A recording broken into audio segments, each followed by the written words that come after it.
We are back. Club Mission Podcast, episode 229.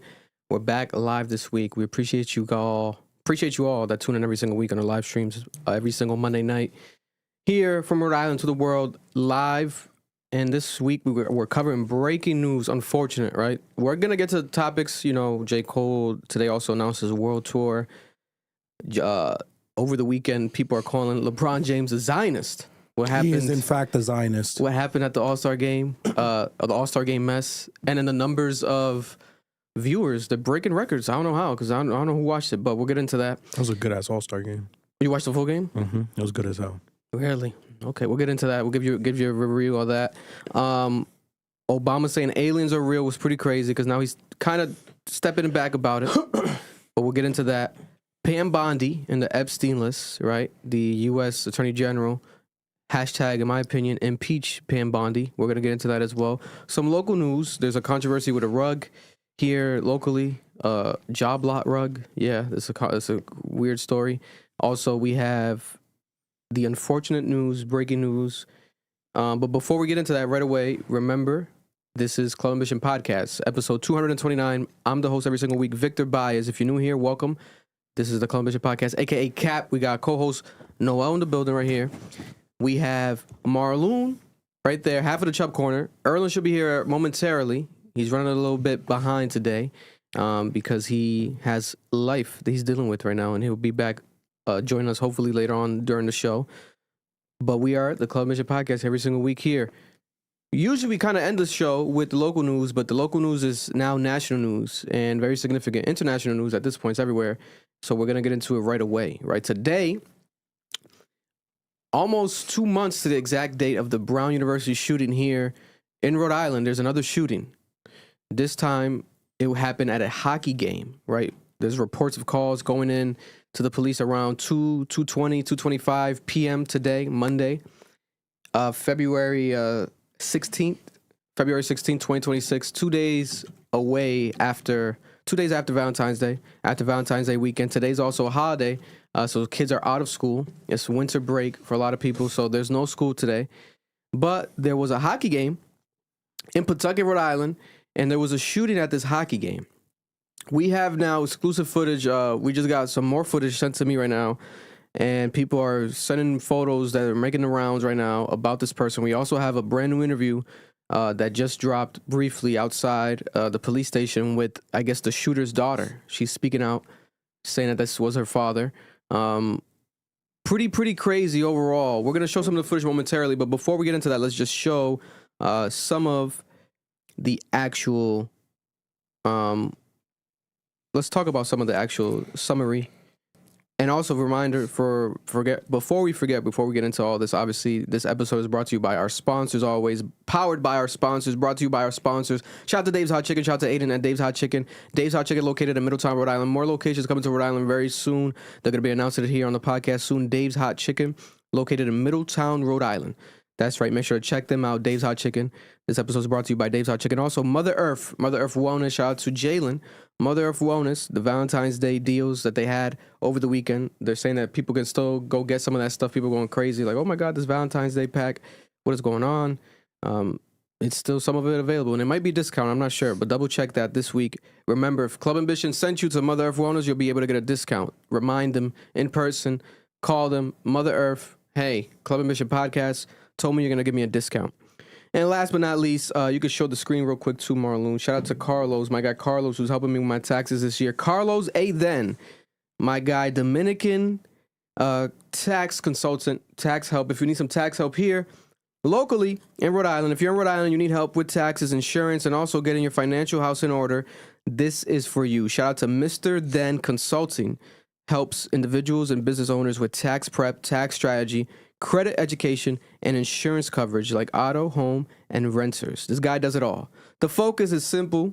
Protect what you're building and keep more of your money. Tax season is here, and having the right guidance matters whether you're filing personal taxes, self-employed, or running a business. Mr. Then Consulting makes the process clear and stress-free. Visit mrthen.biz, B-I-Z, or connect with at Mr_then on Instagram. To get started, shout out to my guy Carlos, local guy here in Providence, doing it all. He wears many hats, a father as well, Dominican like me. Shout out to him, Carlos A. Then. Listen, man. This story keeps getting crazier and crazier and crazier. As I'm speaking right now, people keep sending me posts. My DMs are flooded. People were calling me today.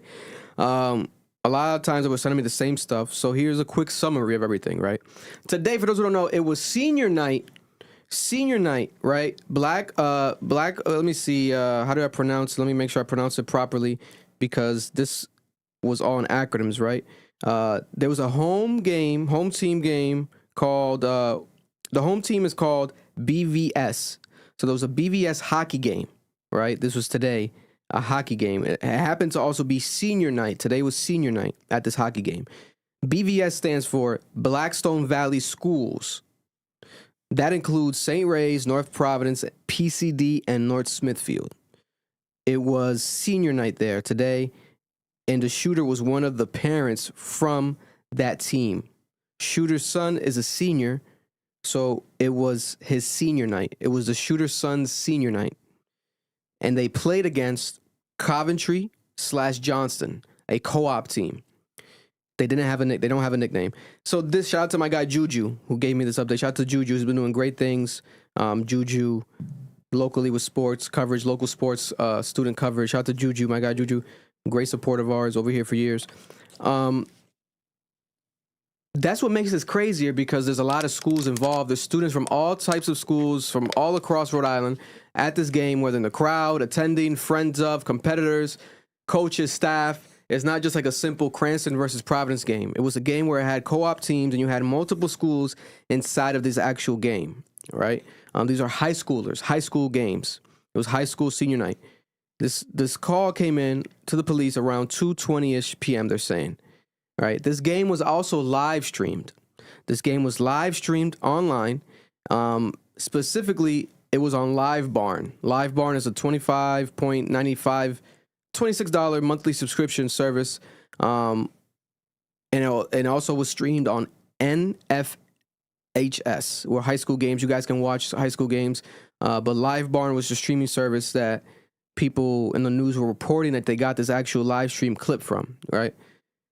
Now, it was reported to be a mass shooting because the shooter, who is now being reported to be a father, shot at someone in his family. There's reports of it being his wife and potentially killing his wife and potentially killing his daughter, the young girl that died, a family member, right? There was also 3 more victims who got injured and they're hospitalized currently right now.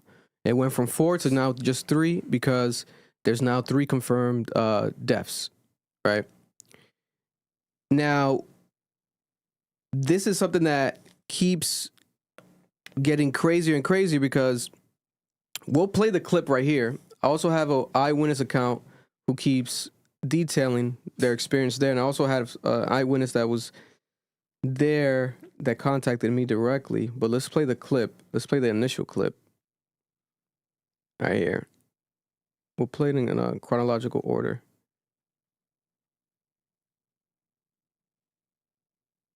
Did the clips delete when I add them on here? Why is it not on here? I'll play it off my phone. I thought that it's supposed to add it. When you add a video to notes, typically we see it on here. I just played off my phone. So we have it right here.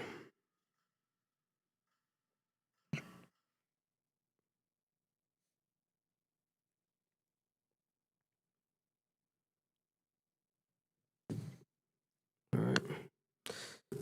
Trigger warning. You don't really see anything, but just in case, trigger warning for those out there who might be a bit concerned or worried.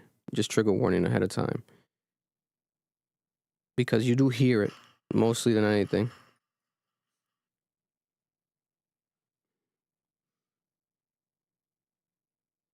We have it again. I'll try to zoom in too, but I don't want to. So here we have it right here. Jesus. So you can see on the right-hand side right here, people scattering, a body kind of went flying. He let it fly. And then you hear shots again.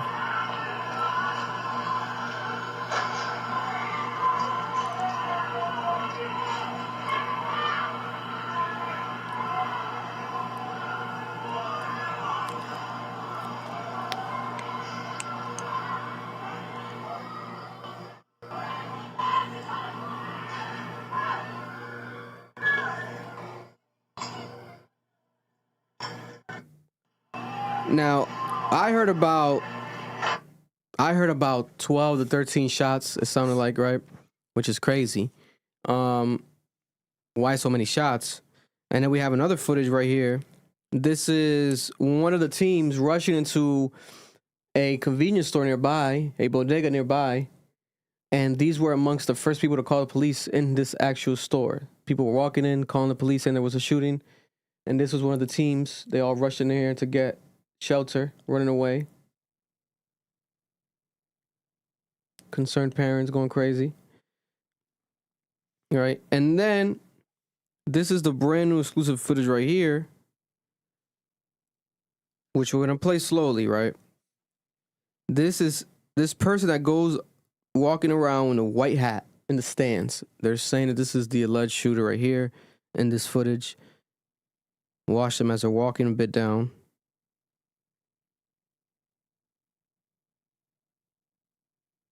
Jesus Christ. And they get into it right there.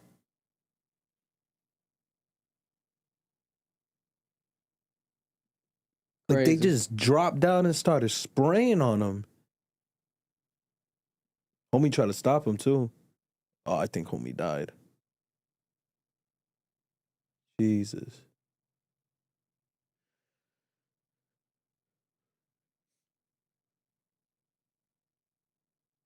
Shout out to 47.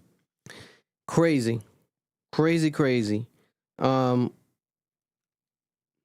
Here's just some of the photos at the scene. Families crying, being upset outside, very concerned, very shocked. I will say this, right? Shout out to my guy Yosh right there.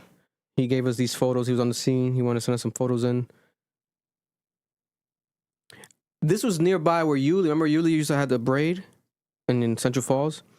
It's literally over there. Yeah, further down the street. So that street that's like borderline, this is borderline Central Falls, Pawtucket, but it was Pawtucket. It was right behind the Wendy's I would go to all the time after getting my hair braided. That's like next to that new school they were building in Central Falls. There's an ice rink right there. They're building a brand new Central Falls High School as well right there. And this was at the Lynch Arena, guys. Lynch Arena in Pawtucket, Rhode Island. Johnson & Wales University plays here. A lot of people are very familiar with this. If you play hockey, ice hockey here in Rhode Island, you're very familiar with this rink. If you're a parent, if your child plays hockey, you're familiar with this ice skating rink. A lot of police presence from everywhere helping out today, responding to this. Pretty crazy. Now, there's rumors of this being the shooter right here, right? This is a gentleman that there's reports on the news. The news confirmed that the person, there's eyewitnesses saying that the person wore a dress, right? They wore a dress, and they're alluding to this person basically being transgender, right? Transgender. Now people are saying that this is the shooter. We can't confirm this, but I will say this.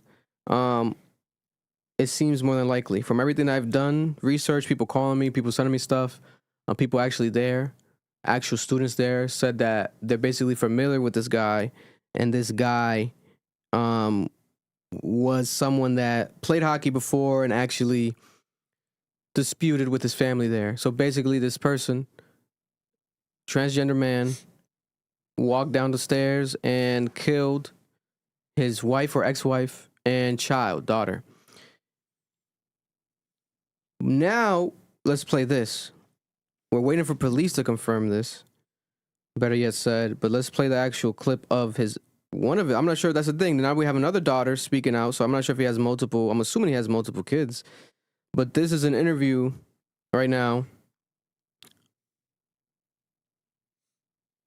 of the daughter speaking with Boston News.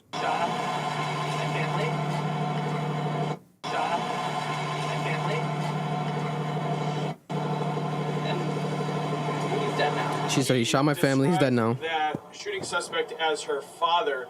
She said the shooting suspect is her father. She came out the police department crying. Presumably being interviewed by police. My father was the shooter, she says. He shot my family. And he's dead now. What's the reasoning? Was there a family argument? He has mental health. He has mental health issues. So, yes, she goes on to describe those mental health issues a little bit more. She says that he had been struggling with mental health for quite some time. She said, quote, he was very sick. So that's what the daughter says. This is what the daughter says. Now, we also have an eyewitness that was there who was reporting this right here. They said, oh, it doesn't flip. We'll read it like this. Brandon Mello says he just got home and spent the drive trying to basically summarize what happened. He says that there's a shooter that's dead. He was sitting by themselves in the last two rows of the stands behind the BVS bench during the senior day ceremony. Early during the first period, they moved down and opened fire on people in the second or third row of stands. I heard 6 initial shots and then went behind the boards. A North Smithfield father grabbed the weapon. That's probably the gentleman we see in that jersey. He's like a yellow jersey, trying to grab the weapon from him. And the individual had another weapon and then fired again. Damn, so this guy might have had 2 guns. He came locked and loaded with 2 weapons. The incident happened around 2:25 p.m. and sent fans running in the front exit and the side exit, the stands. Both coaches deserve a ton of credit because Coach Chris of BVS and a Warwick EMT was on the scene to help the victims. So the coaches were helping the victims. Coventry and Johnson coach Joseph Stringfellow barricaded his team in their locker room and only opened the door when the police swept the arena. Police set a perimeter around Dexter and Broad Streets. This is the Pawtucket Broad Street, not the Providence Broad Street, Pawtucket Broad Streets, and took witnesses to the Pawtucket police station for questioning. All right. So you basically get the summary with that. Let me make sure I don't forget anything as far as summarizing the story goes. This shit's crazy, bro. This shit is crazy. Oh, there was workers there. There was workers and actual hockey players. Eyewitnesses got interviewed, and they thought that the shots were like popping, and they thought it was balloons at first. That's why a lot of people were thinking that it was balloons. Eyewitnesses said that they thought it was balloons, the way that they heard the popping and probably the acoustic sound throughout the ice skating rink. So they thought it was balloons. And a North Smithfield father is the one that people are calling a hero as well, because he was one of the people that tried to take the gun out this guy's hand, but this guy had another weapon. All right. Give that man an award. Yeah, gotta give that man an award, a real award. You know. But if this happens to be the case, right? The logo, let me fix it again. If this happens to be the case,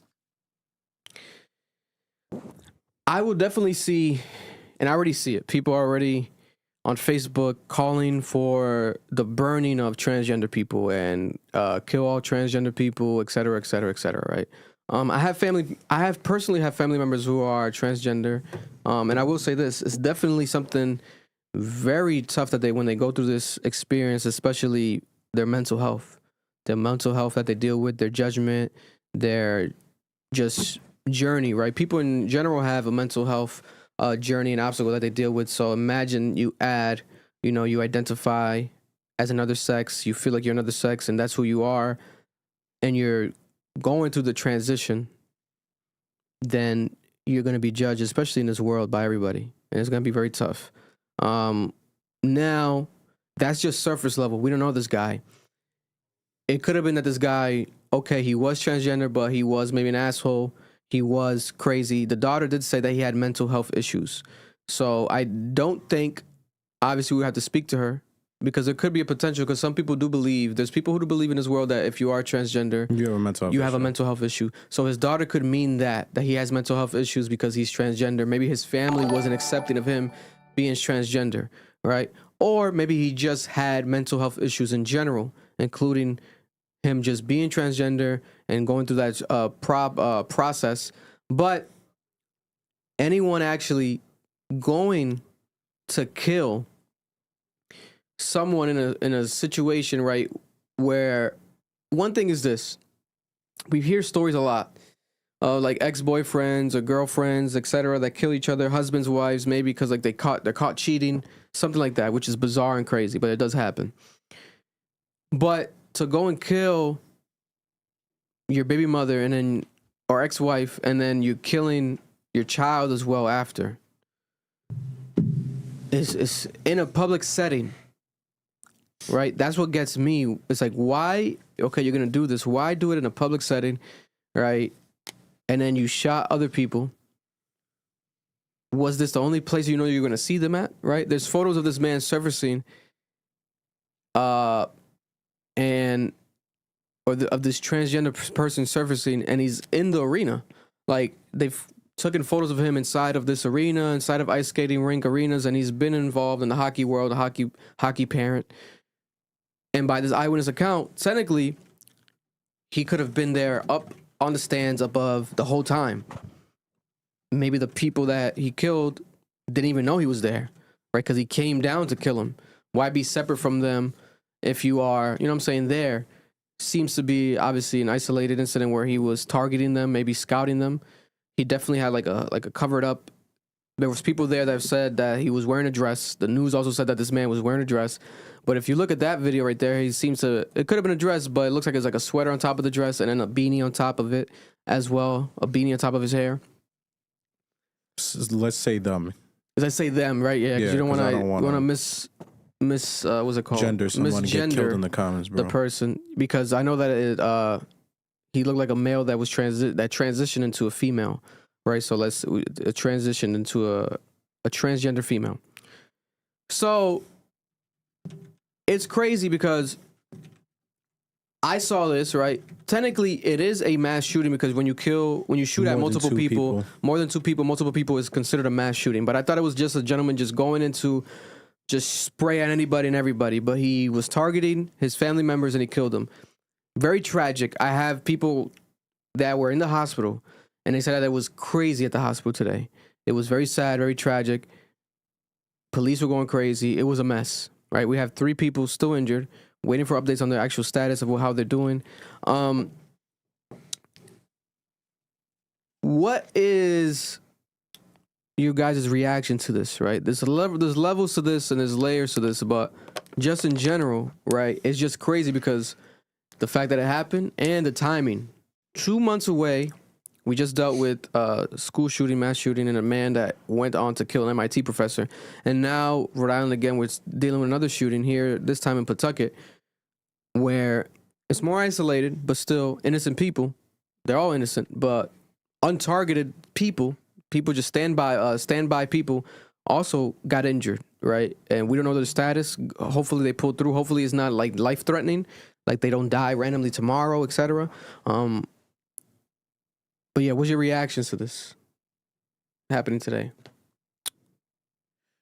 First thing that I think is I'm not going to sit here and advocate for taking away people's guns fully. I've never been anti-Second Amendment, especially because I'm watching ICE agents kill U.S. citizens. So I'm at a point where it's like, no, I do believe in the right to bear arms, but I'm going to get back to that in a second. When it comes to the transgender thing, I don't care.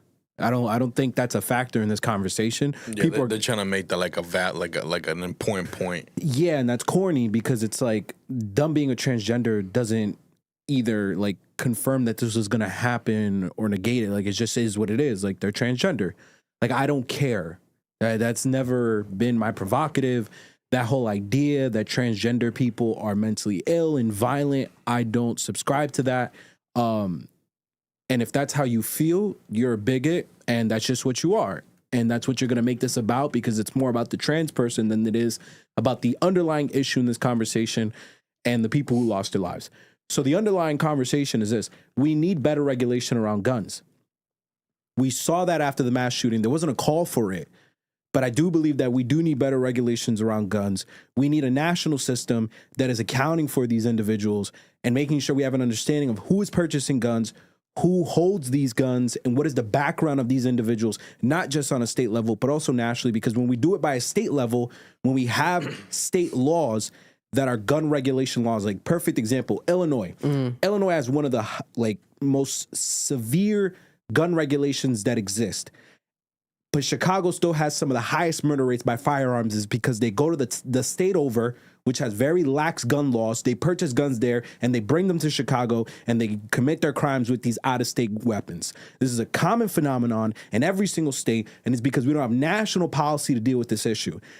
And this goes to my whole idea of like this person being mentally ill. If this person is in fact mentally ill, if they were struggling with mental illness, and this is where I get personal in this conversation, there is not a system in Rhode Island to document that and stop that process when you're purchasing a firearm. Mm-hmm. When I left the psych ward for the first time, the first thing I did was buy a firearm because I was going to use it to take someone else's life or my own. And I remember they didn't deny me. Like I was in the system at the hospital as being admitted, being diagnosed with a mental health condition, and there was no safeguards in place. No one at that gun store stopped me. When it got sent to the police departments for it to get approved, it did not get rejected because they didn't have that information. And the only time that I finally lost my rights to bear arms, I currently have an extreme risk protection order by the state of Rhode Island, which is one of the ways we can stop people who have mental illness from purchasing a firearm. That's one of the existing legislations. The only reason why it even went through is because the police kept getting called at my house and for a multitude of incidents where I was losing my mind, and they realized, oh, this person, we keep calling and getting calls for this person and their behavior, and they're violent and they're destructive and they're posing a risk to society. We need to take away their guns. It wasn't, this person has documented mental health issues. This person needs to be denied their rights to bear arms. We need to strip that away.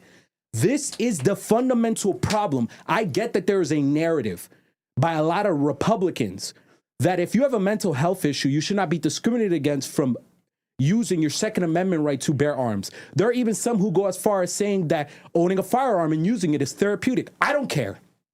I don't care anymore. Like, I just don't care. Because you know what? If I was blind and I had that disability, you can't drive a car. You legally cannot drive a car if you're legally blind. So if you have a mental health issue and it is documented, it is being medicated, and there's doctors involved, and you pose a risk to yourself, you should not have the right to bear arms. I don't care anymore about how you feel. There are sacrifices that need to be made to protect people's lives. Because the last dude who did the mass shooting, I promise you, he probably saw a psychiatrist at some point in his life. He probably saw a therapist at some point in his life. Because he clearly had severe, like, there was something wrong with him mentally. And I think that we need a national system that thoroughly checks these individuals and is making sure that people purchasing guns are not a threat to themselves or anyone else. And we don't have that. And that's what we need to advocate for, because this is getting out of hand. I shouldn't go to a hockey game and be paranoid that someone's just going to walk up and blow someone's head off. That's insane. Yeah. What's your reaction, Marlon? I mean, obviously, Noel touched upon a lot of things. The first thing that stood out to me was the fact that the word, the main focal point that was being thrown around is like the whole transgender. Oh, this transgender person was the one that shot. Transgender, that's in the highlights and stuff. Mm-hmm. I always find it ridiculous the fact that they always try to captivate people's attention and stuff like that, throwing around those words. It doesn't really matter if it's a transgender person. It doesn't matter if it's a gay person. If it's a straight person, they're not going to say a straight person shot into, you know what I'm saying? Yeah. So I think that's just ridiculous to try to get, clicks and shit like that. Obviously, it's a very important thing that just happened. And my condolences go out to not only the people that were there and had to go through that, but also the people that, were affected by it. I don't think shit like this should be happening. I agree with Noel. I am for the Second Amendment. I think people should bear arms. Should there be more regulations and shit like that? 100%, most likely. I've seen people get guns way too easily. But it's just one of those things where, I don't know, man, it's getting to the point. And this is legit why I don't really go out. I don't go out. I don't have beef with anybody or anything like that, but I just don't trust people. You know what I'm saying? You don't know who the fuck is out there. You could be chilling and someone just had a bad fucking day. People bug out if you even look at them the wrong way. So, I don't know, man. It's just one of those things. I want to say be careful, mind your neck, you know what I'm saying? And unfortunately, it's starting to get to a point where you really have to continuously start looking over your fucking shoulders. I don't know. God bless, and I'm sorry for those that went through that, to be honest. Yeah, I've said it for years. It's easier when I went through the process. It's easier in Rhode Island to get a gun than it is to get a driver's license. That should not be the case. I remember being at the gun store and a literal 18-year-old guy next to me buying like this automatic rifle, not knowing how to use it, and then getting advice on how to use it, or like a shotgun. I think it was like a shotgun, like a big ass gun. And it's like he's getting instructed on how to use it, and it was like, and I'm like, what? It felt so surreal. Like it felt like something out of a movie. I'm like, I've heard this story, but then going through that years ago, I'm like, wow, this is way too easy, right? This is way too easy. This should not be the case, especially these big ass guns. And like, what are you hunting? Are you like, what is going on? Are you preparing for a war at 18 years old? Like, you know what I'm saying? But we know what the case may be. God bless. And on top of that, the trans shit, right? Because there is a lot of cases of shooters being transgender. But if we want to talk about what there's a lot of cases of, majority of these type of shootings are what? White people. But they don't want to say that. They want to just quickly go into like, oh, it's trans. Oh, I'm not surprised. It was trans. Oh, of course it was a trans person. Right? Oh, of course. Of course. They always go, it seems to be like the conspiracy theories online always go trans or Muslim. Right, they always want to put these people in these boxes without even knowing who the hell they were. Right, they want to like play this guessing game, etc. But it ends up always being, majority of the time, being white people, right, white men in America. But they don't want to discuss that, right? They don't want to discuss that. The same white men will be, hey, these transgender people, we got to get rid of them all, etc. No. I don't think that is the case. You know, no. Especially where it's not like. We've got to get more details, but I'm hoping and I'm praying that at least, even though it's obviously still fucked up, I'm assuming that they were just targeting, they weren't just spraying to shoot other people. From the video that we saw, and we'll play it again, because this video right here is going to be the most crucial. Actually, I obviously got to play it off of here. This video right here is going to be the most crucial one so far, where we see this person with the hat.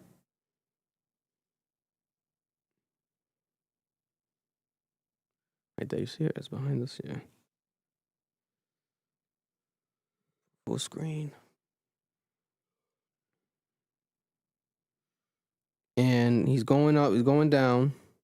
Or they're going down.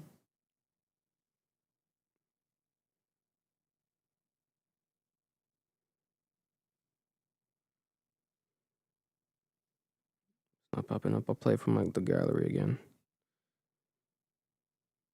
Here's the screenshot first right there. This is pretty low resolution, guys, so bear with us. This is the screenshot of the incident. This seems to be like the gentleman. I'm assuming this is the gentleman, the father from Smithfield, that tried to stop this guy. And you could obviously Rhode Island. You can see the cello sponsor in the background right there at the hockey game, hockey banner. Here's the footage again. I think this one has no audio. Yeah, you can see right here.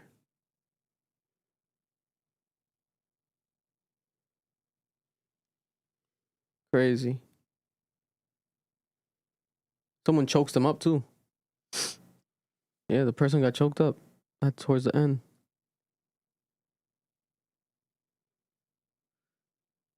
They said they took a weapon away, and they had another weapon on them as well.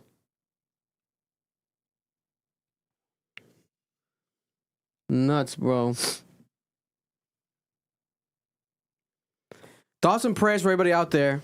Very, very tragic day again here locally in Rhode Island.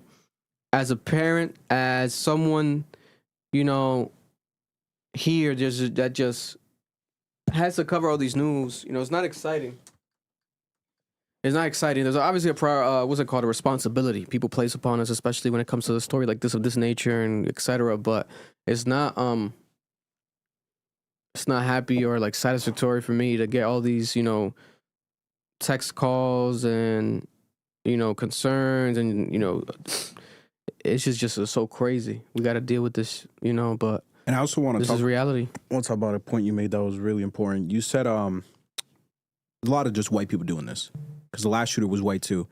And I think there's a problem in white America. White people do not understand that the way that we look at gang crime as minorities, because that is where a lot of our violence comes from, is gang crimes, gang shootings, black on black crime. It is the same way we look at your mass shooting issue. You can't see it the same way because you're racist and you've racialized violence. But the reality is, the same way how there is a gun issue when it comes to gang violence, there is a gun issue in America when it comes to white people and their mental illness and the way that they handle their problems and their anger. And I think that needs to be the conversation. Someone just said this in the chat. The big issue is private sales, because that's the easiest way to buy a gun. You do it privately. Again, this stuff needs to be regulated. And I don't want the conversation to be that Rhode Island needs better gun laws. Rhode Island can't do anything. We change the gun laws here, nothing changes, because they're going to go out of state. You have to tell your congressman, you have to call your congressman and tell them that we need a national database and we need national legislation that deals with this problem, or people are just going to go out of state and grab these firearms. Because again, Vic is right. White people have a very big problem right now. White people do not want to deal with their mass shooting problem. But in the same breath, black and brown people have a huge problem with black on black crime through gun violence and gang violence. And that also needs to be resolved. And it cannot be done on a state to state basis. It needs to be a national resolution. Yeah, no, it's very tragic, very unfortunate. We have, what is it here? I guess I'll pull it up. The Patriots, even the Patriots are responding to this. Let's get the Patriots statement right now. You have a brand new statement by the Patriots. Right here. New England Patriots. Right there. What does it say more? Read that real quick. The New England Patriots organization is heartbroken by the tragic shooting that occurred today in Pawtucket, Rhode Island. Our hearts are with the students, coaches, fans, and all those affected by this act of violence. Because this is something that obviously affects now sports world, right? There's so many levels to this, right? Especially once the police confirm and report to the news that this person was transgender. There's that level now where people who are transgender identify, and also the people who are transphobic, they're going to find a home in this. They're going to celebrate this, right? They're going to celebrate this. And the sports world, students, right? Child, parents, there's so many levels to this. It's insane. These communities that forever, when you do something like this, right? One thing is targeting somebody and killing them specifically, but you do it at a public event where there's also other children there, also other parents, and then you injure potentially other children, right? It's crazy. Life-threatening. This is something now that traumatizes these kids generationally forever. They're never going to look at hockey the same. They're never going to look at this ice hockey rink the same, whether it's in Rhode Island or anywhere in the world. These coaches that had to actually get blood all over their body as they're taking care of these injured victims, right? These coaches now, everyone looks at life differently after this type of experience, this type of event. And that is something that we have to take note of as well, right? It's unfortunate, but at the same time, this is not going to just stop. This is going to be generational trauma. These kids will forever be traumatized. The same way you see it, you've heard stories of someone, being traumatized by a bullet wound, etc. This is something they connect their passion to this. They connect their passion to this. Hopefully we read a story in the future where, these same kids, hopefully they keep pushing through, and they, will pray for them the best, for their families, and they still, if they do want to pursue their passion, which is hockey, who knows? One day we will see like a hockey player in the NHL that wins the cup happens to be, unfortunately, one of these kids, right? Or fortunately, one of these kids that survived from this tragic situation, because that is something that will forever be traumatizing to these kids for the rest of their life. So listen, this person, the daughter says that this transgender person, her father, she says that her father was the shooter. The daughter confirms that her father was the shooter and that the father had mental health issues. This is what the daughter said. And we will see what else comes out.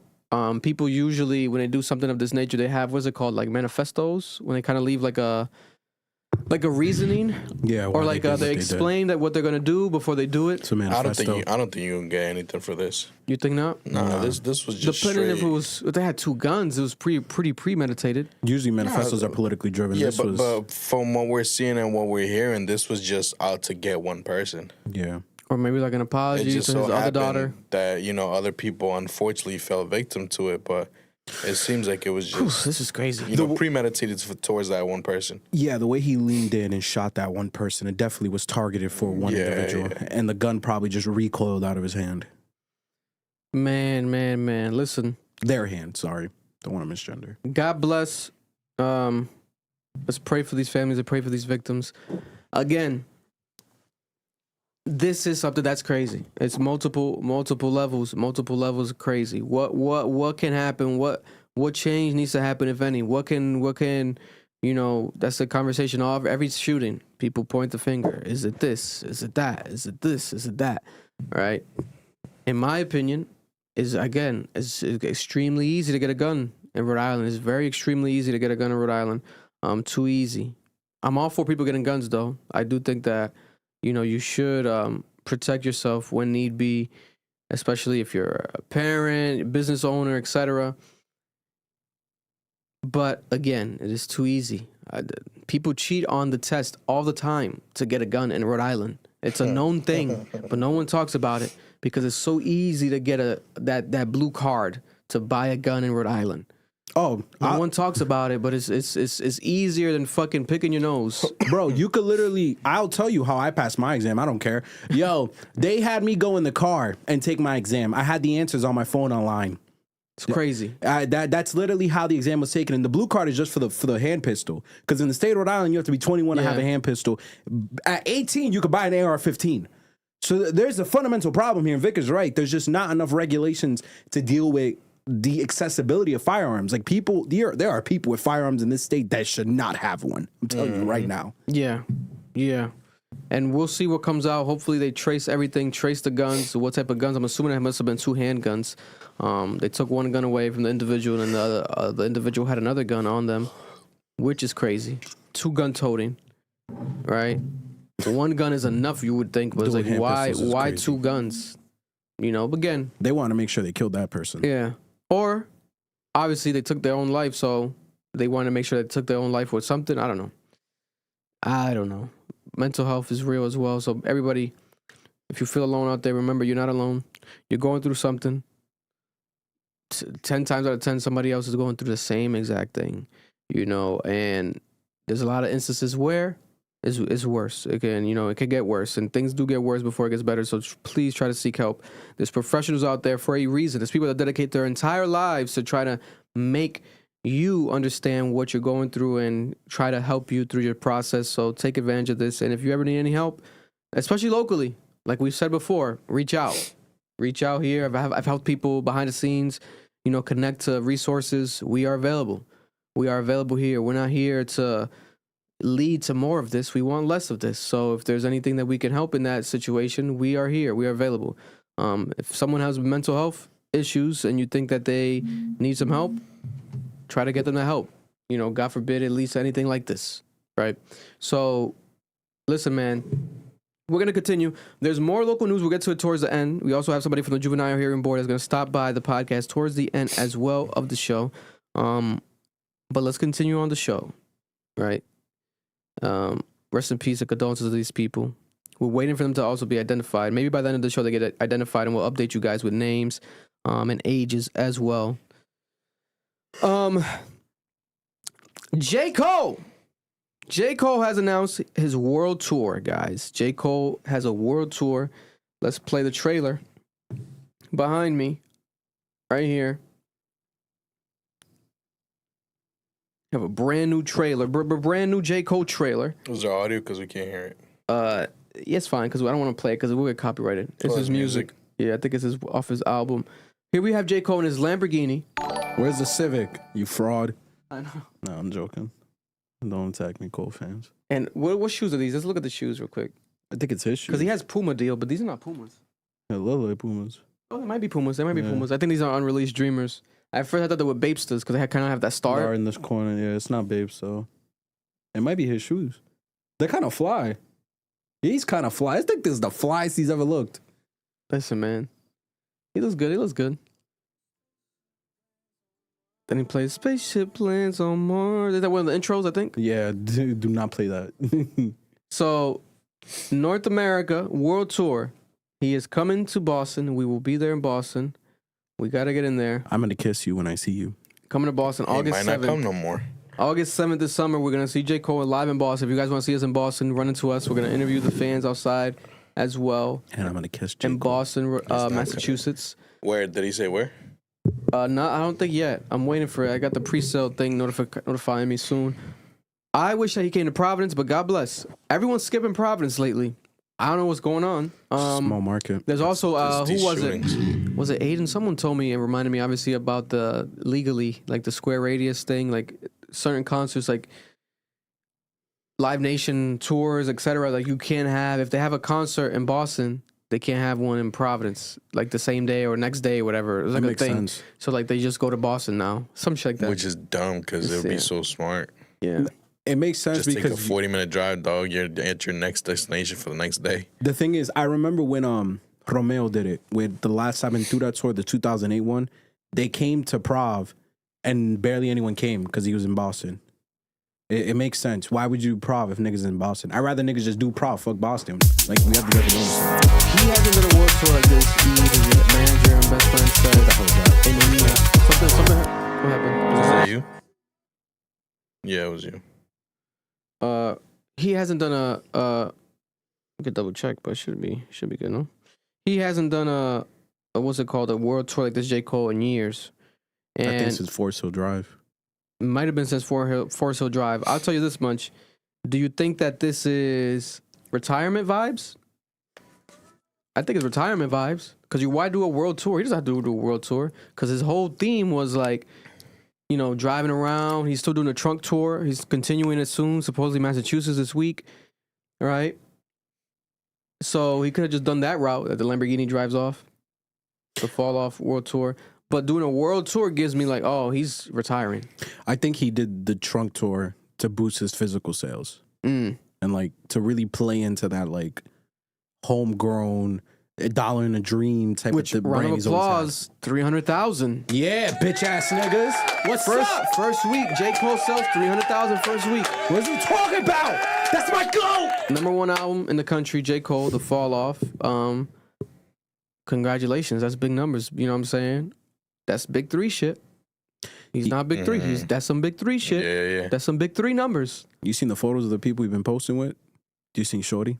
Oh, there's a girl. Yeah, I saw one with like a girl. Bad People as were fuck. saying, listen, I think he's single, guys. He's not. But then he did say this weekend, he said that he took a break to spend Valentine's Day with his family, etc.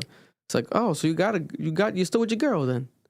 I don't know what's going on. You're the one. You gotta be trolling. You're the wanna one know- saying that he doesn't have one, bro. Bro, I don't know. I think he does it because of people like Vic who are just like continue to put the end of his relationship on his body, bro. You know, I don't know what's going on. You know what I'm saying? I'll say as much, she's a warrior because she's holding him down for decades because typically you know of these people. Even Kendrick's girl, like at one point was on social media. You know what I'm saying? Like they'll be active out there. J. Cole's girl's like ghost. What if She she probably likes it? never even had a MySpace. This woman. I don't know if I ever seen a photo of her. I don't think I have. I don't think there's ever been a photo of this woman. I've seen it. You seen it? Yeah, it was from when Oh, she like used when to they do were real younger? estate. When they No. were younger? I saw one maybe when they were younger. I seen one of her in a suit for her job years ago. Mm. But I'm gonna tell you right now, if I'm married to J. Cole and I'm up millions, I don't give a fuck with like. Okay, Yeah. you don't gotta post me. Hopefully. Like I live in a mansion. That's what it felt like. She's been ride or die this whole time. You know what I'm saying? Listen, she Mom. gotta love this motherfucker because typically, if you're with a girl and you don't have a lineup for too long, what's your girl gonna tell you? Go get your lineup. Go get to the barber. What you doing? What you look? J. Cole hasn't gotten a lineup in 20 years. Maybe she likes it like that. That's a risk. She loves it. I know girls that don't care about that shit, bro. Yeah, bro. I don't know about that. Vic, when I you're know J. Cole, girls you that don't need a care. lineup. When you've been with somebody for so long, bro, and it's not for the physical, it's all good, bro. Nah, listen. If tables turn, you guys, you be with a girl with a unibrow? Hell no. Nah. But that's my standard. Yeah, that's yeah. No, yeah. I've dated girls and I'm like, She can have it for a while. Like, you know what I'm saying? You want to do unibrow this week? Do the unibrow this week. No, But every day? no. J. Cole unibrow every day? no, never the unibrow. I'm gonna be real with you. I've dated girls. I'd be like, you gotta get your nails done. That's just nasty. A girl with no that shit looks. You look dusty. You know what I'm You see saying? that I don't care for. Nah, you look bad. That I don't care for. That's heritage though. That's in our blood, bro. You can't be walking around with no nails done. You look nuts. Unless she's like, maybe she's, what did Jonathan Majors want? What was it? A Coretta? Oh, Coretta Scott Maybe King. she's a Coretta Scott King. No, like Coretta Jonathan Majors. Scott King gets her nails done, nigga. Fuck No, outta but that's here. what I'm saying. Maybe J. Cole's girl holds it down like a Coretta Scott King. You know what I'm saying? Because Jonathan Major said he wants a Coretta. You know what I'm saying? Or like this recent guy on Love is Blind was like, I want a Michelle. No, on Married at First Sight. He was like, I want a Michelle. I'm looking for Michelle Obama. Niggas want a Michelle Obama. And they got a girl for him, bro, that looks like Michelle Obama. But does she have a degree and a career like Michelle Obama? I don't think so. I bet not. She was dope, but I don't think she was like as like a Michelle Obama. I'm like, why would this guy do this? And they got a girl that looks like Michelle Obama. I'm like, this is hilarious. I bet that nigga works at AutoZone. No, he actually was an asshole on the show, so God bless him. You know what I'm saying? Everyone hates him, rightfully so. That guy was weird on the show, awkward guy on the show. Walmart. Listens to Common every day. He does? Yeah, every day. Oh, that nigga works at a warehouse. Yeah, he listens to That Common every day. nigga works at an Amazon warehouse and he listens to Common for motivation. Yo, He got a blue collar job. Nigga, willingly. He loves Yo. it. Loves it. listen, man. This shit. I'm excited for this. We're gonna go see him. Try our best to go see him. Are you guys still feeling the same way about the album? Still replaying it? I still think Don Toliver has the album of the year overall. That Don Toliver album is flawless, bro. I keep playing that shit. I think the J. Cole album is aging better to me with time. Songs I didn't appreciate, I appreciate more. I do think it's gonna go down as like a cult classic for his fans because everything that he's talking about is very personal. Right? It's a lot of layers and local shit that gotta get peeled back, and you realize like, damn, this is a very personal album. I like it more than Don Toliver's now. Really? Yeah. Wow. I've been playing it a lot. This one is better. Wow. I'm falling for the Hive hype. I've been So listening. you changed your. I changed my opinion. Damn. You want to know why though? Because I respect that. I'm not questioning it. there's more substance in this one. There's more conversation. There's more rapping. This too is very it's very commercial, and I appreciate him for trying it, but it's like, nah. This one, that nigga got his shit off. Yo. About a lot of shit. Like a lot of shit, bro. It was very dope. Valentine's Day. Better than me. What'd you do for Valentine's Day, Marlon? I Me? forgot to ask you guys. What'd you guys do for Valentine's Day? You had a Valentine's Mar over the weekend? Nah, I didn't do shit. Nothing at all? The fuck was I gonna do? I don't know. I'm saying By myself. What you am didn't give I gonna nobody beat my nothing? shit? You didn't. You didn't take none. I didn't even get to beat my shit, guys. Like what the fuck? Nigga turned to the camera. I woke up early. I went to work to do an oil change and then to do shit on my other car so I could fucking get it ready to get sold and shit. Went to do errands, seen edited that. some videos. Lexus for sale, guys. You know what I'm saying? That's You what didn't I show did. yourself I be working, any self love. You didn't beat. Yeah, the working beat? on cars. I like doing that. You bought your mom flowers? Oh yeah. I bought my mom some flowers. I bought my landlord some flowers because she's like my second mother. Yes, sir. Went to my brother's house. That's pretty much it. Nothing crazy. What you do, Noah? I know you had a Valentine on the low. Nah, I didn't have shit. I'm remodeling my house. So I took out the cabinets from my kitchen. I took out the tiles. I gotta put new cabinets and tiles. And then I wrote, and that was it. I did not. What you write for? No, I didn't write. I didn't write to nobody.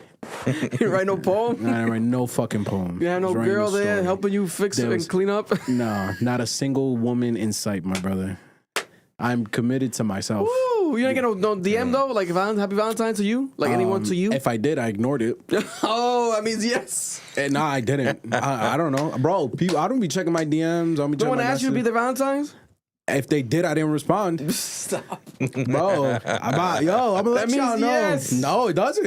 It doesn't. I don't know. I can't tell you because I don't entertain these women, bro. Why would I? All I saw was I'm not even gonna say because I don't want to be messy. Because I seen a lot of you women posted up some niggas, and I was like, oh, Okay. You're taking The timeline doesn't add up. Questionable, right? Questionable. The Questionable. timelines are not adding up in this scenario. You posted him, but I don't know. But no, I don't have no shorty, no Valentine, nothing. I was chilling. I was beating my dick though. Oh man. After I did everything, he I had the chance to do it. This is the Beat Dick podcast. He had At the 11 chance to do p.m. it. Sorry, parents, listen. 11 p.m. is crazy. I'll tell you this much. I feel like, I don't know. Do you guys think that on Valentine's Day is like Them gummies work, nigga? the day? We'll get to that. Is Valentine's Day the day that's like the only day that it's appropriate for you to post up like a girl or guy that, you know what I'm saying, that you're not too serious with? It could be just a fuck buddy, whatever, but it's like you feel like, I find that FOMO. goofy. You don't want to post. Nah, that's You want to goofy. post something? Let me post them up. That's goofy, bro. the Because next week if you it back ain't no single? serious shit, why you posting? Next you week you back over here single? posting cryptics. Oh, like a little hand or like a Nah, little. yeah, there's a lot of women that did that, A little but waist or some shit. Yeah, that's what I'm stupid. saying, though. You If there's look one goofy. holiday, it'll probably be Valentine's Day because they're not gonna do that on. I feel like I kinda Christmas find that is more goofy. personal. That's You know what I'm saying? goofy, dog. Thanksgiving is more That's personal. goofy. Nah, locally- Valentine's Day is the day that Commit, they can just dog. get off. Like, oh, this is my guy for the day. I'm getting. Basically, what they're saying is like, don't worry, I'm getting cracked. You look goofy. I'm gonna be real. I kind of agree with Mark. I never enjoyed the idea of like local women not posting their nigga, but like they post their arm or like half their Stupid. body. Yeah. It's like, Yeah. who- It's, yo, it's like letting other motherfuckers in the DMs letting them know it's like, oh, I got someone cracking my shit. You know what I'm saying? It looks stupid, bro. for me, it's like, because I've heard the argument. It's like, oh, I don't want people to know who I'm talking to. I just don't post at all if I'm talking to somebody. Exactly. To post a part of them is like, who do you think you are? Like, you think Yeah, you're it's dating an just stupid, NBA bro. player? Yeah, Like, it's just yo, stupid, bro. because it's so stupid to me. Stupid, Like, bro. if your nigga's cheating, then your Yeah. nigga's cheating. It's Like, a mo- I it's a don't mo- understand it's a why you motherfucker- hiding him. It's a motherfucker from fucking Central Falls or Fall River, bro. Like, come on, dog. This nigga works at the bank. You hiding the nigga that works at the bank from the world. Yeah. That nigga work up the street, bro. What are we talking about, bro? Sometimes it'd be athletes, or there'd be a lot of famous Motherfucker athletes working that at live the here in the low. Coca-Cola factory. Some girls be wifing these football players. That's a blessing, bro. That's That's, a blessing. great. But Out have here. they been hiding them? Nah. They post them. They post them. Vic, they post them. Listen, I had a great Valentine's Day. I took And you posted your queen. I took my family out to the New Bedford Whaling Museum because I saw there was a Groupon on it. I'm like, oh, let's try this Groupon. That shit still exists? Groupon, yeah. I downloaded it again to just check it out. I'm like, Oh, is this shit. Groupon still around? And it has a Groupon for the Whaling Museum, but it was dope. Ocean loved it. It was a lot of ships and water, and I didn't know New Bedford was that heavy in the sea world and the Navy's history. There's a lot of slave history as well in New Bedford. This is things I didn't know, right? Because it's like I always hear about New Bedford, but I haven't really visited New Bedford like I did. Wait a minute. You went to go see slave shit for your Valentine's Day? Listen, and it wasn't by choice. I thought it was just a whale museum, but they ended up showing the cotton. They had the cottons with the slaves and everything there. It was historical. Listen, it's a part of the life. You know what I'm saying? There's You the did it things for that happen. yourself or you did it for... Is this what she wanted to do? Is this what Deja wanted to do, She bro? wanted to go to movies, so we did that night. We went to go see Wuthering Heights, which I forgot to mark down for the review, but might as well talk about it. This motherfucker, hold on, let's roll this back a little bit. Vic went to a museum of slavery in Wales. Listen. And then he went to go watch Wuthering Heights, Wuthering Heights at the end. a goth Victorian novel movie. A Classic novel. Classic novel. But yo, Vic, you're washed. I felt old. Vic, you're washed. Over the weekend. You're a He senior said citizen. you're You're a senior citizen, bro. Nigga, like, what type of old nigga Listen. shit is this, bro? Listen, I Yeah. tried to book Oberlin, but it was booked out. I'm trying to try Oberlin. Shout out to Oberlin. I think they follow us. Oberlin restaurant. I'm dying to try it for dinner, but one day soon we'll try it out. Oberlin. But because they had like ships and they had like a dinosaur. I thought it was dinosaur bones, but it was like whale. But it's from the dinosaur age. Some of the bones as well that were in there. So I was like, oh shit, wants to see some bones. I took him to go see the bones. Wuthering Heights. Deja's dying to see the Shawty's been dying to see the movie. We went to go see it. It was all right. Wuthering Heights was all right. Jacob Elordi, star. The father was great.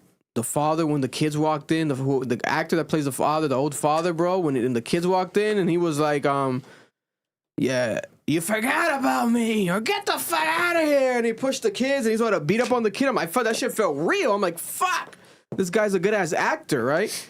Because the girl was caught up outside.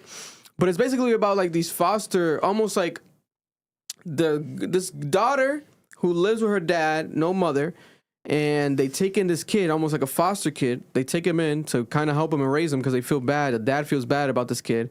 Then they kind of grow up together, and they're basically like step brother and sister, but they fall in love with each other. But she's not accepting of it. She doesn't want to really delve into it because she's a virgin. She doesn't know what sex is, and she's played by Margot Robbie, who played Harley Quinn, Barbie, famous actress, right? One of the most famous actresses in the world. I think that her performance was subpar. I think Jacob Elordi stole the show compared to her. She did have some moments, but her accent didn't feel as authentic. It was a bit weird. Also, her character, she looks older than what her character is supposed to kind of portray at times. I don't know. It just felt weird. It felt awkward. A lot of sex. Was that the Did most? you have sex during? No. I didn't want. We didn't have no sex. I had to take a shit during the event. You didn't have sex during either, nigga? I had to go to the bathroom during. My nigga, it sounds like you're You old was enough one to of have a those, prostate exam at this point, You bro. was one of those. You had sex in the movie theater. Hell yeah, I got my dick sucked at the theaters. I used to fuck in the theater. I love fucking in the Yeah, but theater. that was the teenage years. We still doing that. You know I what did I'm that saying? at 19, We about to 20. touch 30, bro. We doing that still at 30? We got to calm Yeah, down. you Bro, go to the get- bathroom, nah, you thrash it. bro. You get a fucking Bathroom, but in the In an empty theater, you never if it's empty. you never started finger you banging. pull a muscle in that bitch, You never bro. started finger banging in an empty movie theater. If it's empty. the two finger twirl. But it's really rare. Every crazy. theater when you go to watch movies, unless you go like on a day separate than the movies come out, like the movie theater's always packed. Yeah, bro. I've never been in a movie theater Theater's that's empty. It's been Never. rare ever. You watching shitty Yeah. movies, bro. Nah, I watch movies late, bro. I watch movies so late. You watch that shit the day that they're the last day. No bullshit, yeah. But I'll say this: Wuthering Heights. We also briefly watched the 1930 version to compare it at home. We were like, "Oh, let's watch this." That's the one. Wuthering Heights is the Heathcliff one, right? Yeah, Heathcliff. Yeah. Heathcliff. Jacob Elordi plays Heathcliff. I'll tell you this much: I can see why the guy's a sex symbol. I can see why the girls are going crazy off of him. He was a star on remember the show we watched, Euphoria. He stole the show there. He's the guy from Euphoria, and people were going crazy for him to play this role. 'Cause I think it's his biggest role he's gotten. But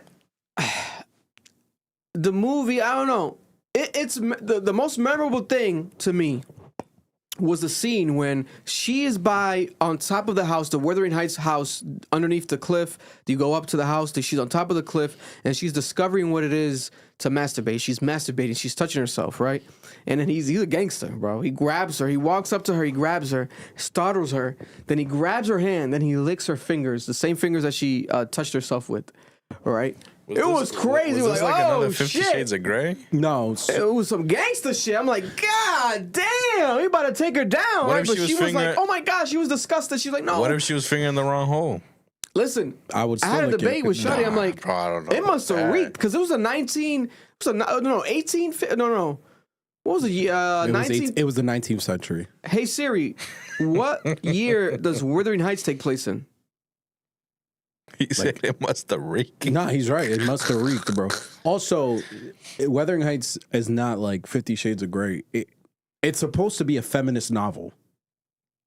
Like I don't know how they I've adapted it never into read the movie. it. I've never I'm gonna watch watched the it. movie just because I enjoyed the book. But 1840s. Yeah, the 19th century. 1840s, 1850s, right? This is the 1800s.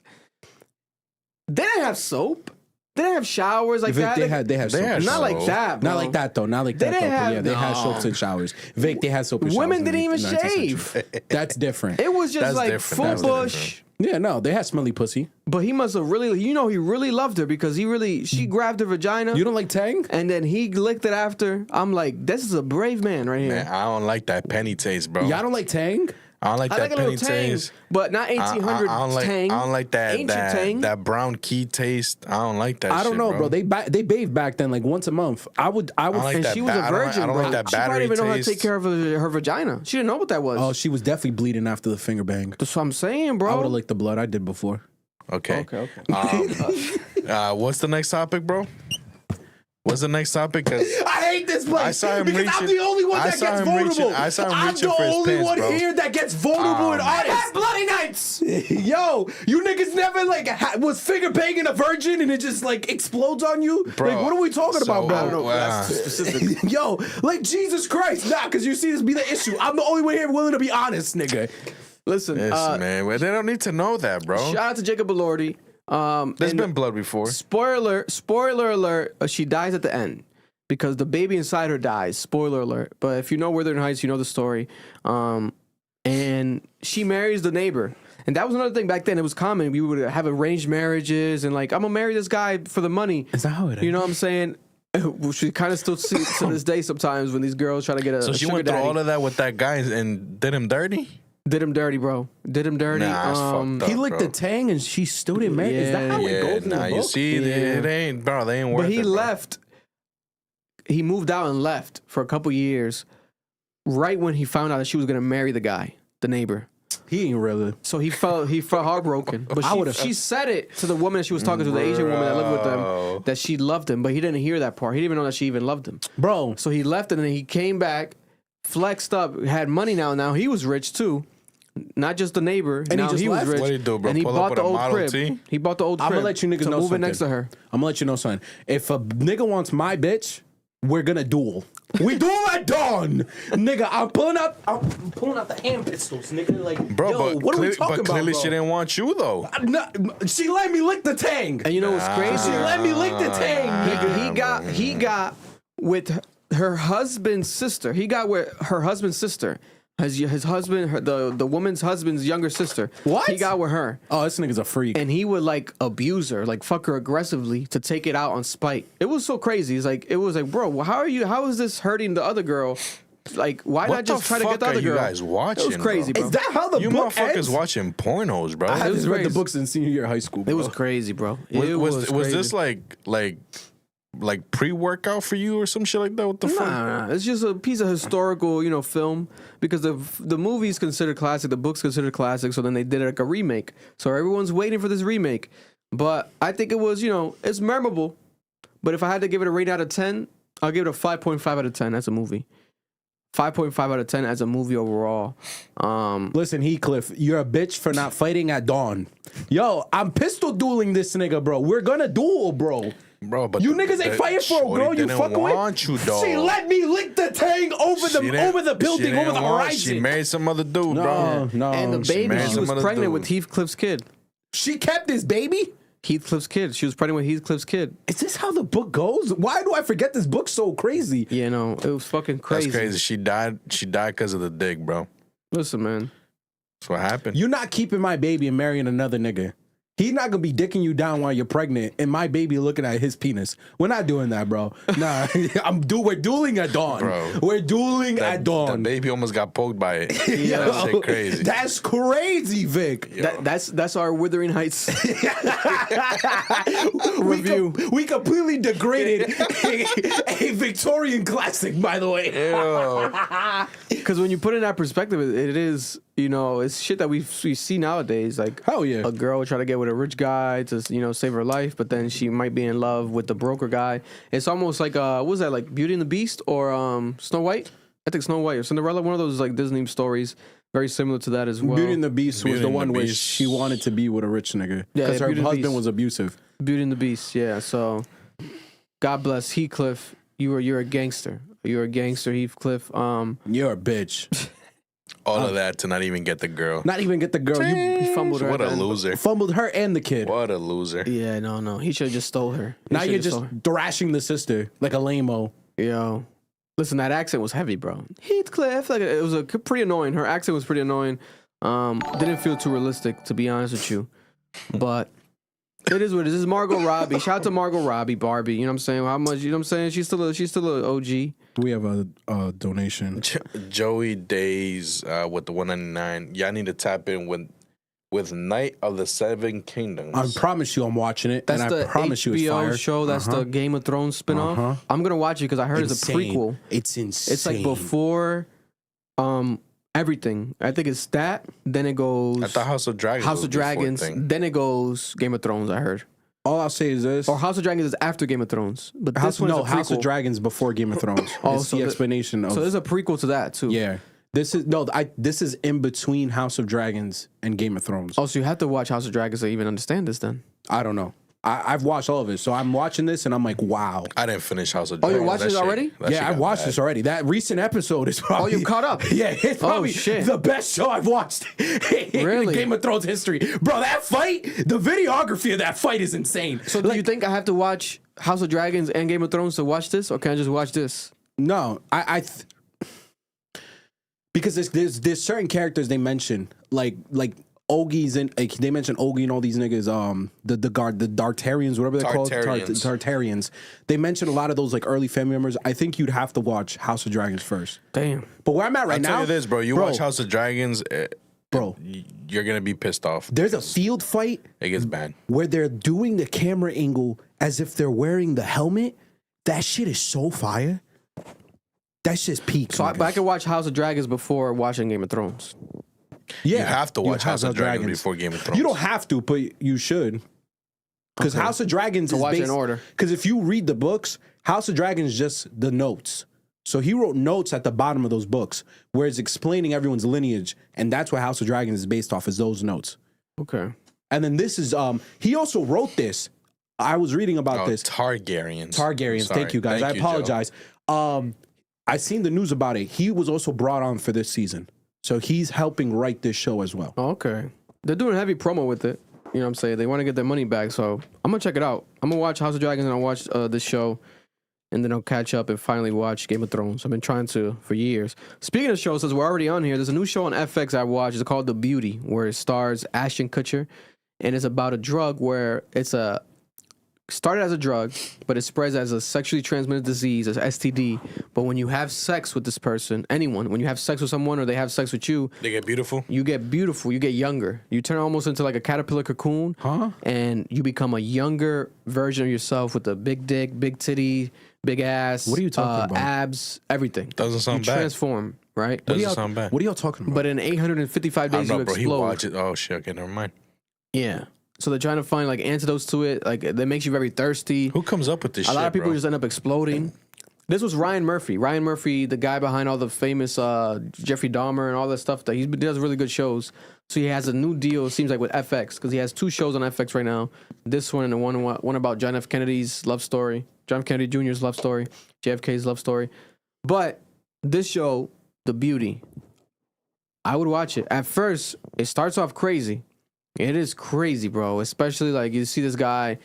There's this black guy who's fat, and he lives with his mom, and he's like very like mad at his mom because he can't get a girl, right? And then it's like an incel, by definition of an incel. Then he goes into these chat forums, and then someone's like, "Hey, call this number, your life will change." And he calls the number, and he goes to his doctor, and his doctor puts his face younger, etc. But then he goes on and dates women, but then the women really are just dating him and partying with him to just buy drinks for free drinks. Then he gets mad at the doctor. It didn't work. I didn't get no bitches. Oh my God. Then the doctor's like, wait, I got this another drug for you. Hold up. Don't kill me. He's about to kill the doctor with a gun. I'm going to save your life. Hold up. Try this one.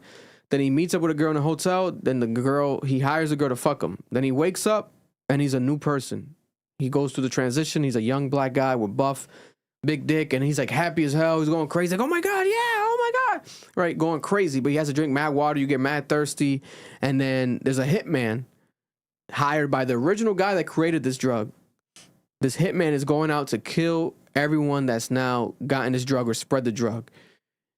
It's crazy. It's a crazy show. I fuck with the show. It's better than I expected. It starts off a bit weird, but it gets better and better. It keeps getting better right now because they're doing a lot of prequel stuff, showing the story, backstory, the Ashton Kutcher story, and transformation.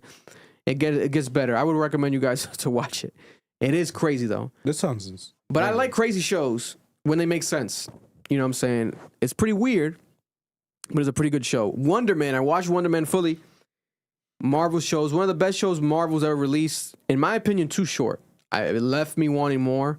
Wonder Man, about an actor who this whole time is a superhero, and he wants to become an actor because there's a law where superheroes can no longer be actors in this world, right? Where he's living in this Marvel universe that he's in, and he still tries to become an actor, but then he got bamboozled by this guy who made him become a character role, etc. But the guy was really hired by the feds to basically spy on this guy and capture this guy because they know that he was a superhero this whole time.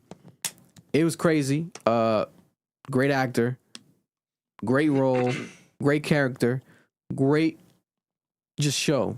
Again, short, quick episodes, so it kind of leaves you wanting more. That's the only thing that kind of made me upset. But that's not, you know what I'm saying? If that's the only thing, if the show was good, great, then fuck it. You know what I'm saying? Reminded me of WandaVision a bit. Shout out to Marvel for doing that. Very great show. I think, obviously, the year just started. We'll see at the end of the year how people feel about all the shows that came out. But I think that this is going to be one of the best shows of the year. Wonder Man, overall, as a series. In full completion. I think people are going to consider it. Hopefully, they keep it in discussion. Will it get an award nominated? Maybe not, because the awards don't fuck with superheroes, to be honest with you. But great actor. I want to say, let me not misquote the actor's name.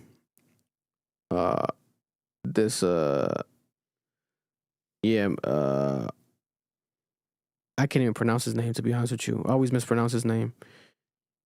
Let me have this pronounce it. Right here. Great actor. And the guy that helps him out also is the actor that was in Iron Man, the villain from Iron Man. But this is the actor. Eric loves him too. Yahya Abdul Mateen II. Yahya Abdul Mateen II. Great actor. I think he deserves more attention for that role that he did. He killed that shit. Also, speaking of shows, I'm catching up on Love Island All-Stars. It's been a mess. I need to start that shit. And I guess this whole time, Peacock is technically 2 days behind because Love Island All-Stars mainly has UK people, so they air on UK time. So today, I'm on TikTok and I'm noticing that the Love Island All-Stars shit is posting clips of episodes that are not out. I'm like, why? What's going on? I'm getting like the spoilers. I'm like, what's going on? I look it up. It's because it's 2 days behind on Peacock. So I had to find illegally, allegedly, on Dailymotion, the other episodes. So I have 2 episodes I can watch ahead of time. So you could be ahead of time if you watch them online ahead of Peacock's release dates, which it makes sense to me because I'm like, why are we so behind? When you look up these clips and these interviews online, everything's like so like ahead of everything. What's going on?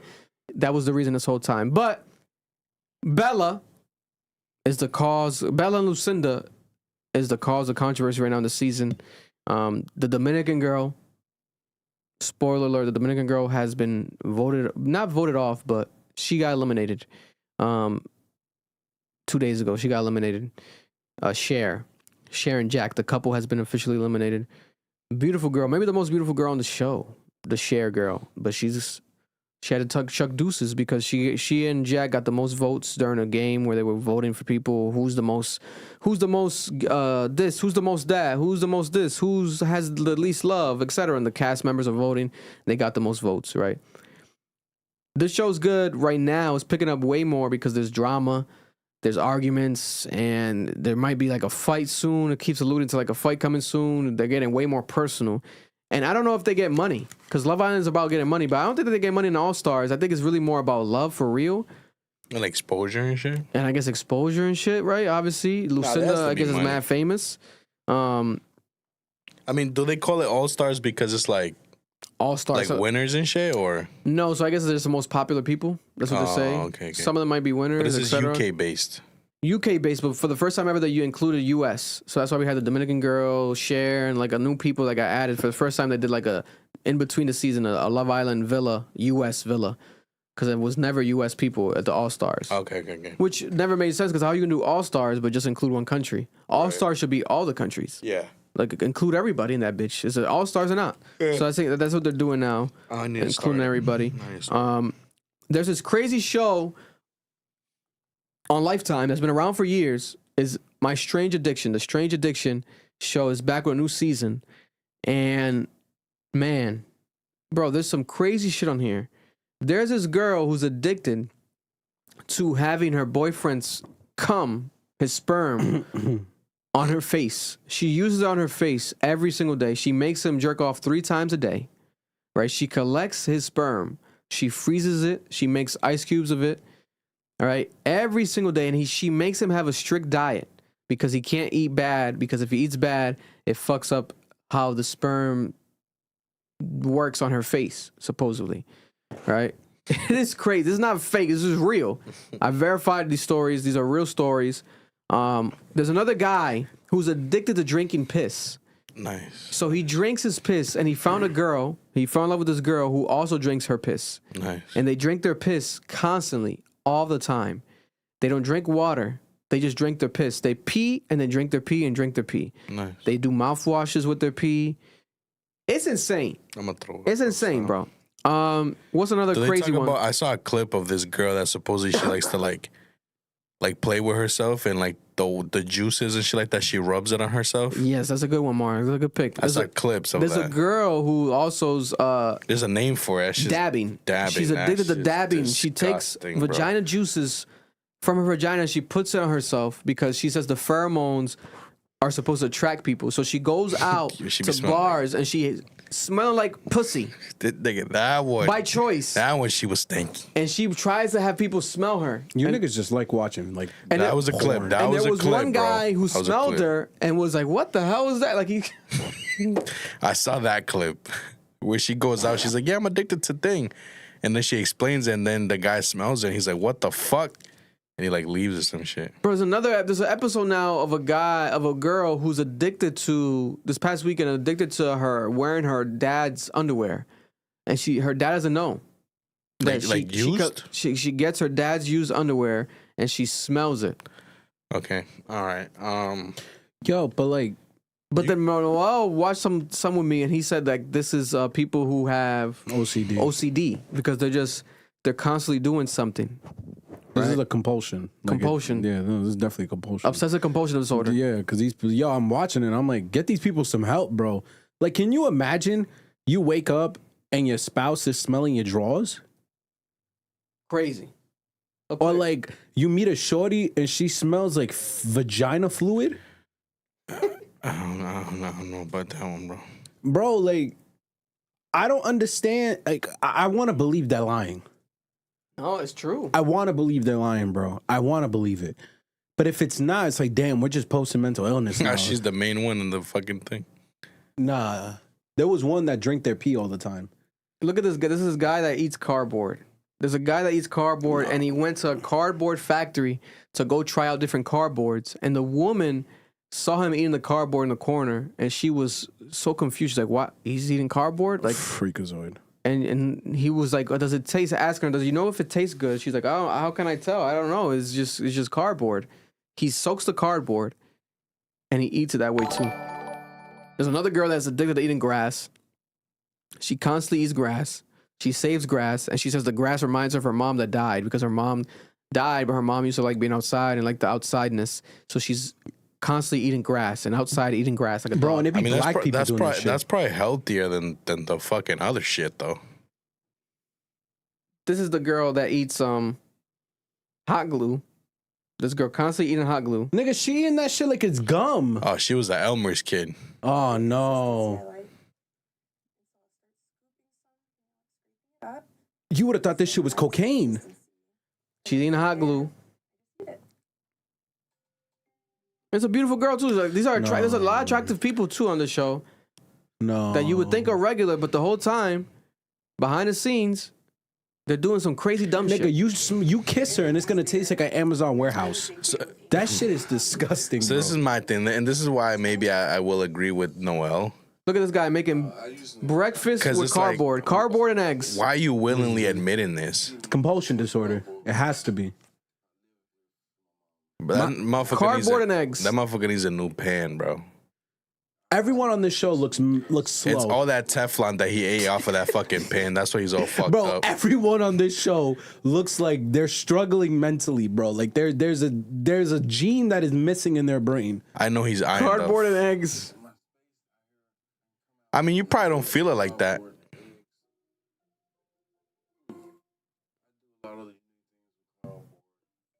You hear him? What do you mean by, He sounds like he got peanut butter in his mouth. bro? Look, he saves cardboard outside. No. Bro, he has a lock on that shit, dog. No. Bro, and their house be clean. They be clean looking. When it dries, there's a crackling taste, he says. He said the cardboard is giving him power, he says. How are you alive? He thought about quitting a couple times, but then he couldn't do anything. Is that a Nissan? He didn't have no power. So he wanted power back, Nah, so that's a he went back to Mitsubishi. eating cardboard. That's a Mitsubishi. This is crazy, bro. Bro, and they're not dusty looking. Like, they look clean, cut, young, just being mentally ill, bro. Look at this woman's addicted to breastfeeding, so she has her kids, who are grown-ass kids, sucking her titty in public Oh, hell everywhere she goes. Oh, hell no. I mean, that's all right. Stop. Amar, stop. Yeah, stop. Yo, That's the most normal one. no, it's not. That's the most normal No, one. it's not. That's the most normal one. Nigga, you're at Chuck E. Cheese and some grown-ass woman takes her Shit. tit out for an 8-year-old. She ain't gonna die off of that. That's cool, bro, but she's still The doing other it. motherfuckers might die. Nigga, that is sexual assault. How's That that shit is sexual public assault? nudity, nigga. No. Yes, it is, because you want to know why? She's not doing it because they need it. She's doing it because she's a fucking freak. Yo. Maybe she still got milk. No, she does, clearly. Exactly. Yo. Marv, They Crazy. say, they say that mama's milk is the best one, dog. so what is she going to do when they're 15, 14? You're going to be at high school taking your breast out for your That's up to the kid? child. Oh, my God, Marv. That's up to the And child. they sleep with her in the bed at night, and the dad says that he feels like they've been disconnected because of this. But she only likes the kids to do it, or she likes the husband to do it No, too? just the kids, not the husband. She's just like overly motherly then. Nah, she's nuts. She thinks she's a human cow. That's a her good problem. mom. Yeah. Before we continue, the donation that we just had with the 199 Camacho, off topic, but did y'all see the KD files? Oh, we're going to talk about that. Yeah, we're gonna get to that. Don't worry. Appreciate you. Thank you very much. That's the most normal one out of all of them. Fucking crazy. Also, You be watching some things, brother. I be watching a lot. I be watching a lot You of be shit. watching some shit. There's 2 new comedy specials that came out this year, top of the year. Mike Epps dropped his first. Mike Epps' comedy special was pretty funny. I liked it a lot. Mike Epps is one of the best comedians out. If I'm being honest, he's really good. Bro, 20 times better. His comedy special was 20 times better than Kevin Hart's last Netflix comedy special. That Mike Epps special. The only thing about the Mike Epps special was that he's seen pretty fast. Like, he was delivering the jokes, and it'll be like fast. Another joke, back to back to back. Like, that's his style of delivering the jokes. Very quick. So it's like, it's you can't even digest them because he's just moving on to the next. But it works great, especially probably for social media clips, because he has probably 20, 30 social media clips that he can make from this special.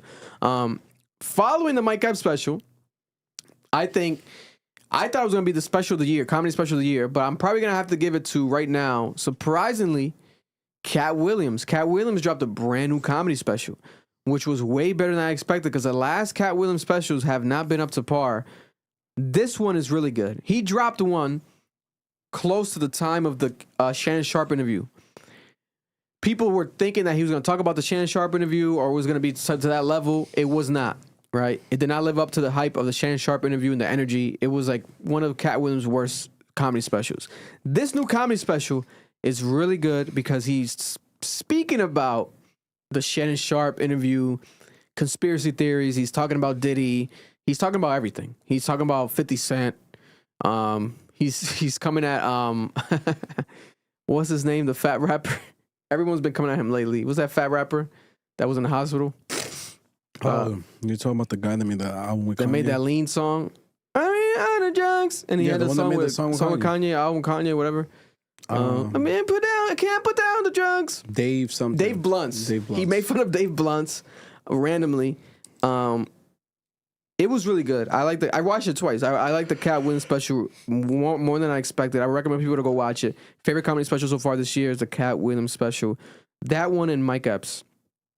And then 3, I'll probably put Marcelo, Dominican from SNL. Put him up there. They said Bubble Bass. Who had Bubble Bass? They said no. They said the guy's name was Bubble Bass. You know who Bubble Bass is? From SpongeBob? Oh, I know what you're talking about, the bully. That's funny. No, but Go check out the Katt Williams special. Katt Williams special was 20 billion times better than the Kevin Hart special. That Kevin Hart special, he needs to be ashamed.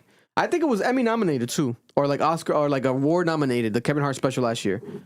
It's ridiculous. Haven't watched It's it. propaganda, bro. Like he must be paying people. Like I don't know how the fuck you're nominating him his shit for awards, and you got these type of specials out that are way better. Fucking ridiculous.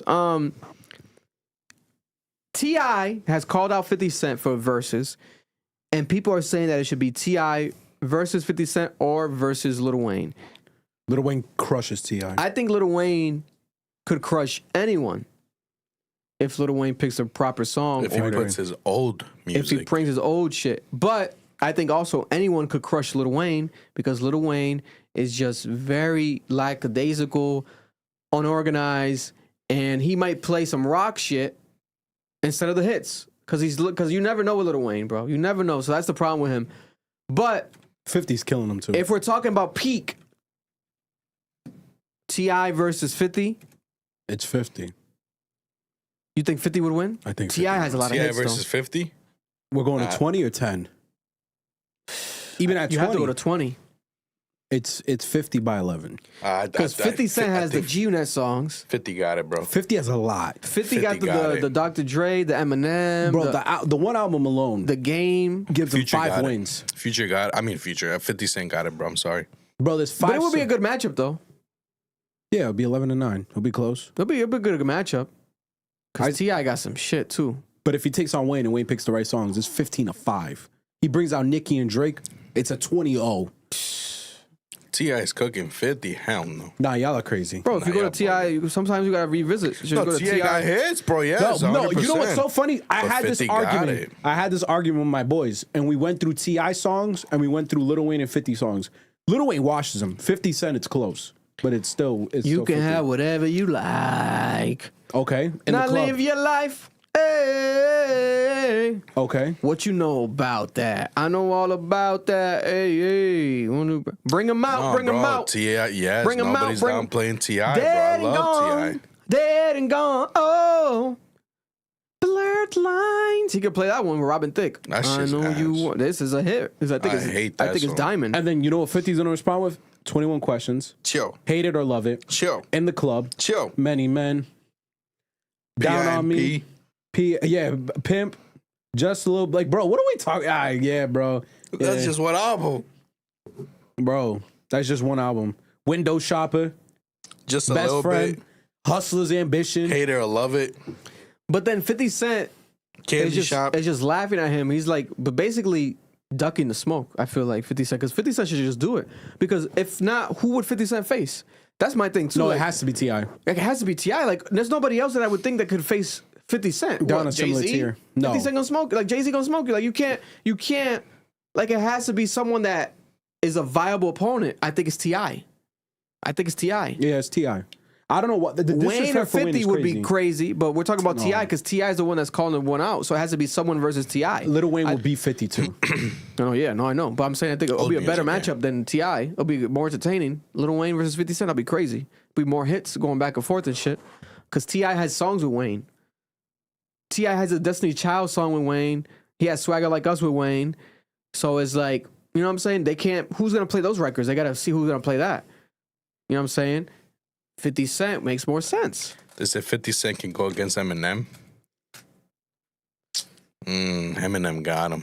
That matchup doesn't even make sense to me. I feel like T.I. versus 50 Cent and then Eminem versus Wayne. Eminem versus Wayne it still doesn't make sense to me. Because who's Eminem going to face? It's got to be Wayne. Macklemore. It has, you know what I'm saying? Jeezy. Who the fuck Eminem gonna face? It has to be. It'd have to be Wayne. Wayne Wayne will will still still win. win. Eminem would have to be anyone in the rap game. Wayne will beat Eminem. I think so. And I Wayne love will beat Eminem. Eminem got some shit. A lot of niggas forget what Wayne's discography looks like. It's very, very scary. It's very, very scary. I'll tell you this. They both would have to play old music. No, yeah. Don't bring that new shit. No, it'd have to be old smashers. And I'm telling you, I don't think niggas understand the bag Lil Wayne can go in. Oh, 100%. Slim G. Lil Wayne's a monster. Yeah, I haven't heard that name in so long. Baby Keem, brand new album coming this Friday. Baby Keem Casino, brand new album Casino. Kendrick Lamar confirmed on the album. There's a snippet out right now. There's also a documentary called Booman. Booman episode 1. I think today dropped Booman episode 2. And It's good music. it's sounding good so far. It does. It It's sounding good I'm so surprised far. he's using Booman because that's from his last album. So Booman is a nickname, right? And I have That's this what they call him. theory, right? Yeah, I think Kendrick calls him that. His family calls him Booman, right? But then Booman, Iceman. I think that's directly correlated to that. Nah, but he's been. But then people are like, he's been Booman. I know he's been Booman, but episode, you know what I'm saying? Why doing episodically? You already have the Iceman episodes. Niggas think I'm crazy in the comments. I don't think I'm that crazy because they have the subliminal beefs. Like Over his bitch. on Family Ties, What did he say? he said number 2 was number fucking two- my bitch. Number two's in my girl's Number DMs. 2's DMing my bitch. Number two DMing my bitch. Yeah. So it's like he's all talking good. I about don't Drake. ask why. And then Drake tried to sign Baby Keem. But then Kendrick obviously signed him. Right? And who knows? Maybe Kendrick created the label for Keem because Kendrick didn't even have a label at the time. Like it was rumors of Drake signing him and Drake was at the show trying to scout Baby Keem and get Baby Keem on his side. He's a We Baby saw Keem fan. live. Right? But now he's DMing his bitch. That's know what I'm cool. saying? I don't ask why. I don't ask why. And then they did the Hillbilly shit and they did remix Sticky. It was the Sticky Drake song. They did it like a remake to the beat. Right? Boom. And then Casino is with a dollar sign. February last year. Some sexy songs for you. With a dollar sign. This nigga Vince And we still do gotta hear the math. music. There could be more shots, more subliminal on this music. I'll wait until I hear it. Is the door open more? I think it's locked. No, it's not unlocked. It's not unlocked. Yeah, so if the juvenile hearing woman coming, Yeah, she's here. okay, she came early.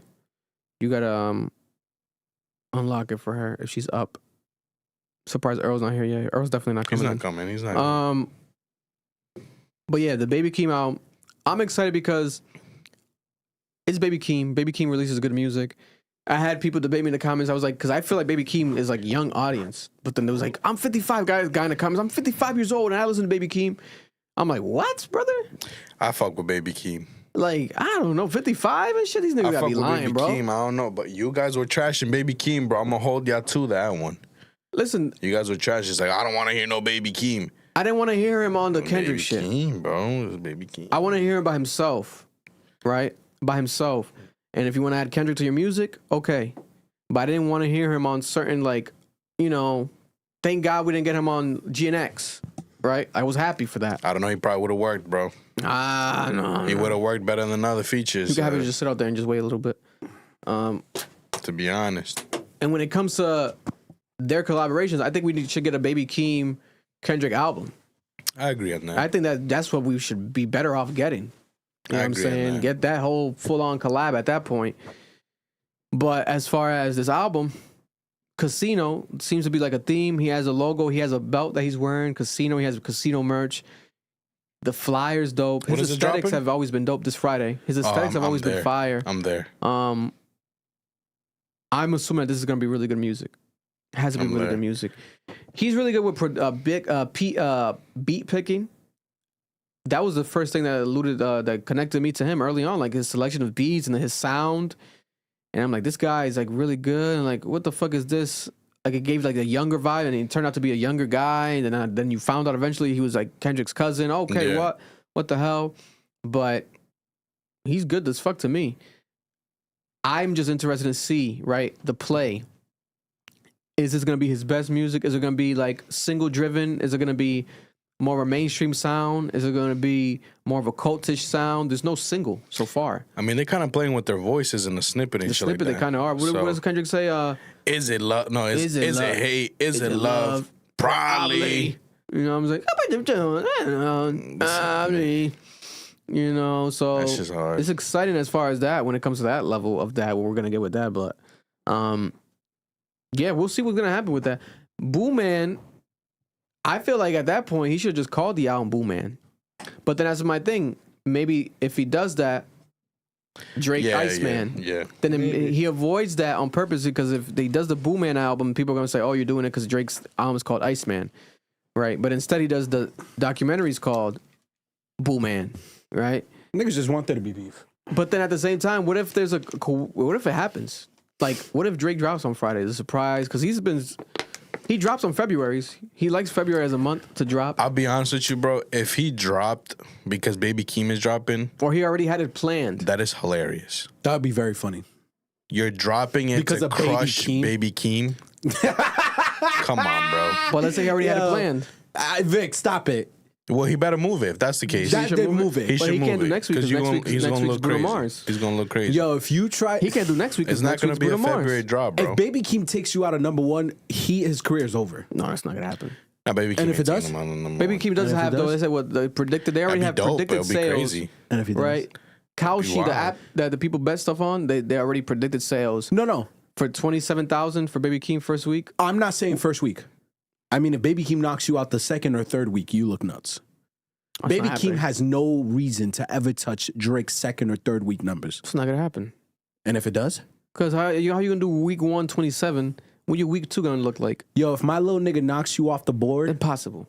I'm gonna let you know right now, your career's up, bro. And Drake's Pack it up. second and For third something like weeks that to be- happen, be it would have to good. be. It would have to be a collab album. It would have to be. It'd have to be Kendrick. It Lamar would album. have to be a collab album. It'd have to be. Yeah, no. But in general, just very excited for Baby Keem. The timing feels good for some reason. Even though there's no single, the timing doesn't feel good. I'm good with that. It's about dropping. time. I mean, shit, we haven't heard from him in a minute. In like 4 years. And it's been an exciting rollout this year for just music. Like this, like back to back. Like we had, which we'll talk about now. This past weekend, new music that dropped. Oh, and also shout out to Jack Harlow, who's coming soon. Jack Harlow has a new album coming soon called Monica on his birthday. He's dropping on his birthday. No single yet. We'll see what's gonna happen. When's his birthday? March 23rd, March 13th or something. Middle Shit, March. March, baby. I'll tell you this much. He had the song with Doja My Cat last brother. year, which was a successful single. He didn't make it into an album. I don't know why. I'm not sure if that's going to be on this album. I like Jack Harlow's last album. That rap album was phenomenal. I like Jack Harlow. I like Jack Harlow's Harlow. really the good. album. Jack Harlow's really good. I don't care what people say. Let's see what's going to happen with this.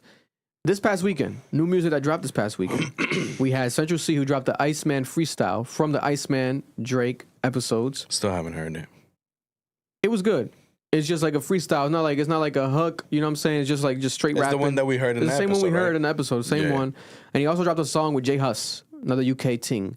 J-Hus. J Hus. And this is off an EP that he has coming soon. Central C. So Central C's back already. He had an album last year, which was really good. Yeah. Now he's back with an EP. So he's back again. Maybe, in my opinion, maybe might be too soon. That album, you could roll that album still out. He has some really good music on that album. One of the better albums of last year. Almost damn near underrated because the end of the year wrap up list. A lot of people didn't mention the Central It C was album. underrated. I forgot about it. I'm not gonna lie to you. But it is and UK. I really did like it. Different country, so maybe that played into it as well. But it was pretty good. Brent Faiyaz dropped an album. Yeah, I like that album. me too. Sounds like, and I thought it was crazy when I said it, but people agreed with me in the comments. I was like, thank God I wasn't crazy. But it sounds like Michael Jackson. Like it sounds like The Weeknd. Like it's almost like that. Like I don't know how to describe it. Almost It's like poppy. a poppy-ish, like But he's singing R&B. But he's singing. I need He's to hitting notes that he's listen to never it hit again. before. Yeah, he's singing much better. And it's clean. There's no swears on the album. The only one time he swears, he bleeps it. Like the whole album is clean on purpose. Like you could tell he's intentionally made it this way.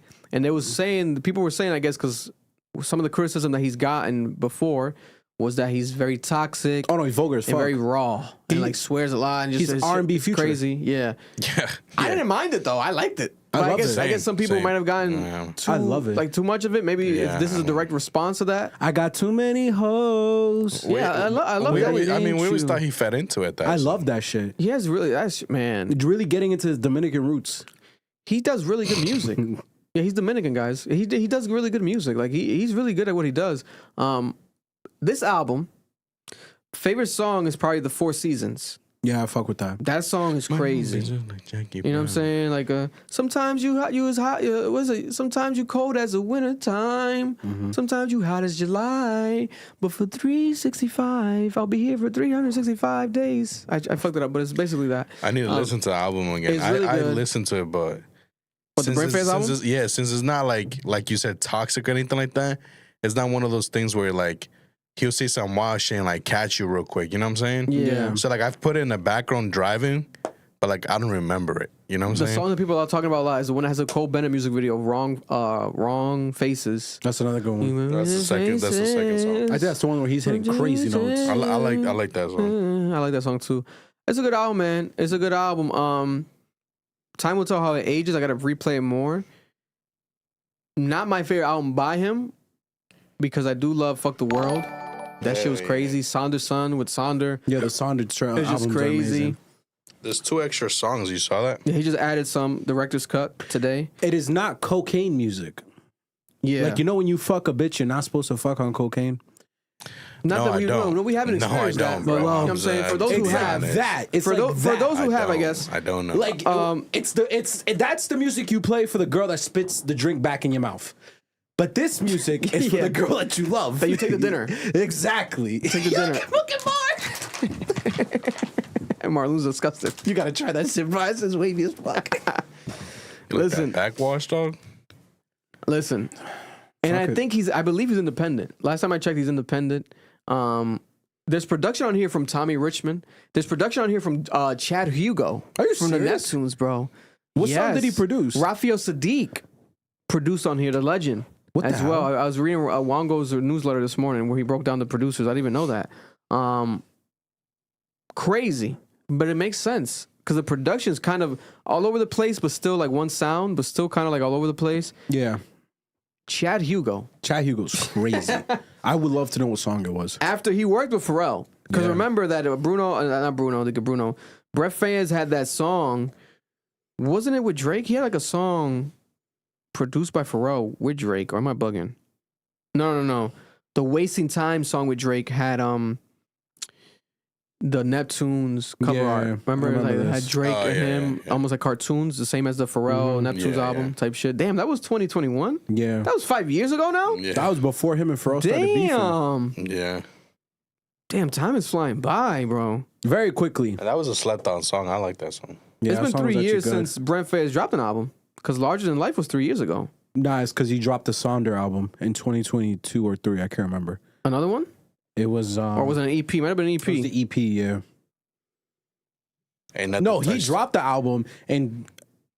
Oh, yeah, because we reacted. Oh, yeah, to Larger Than Life. We yeah. reacted to that Ain't 3 years nothing, ago. ain't Yeah. nothing touched that first Sounder album. Nah, that new one's fire, bro. I'm sorry. That first track. I think this one is better than Wasteland. I wasn't huge on Wasteland. I think this is better than Wasteland. It's Wasteland not, is slept on. That's good as fuck. it's not better than Fuck the World, though. Fuck the World to me is phenomenal, bro. Fuck the World from Skyline to Fuck Make It the Out. The World. whole album is flawless, bro. It's flawless. I love that album. It's Fuck the World. But shout out to Brent Faiyaz, still doing his thing and experimenting with his sound, showing you what he's capable of. Kind of reminds me of Justin Bieber's Swag album. And I feel like he can make really great music for people. Like I can see him making music for Justin Timberlake, working with Justin Timberlake, collaborating with those type of artists. He could really get in that bag. Like this is a very impressive, kind of like almost like a showing off your skills album to me. Not that I love the album fully, but I appreciate and respect what was going on here. Like it's some different shit. There wasn't no single either. It was kind of like a surprise announcement, and then he dropped it. You know, the surprise date, and then we're coming here, we're dropping it. Bold calling an icon because he's not an icon.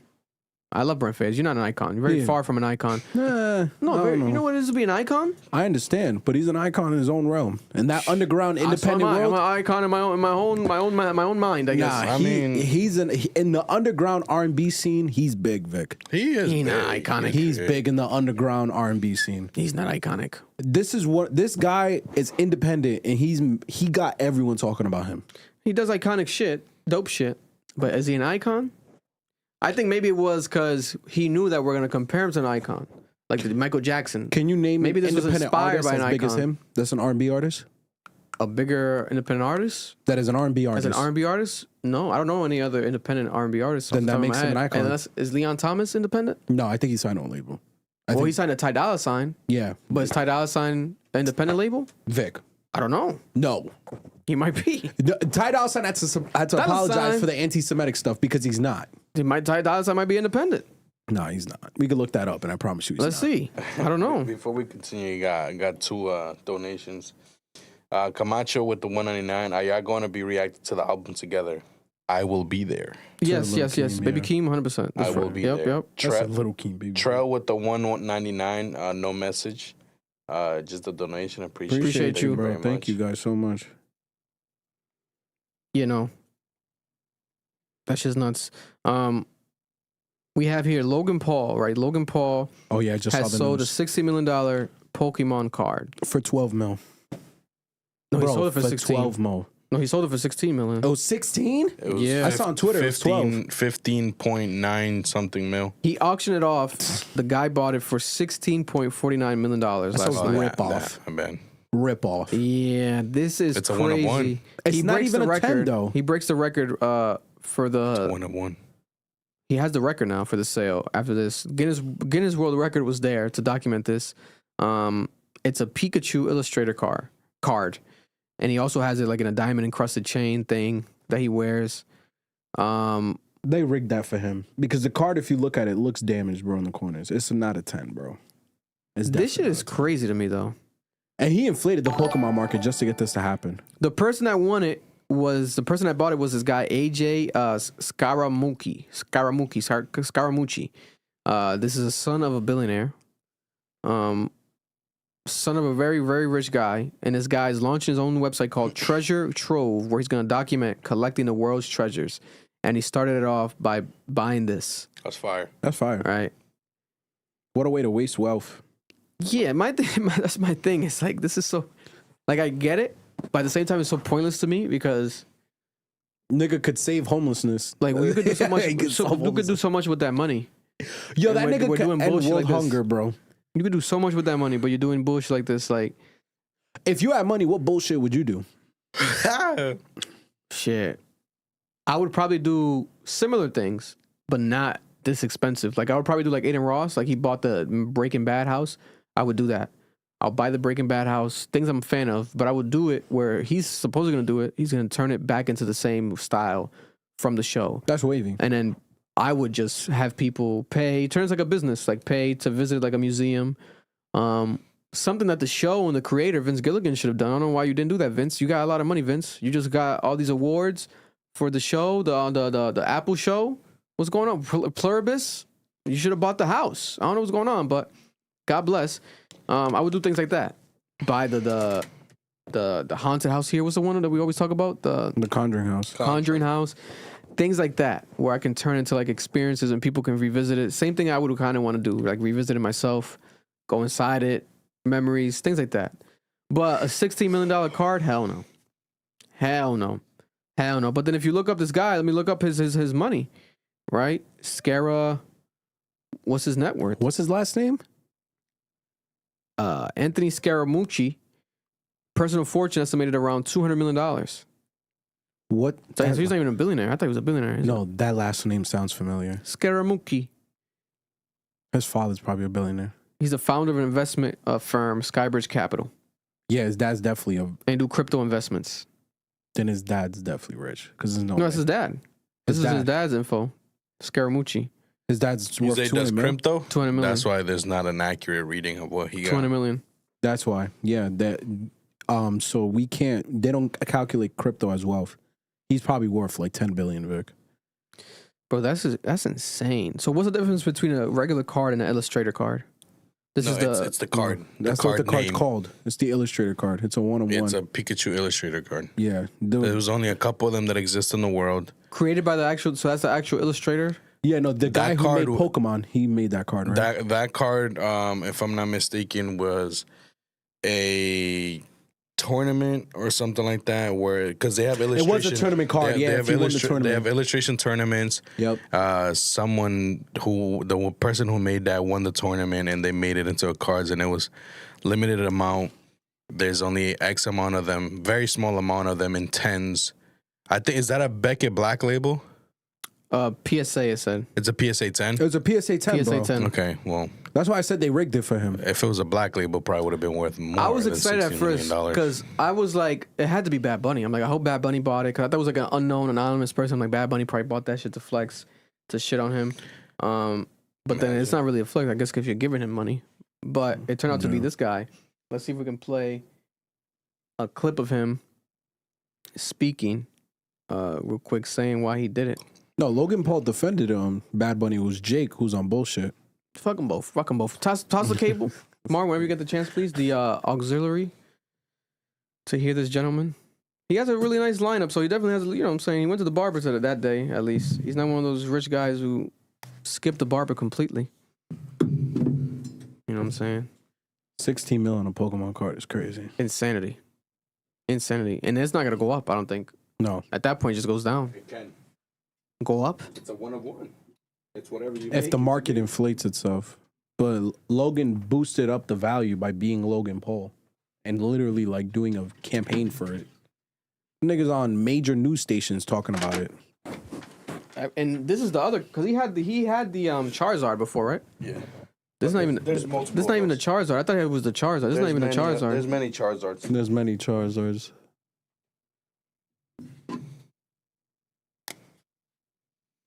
You guys hear it? No. That shit don't work. Let's play the audio again. Make sure it's changed on the MacBook, yeah. Yeah, this is such a bizarre purchase.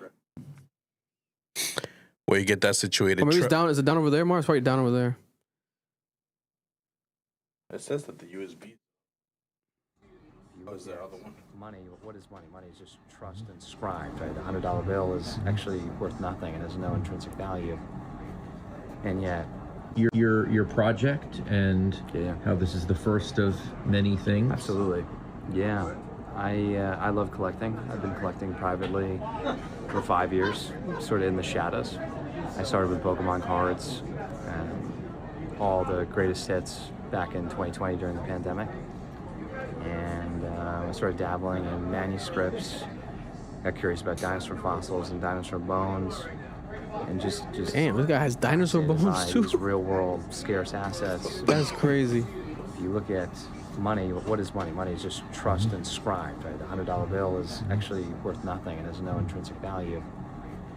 And yet, there's a $100 bill right there, and somebody would take it as a medium of exchange. And I think collectibles as a store of value asset is fascinating. And I think there's going to be just a lot more momentum in this category. So you feel like it's just the beginning. I really do. I think it's just the beginning. Yeah. How much of what is becoming an alt asset, how much is it about the story itself, the story of the It's piece? about everything, man. Yeah, I mean, think what makes collecting so interesting. Yeah, I don't know. I disagree with that. I don't think that this is just the beginning. Is crazy, bro. I think we're heading towards a world where people are caring less about all the materialistic shit. Like, I don't know, people bro. ain't going out. Vic, People ain't buying. nah. People are not buying You don't designer know- no you don't more know like how that. Designer crazy sales are down. Vic, the you don't know what collectible the game is, bro. right now, Hookah bro. It's sales are bad. down. Nigga, those little, did you see it online? The little Pokemon balls from back in the day that have the Pokemon inside, like the plastic thing? Yeah. Bro, they're worth $100 each. I used to eat those things. You was in that show too? Fuck you. You was on the Lifetime My Strange Addiction. My strange addiction, plastic.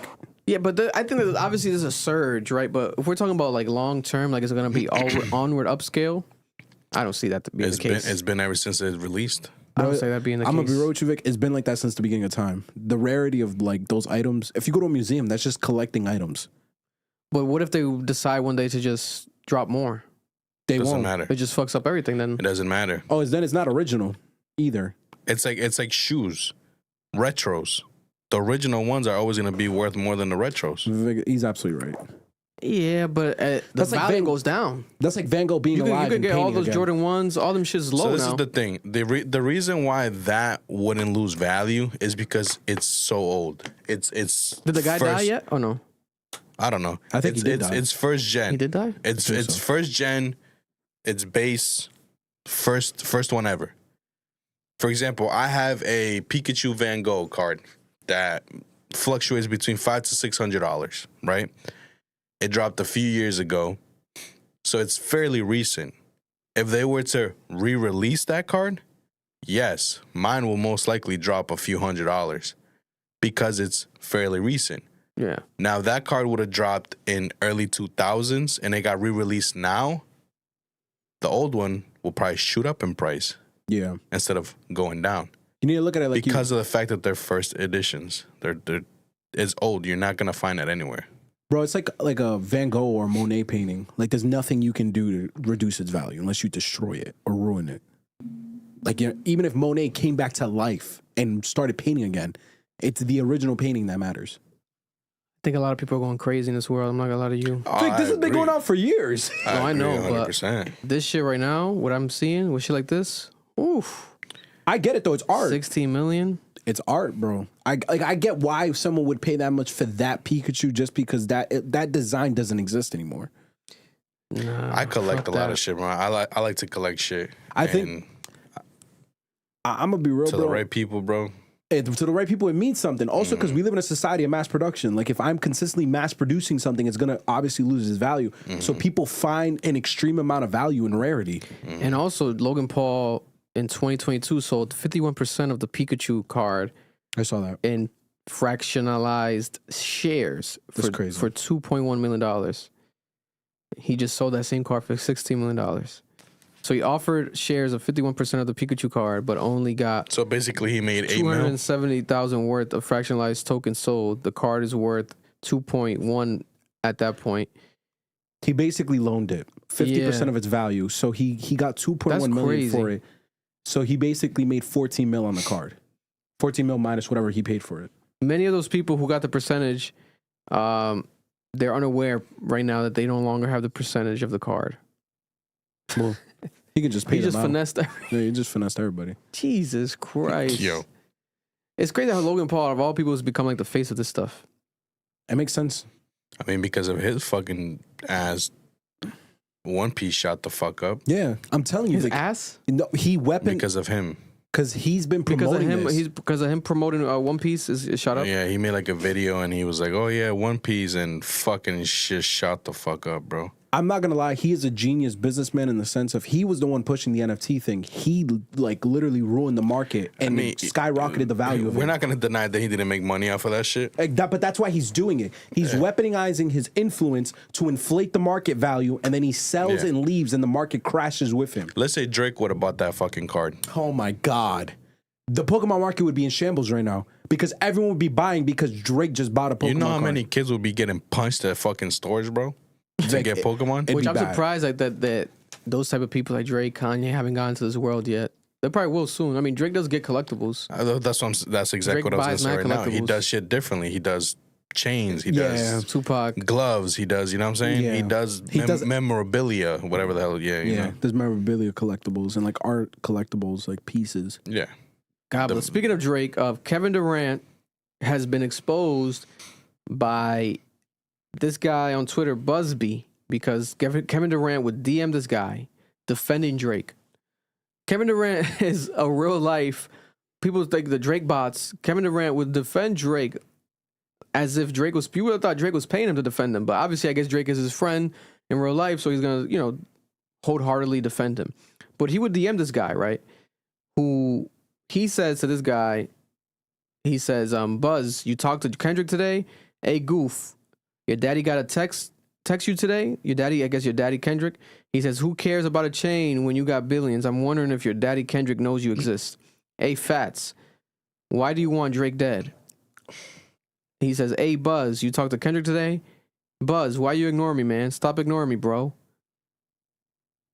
And he keeps going on and on with this guy, right? And this got confirmed to be directly Kevin Durant's actual account.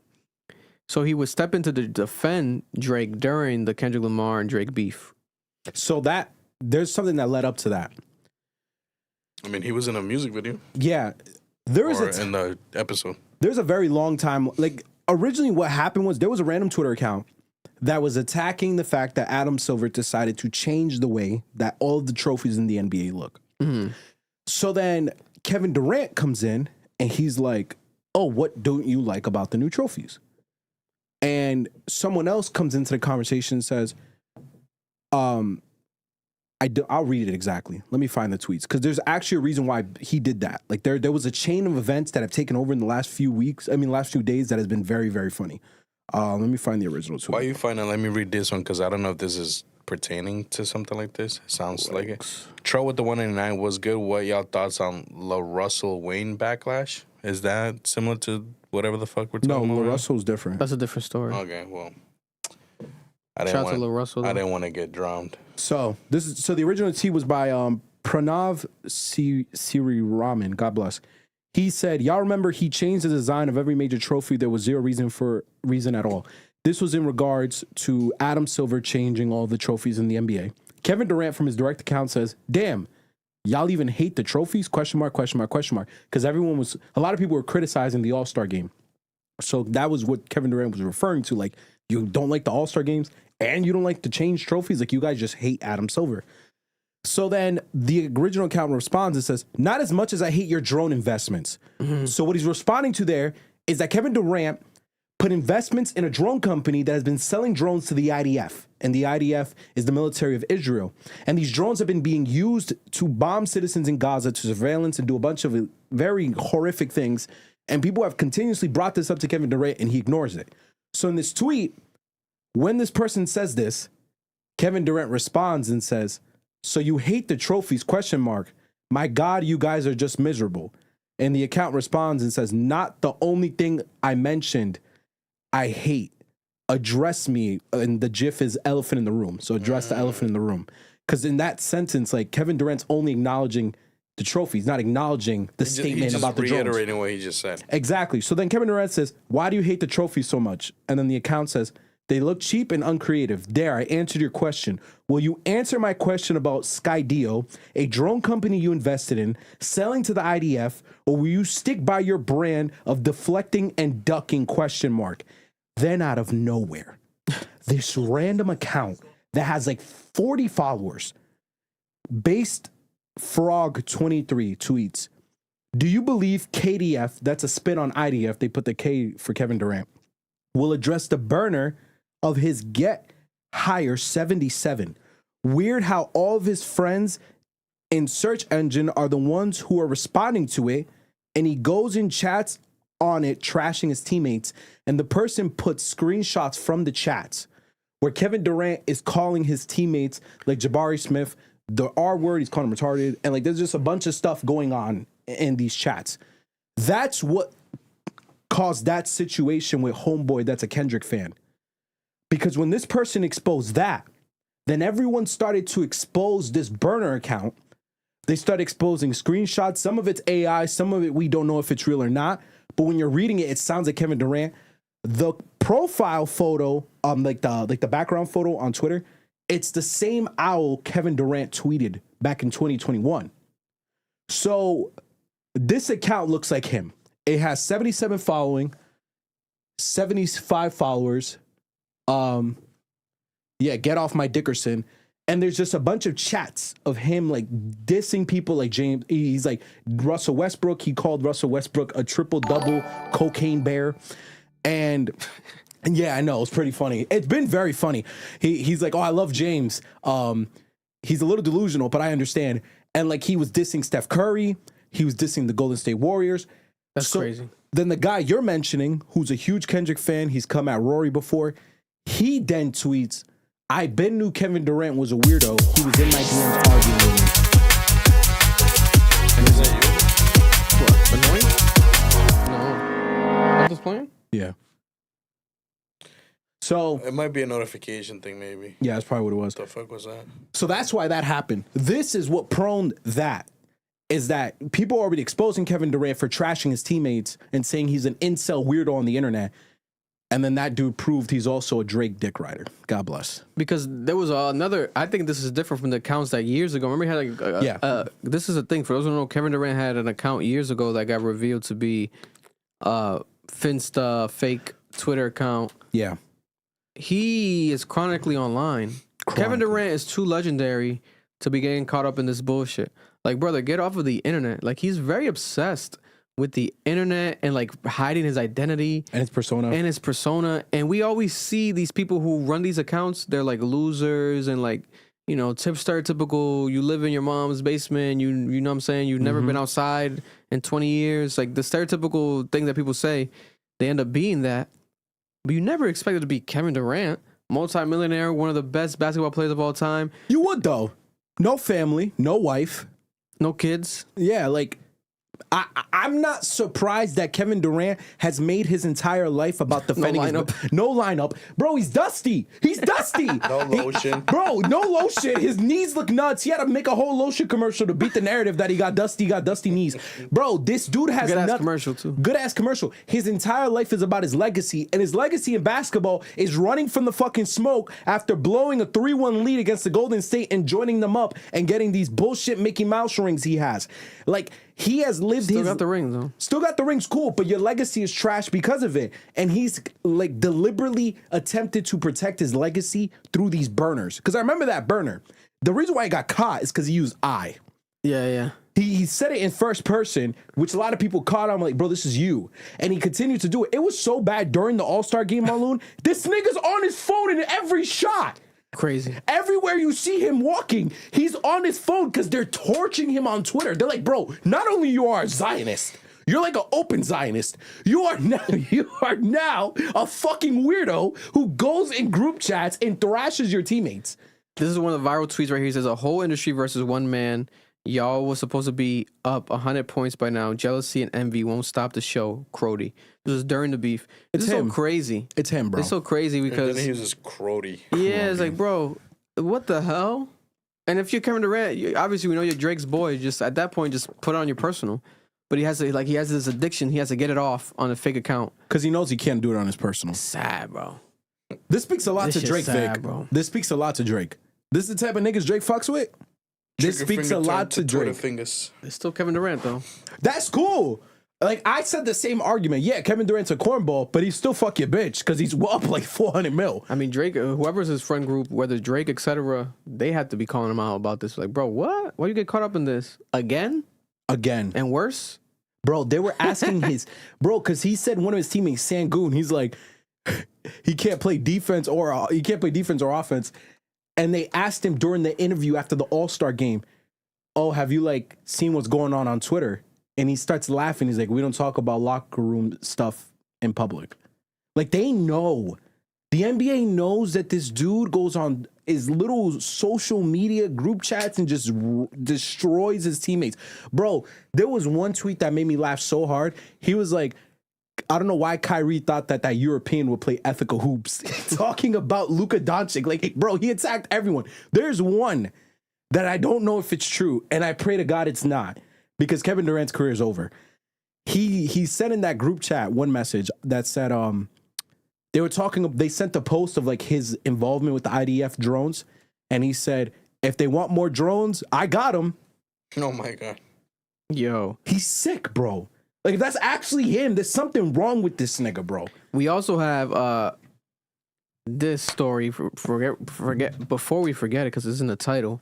I almost skipped over it earlier. Barack Obama confirmed. He got interviewed by this guy, Brian Tyler Cohen, who does great interviews.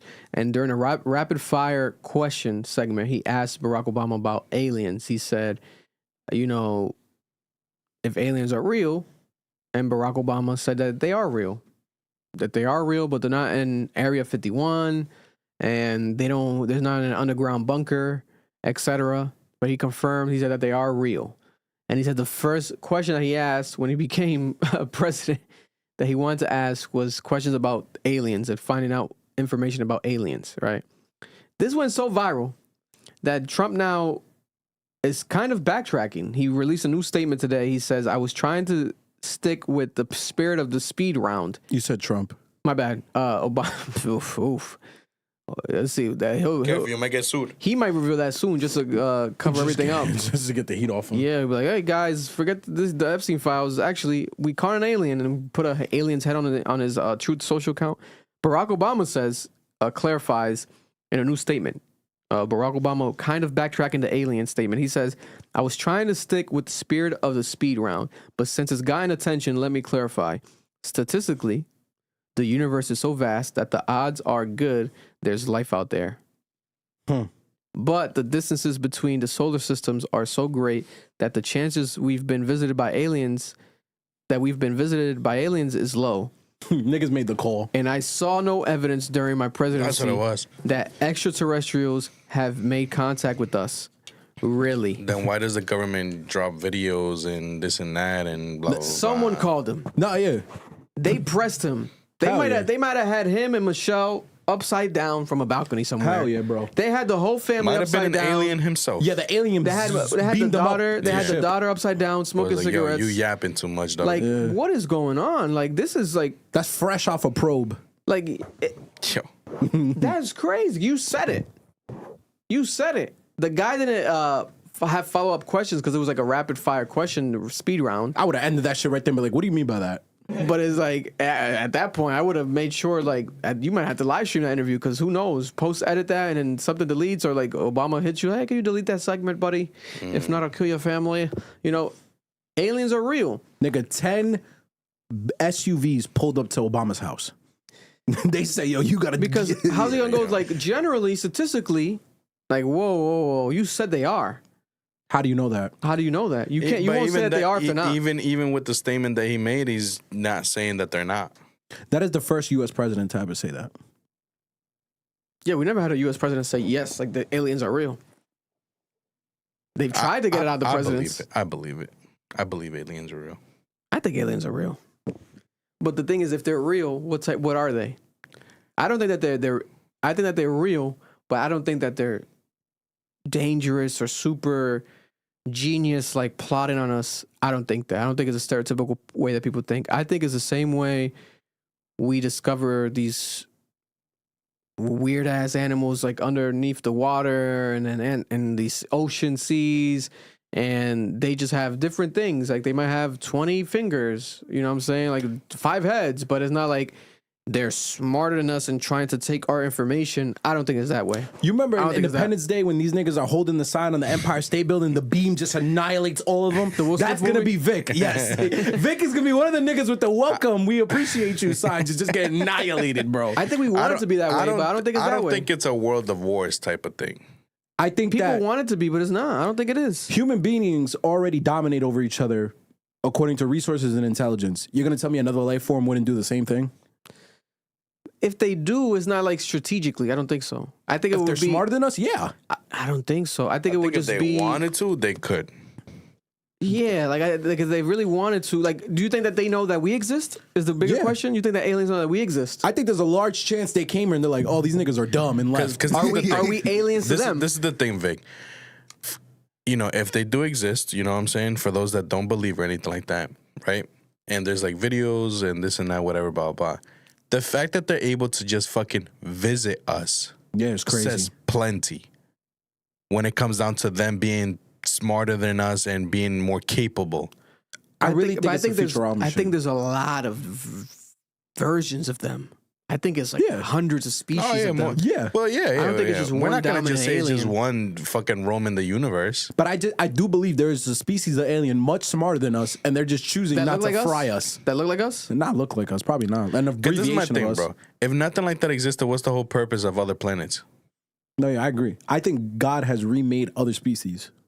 I truly believe that. If it's just us, why not just us? What's the But would purpose God make of so many other planets? species to And they probably got their own version of have God in their Bible. wars? Like species wars? No.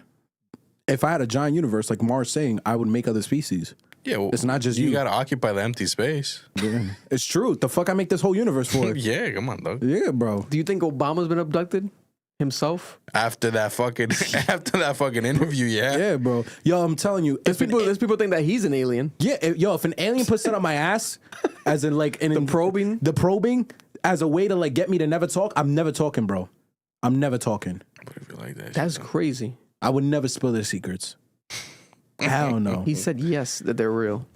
Nigga, conspiracy theorists are up right now. Niggas like 1,000 I and 0. love conspiracy theories. Remember, there's been the guy that went on Rogan. Who was that guy? I forgot his name, man. Good ass interview, classic, where he was talking about how he was hired to work on spacecraft, spaceships, and then got fired, etc. There's a lot of substantial, evidence online. Has he been killed or shushed? He was attempted to be killed and such. He's been like trying to run Okay, away. so if he's off the grid now. Yeah, there you go. It's the aliens, bro. I believe it. Nigga, one day we're gonna walk outside because we talk too much, and a beam of light is gonna take us into a ship. Like in Men in Black, like the ching, ching, erase your memory. Ching, ching. You know what I'm saying? I wouldn't be mad at Maybe that. Will Smith's an alien. Because he's in multiple alien movies. I seen mad conspiracy theories that Jeffrey Epstein's a reptilian because that nigga's always smiling. Listen, man, do you guys believe in aliens? Comment down below, leave your opinion. Is Obama an alien? What the hell's going on? I believe him. I think the backtracking was some Would bullshit. you have sex with an alien? Would I have sex with an alien? No. I would, listen, I'll be scared. I wouldn't even, if I run into one, it's not, people think, oh, you're going to hang out with an alien? I'm going to shit myself, bro. If I see anything that's stereotypical at all, like taller, gooey, dripping, I'm running the fuck away, bro. I'm not gonna be interacting with that. I'm gonna be like the meme. I'm gonna be getting lit with these niggas. I'll be like dancing with these niggas, bro. Hell no. Imagine alien drugs. Let me show you the culture. Yeah, let me show you what's up, bro. Let me take you to the fucking Bronx, nigga. What are you talking? We'll go to Dykeman. I'll show you what's up. A Dominican alien would be lit. That would be lit, bro. We gotta get Dominican. That's different. If it's a Dominican alien, that's some different shit. Bro, I want to party with an alien. That'll be lit. Also, over the weekend, the All-Star game happened, right? All-Star game weekend used to mean so much. As a kid, I remember waiting the whole year, counting down the days to watch the All-Star weekend, NBA All-Star weekend, to watch the dunk contest, the three-point contest, the All-Star game, the West versus East game. It was always a moment, right? It felt special. It was almost, to be honest, I think it was, to me as a kid, it was bigger than the Super Bowl because I really loved the basketball more than football. So to me, that was like my Super Bowl, like waiting for the All-Star weekend. And it was crazy because it would feel almost bigger than the actual NBA Finals championships in the playoff era because they would actually go hard, really hard. That's no longer the case. It does not feel that way at all. It did this year. You said the game was good. It was a very good game. So I'll explain the format. They basically broke up everyone from World to USA, and it was the old dudes in USA versus the young ones, and then the World team. The World team allowed the European international players like Embiid, Wemby. Shai's hurt, so he couldn't play. Luka was hurt, so he couldn't play. Damn. But it was really good. It came down to the young versus the old in USA. That was the last round. The old burned themselves out playing against World, so they ended up losing. But it was so good. Everyone went off, bro. Like, not everyone went off, but there was a lot of effort. You could see they put it all on the court. Yeah. They broke it down into quarters. So it was as if it was a normal quarter, but the normal quarter was a single game. So it was 4 games in total. It was very good. I enjoyed it a lot. Like, if you are an NBA fan, you enjoyed the format, you enjoyed the way it looked. It was better than a lot of the other NBA games. There wasn't a single blowout. No, the last one was a blowout because the old niggas were tired. But the other games, yo, bro, close. 3 points, 2 points. It was mad heated. Niggas was trying. Nigga, Kawhi dropped like 40. They showed photos of the crowd. Oh, the crowd was lit. And it was empty. Not that I saw. It was empty. There's a lot of our photos and reports of it being empty. You can see it empty seats in the All-Star Game weekend events. Then that was the events, like the dunk contest. That's done. So you think people just obviously cared more about the game than everything else? Yeah, because and when you look at the dunk contest, Mar, the dunk contest was trash. That was the worst dunk contest I've ever seen. Jackson Hayes looked freaking terrible. Like, the whole thing was horrible.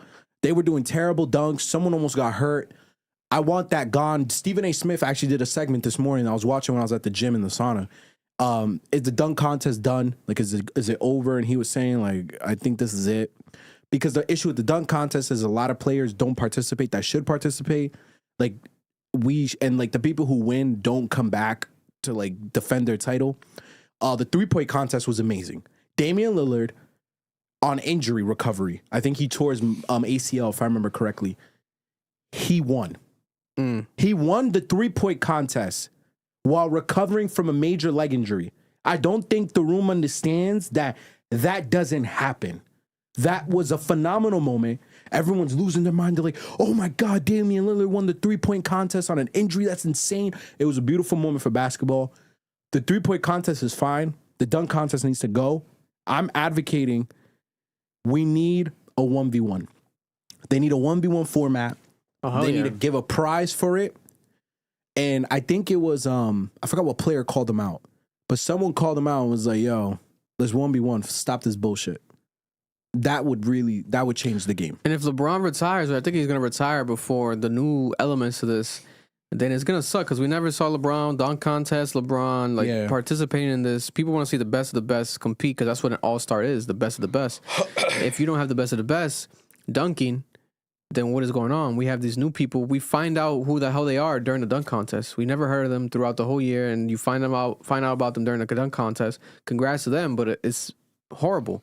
Like that's not how it should be, right? And there was reports of everything being empty. You said probably that if it was then the main game. The main game, I saw it. People went to the main game because you could buy tickets for different events. So people probably just cared about the main game. Bro, that main game was amazing. And the main game, it drew, I have the number here. It says 8.8 million people watched. They said it was the most watched All-Star game since 2011. Vic, it was a very good All-Star game. But then people are saying that it was because it was promoted, like you said, against World versus U.S., during the Winter Olympic coverage. It was promoted as like a Winter Olympic type of promo thing. It was on Peacock. And it was. Etc. It was basically that. Like, what we saw was the world team take on the younger USA and the older USA. It was beautiful, bro. Like, you're watching Wemby take on LeBron and KD. And then he has to take on Devin Booker and AD. Like, not AD, what's his name? Anthony Edwards. But didn't it start mad early though too? They started like at what, 2 p.m. or some shit? That was the issue because it was on Peacock, so they wanted to end it before the Olympics. Oh man. Which I'm against because it was in fucking Los Angeles, so it started at 2 p.m. for them. That's crazy. That's crazy. So it was 5 p.m. for us. Yeah, it was very bad. That's nasty. That was nasty. And they got lucky because it was a Sunday. That's why I'm like, how did so many people watch it? And everyone's complaining, but then so many people watch it. But then people are like, well, it was because people probably waiting for the Olympics. Because a lot of people watch the Winter Olympics. Everyone's watching that. So I'm like, that's how they got away with it. Been watching that shit at work. They're probably able to fluff the numbers that way then. Yeah, probably. Because, hey, we got the Olympics on. And you just watch the Olympics. You know what I'm saying? They're smart for that. Yeah. Because it makes sponsors happy. Like, oh my God, the most watched All-Star game since 2011. That's fucking 15 years ago. But it's horrible. I don't get it. So... But it's smart. It's, you know, business politics. They know what they're doing with that. The numbers, if they're real, they're real. They're not going to report fake numbers either because then that'll be found out. But then also what went super viral was the people calling LeBron James a Zionist during the All-Star weekend because LeBron James got interviewed. It went viral. LeBron James has faced criticism all over the internet because he got asked about Israel and about the fans, NBA fans there during the All-Star weekend interviews. And they said that his actual response was out of touch and it was supportive of a divisive situation, and he's gotten some backlash. I'll play the clip here of LeBron James responding to this, right? Wait, he responded? Not responding, but just talking about Israel. Oh, I was about to say. Oh, you mean like again? That'd be crazy if you spoke again. It was quick. For all the Israeli fans, what message would you like to send? And the woman that was interviewing him was from Israel as well. It was an Israel reporter. For Israel, and also what do you think about Danny Avdia? Well, I've been quoted on Danny already. And they asked me what I thought about this season. I said I believe he was an all-star. And, I mean, he is an all-star. He's playing, exceptional, basketball. So that's that. And then, I mean, if I have fans over there, I've never been there. If I have fans over there, then, I hope you have been following my career. I hope I inspire people over there to not only want to be great in sports, but I want to just be better in general in life. So hopefully someday I can make it over there. Like I said, I've never been over there, but I've heard nothing but great things, and I appreciate the question. Thank you so much. Yeah, appreciate it. So, politically correct answer. Right, but I think the main issue was it's not politically correct. No, it's not. Well, in his eyes, that's what he was tackling it from, right? Because he's like, I gotta answer this. No, he's an Israeli woman, but then at the end, no. The main issue to me was when he's saying, "I heard good things. I've only heard good things about Israel." He's like, wait a minute, you haven't only heard good things. That's bootlicking. Because then you can't say that. It's a common phrase, but it's a dishonest phrase because. And it goes against completely, ironically, well, they're cool now, but the former little bro arch nemesis, someone who's been very outspoken about this for a while, Kyrie Irving, right? Kyrie Irving to a high level, right? For years. And then now this guy, I would think at least, you saw what some of your peers. It's not like nobody in the NBA's spoken about Palestine and the injustices and everything. For years, you at least can say, okay, you know what I'm saying? I'm Kyrie's big bro. Have you ignored what Kyrie's been speaking about for a while? Like, you know what I'm saying? Like, you kind of fucked up by saying that. You know what I'm saying? Like, what was the case here, right? No response yet. I was waiting because this got so much, what's it called? Backlash. You're just like, the fire with this kept growing. I'm like, oof. Because he responds to everything. Rich Paul, you respond right away. LeBron's been responding. This year specifically, I'm telling you guys, he's retiring. He's not taking any shit. He's just saying how he feels. Responds to everything right away. Boom, boom, boom. It's Monday night. No response so far, right? And there's a reason why. What do you think? I was trying to look it up. Some people were saying business ties. Yes. Specifically what, Nike? Yeah. So let me explain. The $1 billion deal? LeBron James does not care about the international struggle of black and brown people. He doesn't. I'm sorry to be the bearer of bad news. Because here's the problem, bro. When we're talking about Israel's an apartheid state. Like, that's not a debate. When you go to Israel, you have to go through checkpoints to see if you're Palestinian, if you're Muslim. Because they are targeting that demographic. And this isn't something that happened on October 7th because I saw it. People like, oh, you niggas let October 7th change your mind and now you think you know everything about the world. No, I was in high school, Mr. D'Orizio, AP US government, sitting there watching as Israel and Palestine had went through a 30-day war and they're going back and forth through the ceasefire. I'm at 15, 16 watching this problem because it's not just October 7th. It's been a 60, 70-year struggle. It's such a long struggle, Vic. Malcolm X talked about it. And he talked about how the existence of Israel is a complete violation of the human right of the Palestinian people because it's an illegal state. So for you to say that Israel, there's no problems, you've heard nothing but good things, you're ignoring the apartheid, you're ignoring the racism that takes place. You're ignoring the policies and the legislation that has been pushed by Benjamin Netanyahu and all of his cronies that has been systematically stripping the rights of every single person in those communities from the West Bank all the way to Gaza. Because it's not just Gaza. Everyone talks about Gaza. No one talks about the fact that in the West Bank, and it's been going on for like 10, 20 years now, they're taking people's homes systematically. People are going on vacation and coming back, and there's Jewish people living in their homes saying, well, you left, so it's my home now. And it's legal. There's a viral video of this fat Jewish dude who just took over someone's home in Israel. Like, this is a real thing. There's nothing positive about being a black or brown person in Israel. Nothing at all. It is a systematically oppressive government and institution that exists there. And the reason why he took that position, the reason why he sat on that stance is because he wants Las Vegas. He wants a Vegas team. He doesn't want to piss off Adam Silver, who is a proud Jewish person and defends Israel and has been pushing. This is why they asked him about Danny. They've been pushing Danny because Danny's from Israel. Danny plays on the Israeli team. Yeah.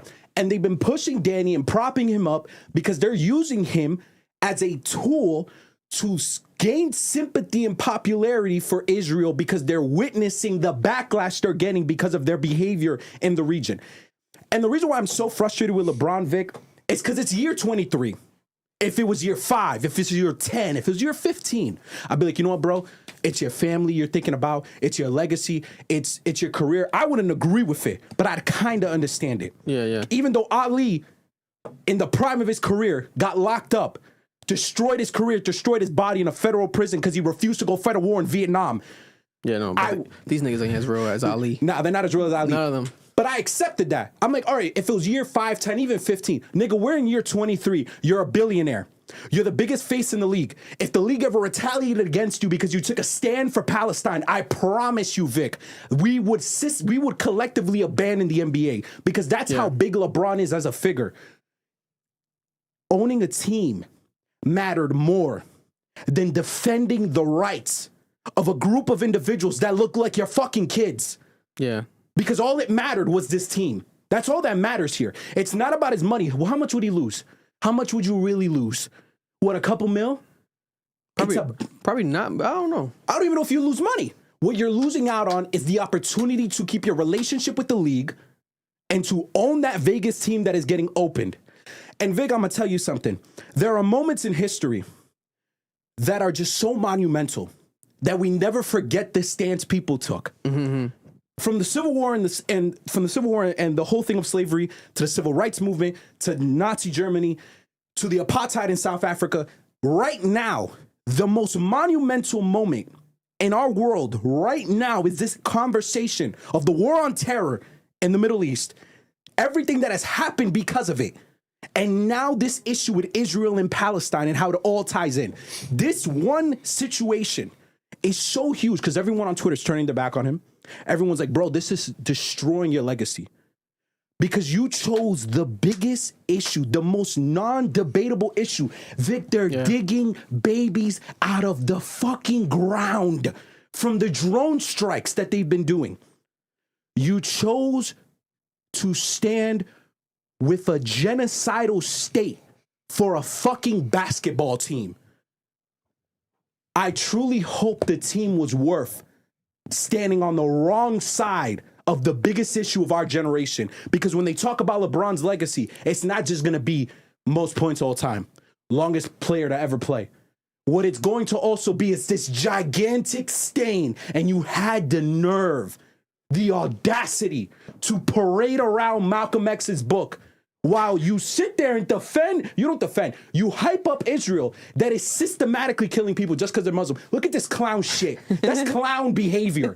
That's loser performative behavior. And I don't care if he's black. I don't care if he's successful. I don't care if you like him. That's wrong. That's a fresh open book. That's a fresh open book. Hey, read that shit. He just started it that day, guys. Nigga, and he never finished it clearly.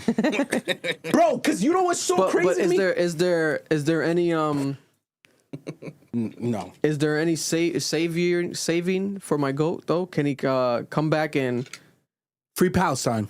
Yeah, simple post, just simple. Say it. Say it. Say it. I dare you. Because you want to know what's even funny? at the end of what he said, he could have just added at the end. He could be like, oh, or not, because he said only. The only that's the problem. Is like, what are you gonna say only? Like overall, like that's just a blatant lie as completely as it can be. But because you can't even add and free Palestine at the end of that because you just said only. You know what I'm saying? That you could say, I heard some good things, but free Palestine though, and look at the woman in the eye, like address her, because I'm assuming these reporters tend to have like badges or like something like that represents like, I'm from Israel, Israeli reporter. It will probably have it on her hat or jacket or mic, whatever the case may be. So you also just you know can why just they're hear it. asking you. You could kind of hear it also in the accent. as well. So the direct line of questioning, you kind of have to pivot now. Okay, this person is from Israel asking me this. Okay, let me answer this. And it's going to hit even more to home because it's going to go straight back to them because that's the news outlets that would report it. At the All-Star game when we heard LeBron James.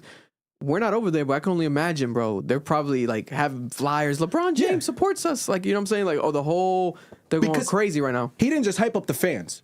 If he had just said, love the fans, but I'm not in agreement with what the government is doing, that's enough for me. Similar to like how people were saying like Chappelle and some certain people, I think Schultz said the same thing. Like, I have fans in this country. I don't support what the country's doing, but I want to go perform to my fans in this country because they're deserving of entertainment from me as well.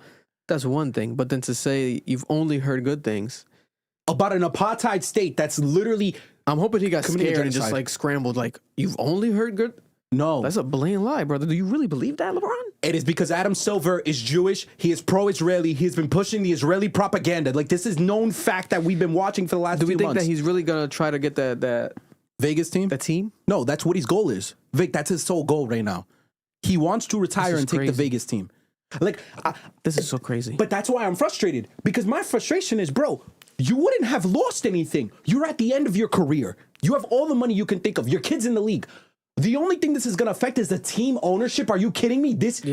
You're humanizing a government and a group of people who stand on mountaintops and watch the bombing of civilians. This is the thing that people in Israel do. When they bomb Gaza, they watch from the highest mountains as if it's entertainment.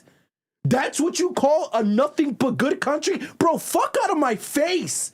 Have a fucking spine. Because this isn't the first time, Vic. When someone had tweeted, the GM of the Rockets, Dylan Moore, had said he supports Hong Kong and the movement that's taking place in 2019, it was a democratic movement. LeBron had the fucking nerve to go on Twitter and be like, well, I don't really appreciate the GM's comments because he's spreading misinformation and, that's dangerous for the league and the players. No, what it's dangerous is that it puts China in the hot seat. And China has a giant relationship with the NBA. And it has to force China to recognize the human rights violations that they've been doing for the past 40, 50 fucking years. And that's why those kids are protesting in Hong Kong.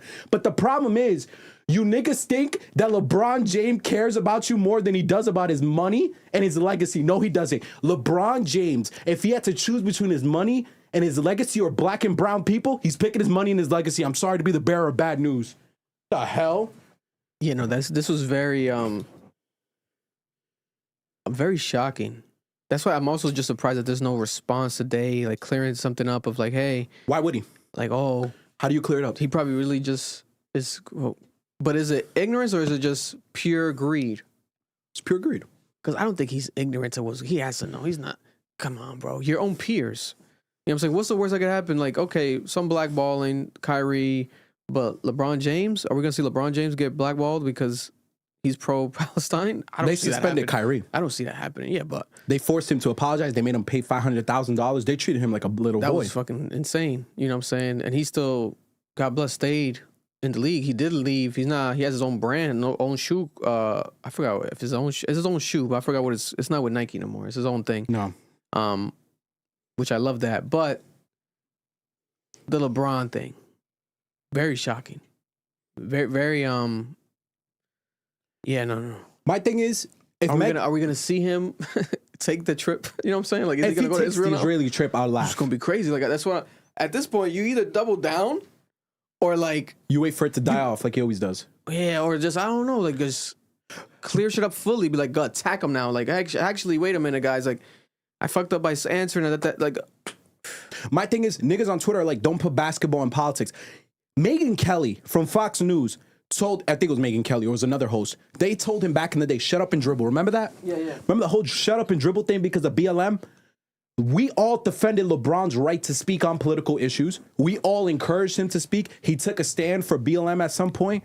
So it just stands now. Yeah, politics don't matter no more. It's LeBron. Like, it's not like if it was just like a new rookie or some shit. It's like, okay, the rookie. That's different. It's LeBron James. It's the face of the league at the end of his career. At the end of his career. So it's like it's the most significant. Anything that comes out of his mouth gets highlighted more.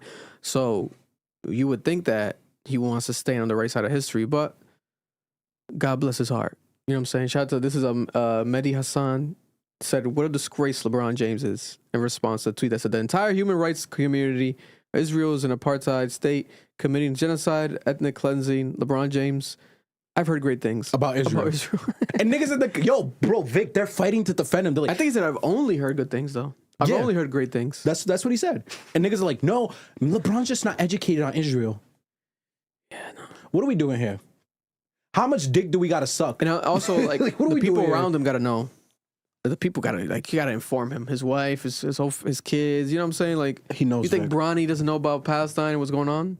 When all these streamers speak about it like constantly, like you think Bronny doesn't know, that hasn't known for years, and like I don't know, it's just it's complete lie. We gotta stop. It's a complete lie. It's a lie, and the league has been pushing Israel. Like I don't know if y'all noticed, but Benjamin Netanyahu tweeted about Danny. He tweeted about a basketball player and how great he is for the I've state heard about of Israel. this kid, but I haven't even looked him up. I don't even know nothing about him. He's nice. I've heard about him though. He's nice. God bless him. But he's a tool. He's a tool for the Israeli government to push their propaganda about how they're a good nation and they're not doing wrong and they don't deserve the backlash they're getting.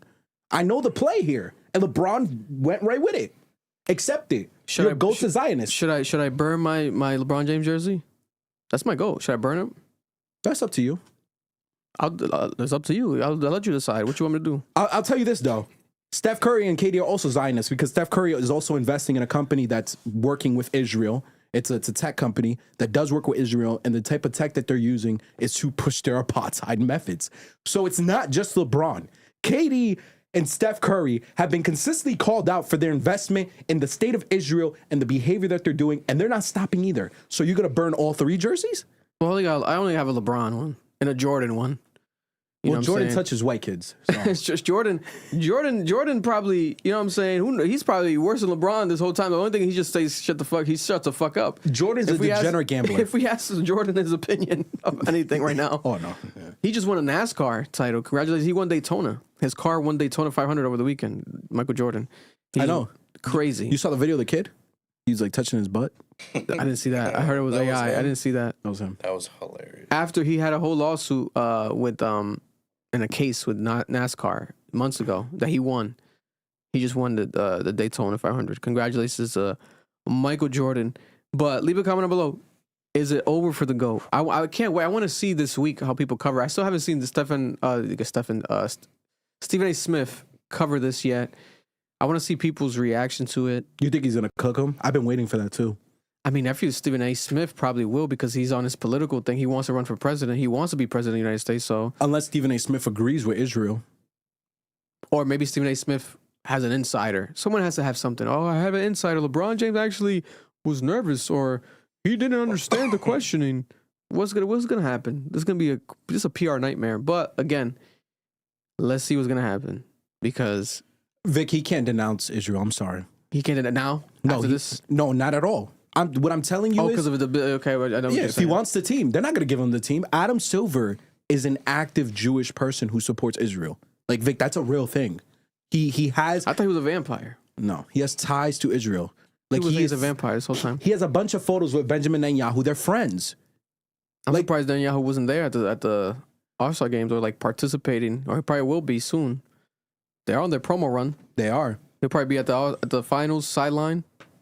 Quick pick with LeBron.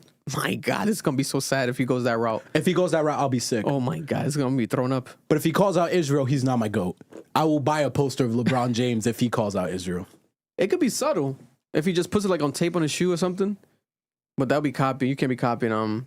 Didn't Kyrie do that? He can't be copying Kyrie. So that won't be enough. People won't accept that. They need a comment. What if it's oh yeah, with that. Let's say if he adds that. A tape that says Free Palestine on the next LeBron, or he drops a full LeBron sneaker, which he didn't. To be honest, I think didn't he drop a LeBron James sneaker recently to honor MLK, and it was like the color of the hotel that Martin Luther King got killed in. Yeah, it's like, brother, that was funny. So that might be the you know what I'm saying? He might be more tone deaf than we realize. Like this guy might be completely out of touch. God bless his heart. He's been a famous person since 14, bro. I don't think he knows what's going on. I mean, he reads Malcolm X, so shut up, Vic. How the fuck he does it? Speaking of, I think that's pretty much it here. Also, they want to say rest in peace to the actors. Rest in peace to two actors that passed away today. Robert Duvall passed away, 95 years old. I did not know Robert Duvall was 95 years old. 95 years old from Apocalypse Now, Godfather. Did comedy movies with Will Ferrell. One of the most recognizable faces in the history of acting. You see his face, you know him. He's been in everything for decades. 95 years old. He passed away. Rest in peace to him. Also, rest in peace to another actor that passed away a couple days ago, James Van Der Beek. This man was a very famous actor, known for a lot of roles. Rest in peace. I had what was the show? The Dawson's Creek. Dawson's Creek, most notably Dawson's Creek. But it got so crazy because he died from cancer, right? I didn't even know he was battling cancer. And his actual family launched a GoFundMe campaign after he died to support his wife and 6 children. He has 6 children because they were out of funds after his cancer battle because they were spending all the money on hospital expenses and living expenses and bills. And they need money. So a lot of actors, Zoe Saldana, a lot of actors and directors started donating money. I think Zoe Saldana donated like $2,500 a month, like for the rest of life, like monthly donation, like a monthly donation option on GoFundMe. Very sad to see. This is so crazy, but that goes to show you this is why people say these type of professions, you know, they need to have proper healthcare coverage, health insurance. Yep. They don't have that, right? They don't deal with that. It's a fucked up system here in America that we have when it comes to the healthcare, and we have now famous actors' families having to post a GoFundMe account, right? Insane. But then some people were also it gets crazy because some people were also criticizing him because I guess he recently bought like a $4 million ranch or $4 million house or something months ago, etc., something like that. So it's like, you know, maybe he wanted to go out that way. Maybe he wanted to secure that with his family before he died. It's an asset. An asset is an asset. Yeah. So it's like, I don't know how to look at that. It's not. I don't think he was trying to flex his bread. Maybe he's trying to secure something for his family because he know he obviously was going to pass away.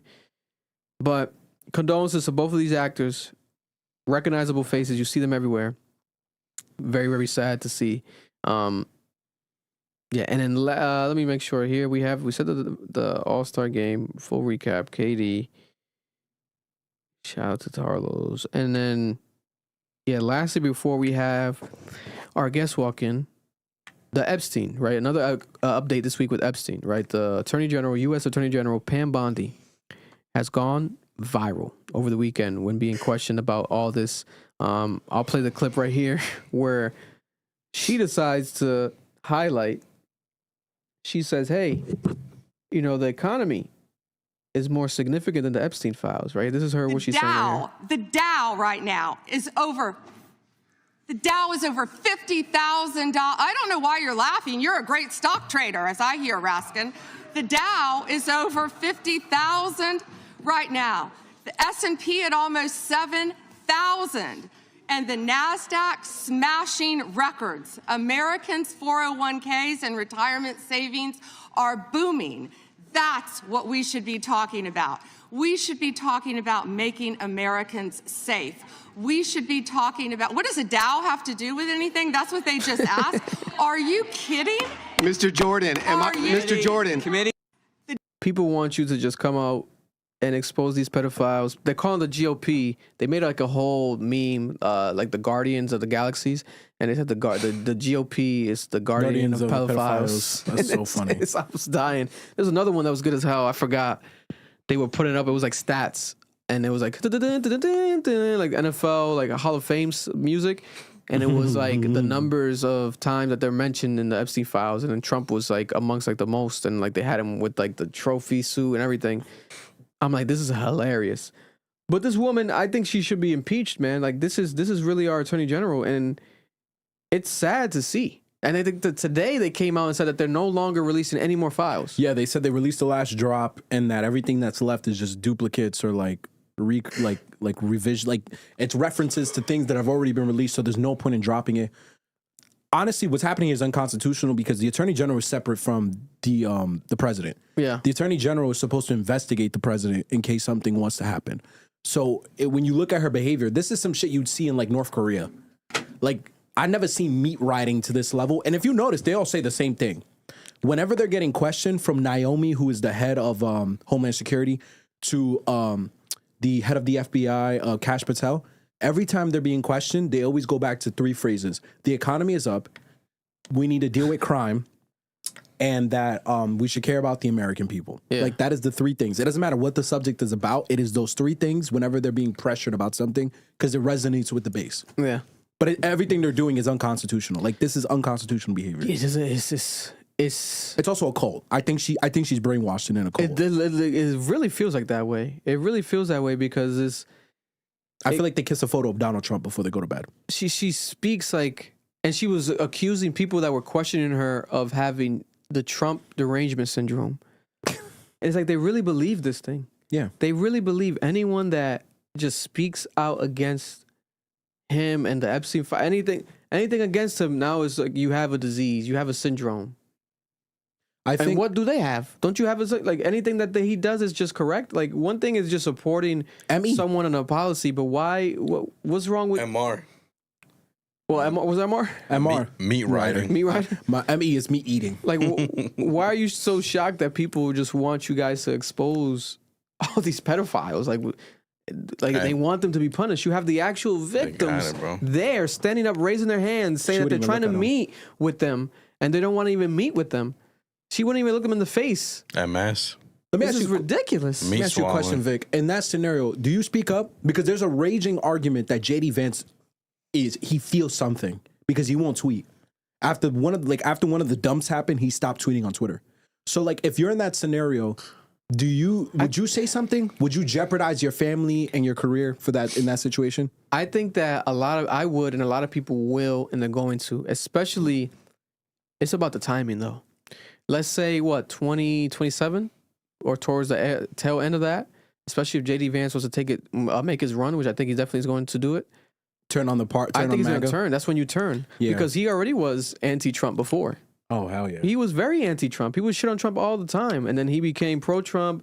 He became his sidekick. His lappy. And then he's running, you know what I'm saying, it's politics as usual.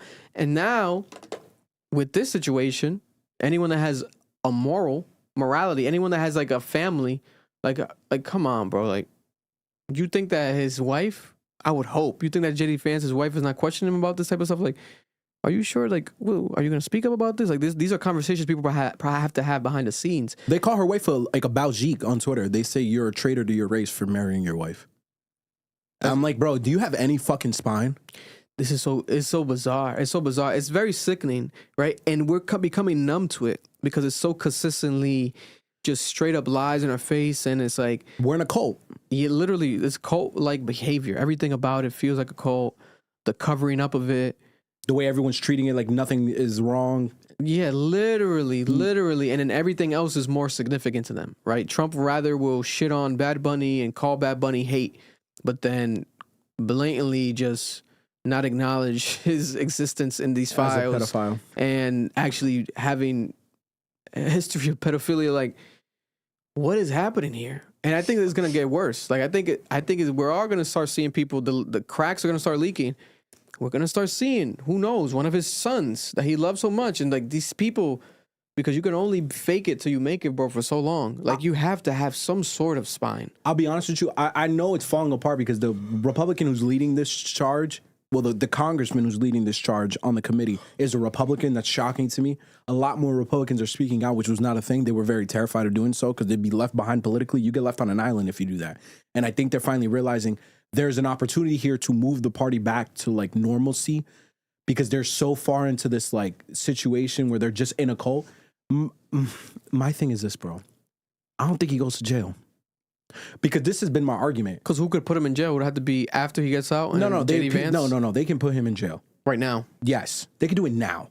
They won't, because if you arrest Donald Trump, and I'll be in the front of the line saying this, where's the rest of them? Mm-hmm. Every single U.S. president has committed a crime before. Every single one of them. Because that's a president's. Yeah, so they all got to go to jail. Because if I remember correctly, Obama was drone striking U.S. citizens without congressional approval. Yeah. Goodbye. If I remember correctly, Bill Clinton was doing illegal things as well. And he's also in the Epstein files. If I remember correctly, George Bush lied about 9/11. Not 9/11, I'm sorry. He lied about the war of Iraq. He lied about why we were there. He lied about the weapons of mass destruction to the UN. I remember when the Secretary of Defense was sitting there in the UN and lying. You're going to jail, buddy. Yeah. You lied under oath. You're all going to jail. If Trump goes to jail, I want the rest of them in jail. Because it's not the first president to commit crimes that has drastically affected people's lives. I'm not doing that, bro. And to be honest with you, I don't see a world where all these U.S. presidents, hell no, since the Epstein era, especially, hell no, had no knowledge of this. If this man was so powerful doing all this shit behind the scenes, you think that the presidents of the United States didn't know? Hey, by the way, we have this guy who's doing this, you know, for these rich people, this powerful guy. Like, let's not touch him. Like, let's let him be because he has potential blackmail against all these people. It's too messy over there. But let's keep, you know, we'll keep tabs on it. But let's not talk about it. Let's not. These people had to have known, bro. They had to have known, especially obviously the ones that were in it, like a Bill Clinton, Hillary. Oh, where's Hillary? Where you at, Hillary? What is going on? What is really happening? Obviously, Mr. Grab him by the pussy is the one that the patterns align more than anything. It's like, okay, this is not far-fetched from, you know, his behavior. It's like you can see him diving into that, you know, maybe regretful after, but brother, you did it already. Just own it up to it. And maybe that's why didn't I have that theory? I think I said that I had that theory a while ago where it's like, I don't wish him death or nothing. God bless, right? What I'm saying is this. Especially because we're on camera, we can't say that about the president. But what I was saying is... Jeeps will pull up to the studio. Is the fact that how he's getting sick, right? And it's almost like when you hold something in, you hold a lie in, you know, you live this fake life. It just destroys your body. It destroys your body. Your own body just starts just reacting to things and just going crazy. That's what could be happening with Trump. Because it could be that dark. And I think it is that dark. Because this is so much substantial, just evidence and everything that's coming out. It's like, come on. come on at this point. But we'll keep covering it. I'll tell you that much. Because I saw that wasn't you that sent me something more? You said that people who are covering it, was it covering Epstein or being like shadow banned or covering ICE? Oh, we'll keep covering that too. God bless. But I wouldn't put it past them if they're trying to do that, like be more shadow banning and just hiding people who cover the Epstein stuff, because it's just so crazy. Also, don't get me wrong, it's not. I don't enjoy covering it, because when I started reading some more stuff, bro, I had to like stop myself. Like it got pretty gruesome. There was one crazy story about this. I don't even want to talk about it. It gets crazy. I've been reading a lot of it. Them niggas are going to hell. Yeah, no, it gets pretty crazy. It's everything that we imagine it could be, but worse. Like all the stuff we grew up as a kid. Oh my God, these secret rich people. You know what I'm saying? Like, do they eat kids? Do they not eat kids? You know what I'm saying? There's always like these scary, weird theories. Man, this was basically that type of stuff that was really happening. You know, but people want to protect each other, so they're gonna keep hush hush. You know, there's too much money. You can't do this because if you say this, if you get him off of his job and the stock market crashes, and then you can affect the world value. I don't know. Fuck, arrest them, bro. I thought if, the whole motto, America First, is about believing in God, being Christian, being family. This is completely against that. This is the most devilish, hellish. You can't get more of a sin. You can't get more of a sin than this. This is by definition hell. So don't worry, bro. Ball got him. Listen, what's done in the dark will come to light. I always say that. Here we have a special guest stopping on by right now during the live stream, representing the Juvenile Hearing Board, correct, yes, Noel? For the city of Providence. For the city of Providence, Rhode Island. And we're also going to talk about some local stories to close out the podcast. So stay with us. BRB.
And we are back. How's it look? Looking good? Yeah. All right. We are back. We are back with some guests here in the studio right now, stopping on by. Ladies, introduce yourself. Starting with you. Start and introduce yourself to the people watching right now. Hi, my name is Luisa Sarante. I'm the Juvenile Hearing Board Coordinator for the City of Providence. And then I'm Rose Albert, she, her. I'm the Executive Director at Rhode Island for Community and Justice, RICJ. RICJ. And so talk to the people specifically, with the Juvenile Hearing Board. What is it? What is it for those who don't know? Right, people might have heard the phrase, but break it down. What is it, and what does it represent actually? Yeah.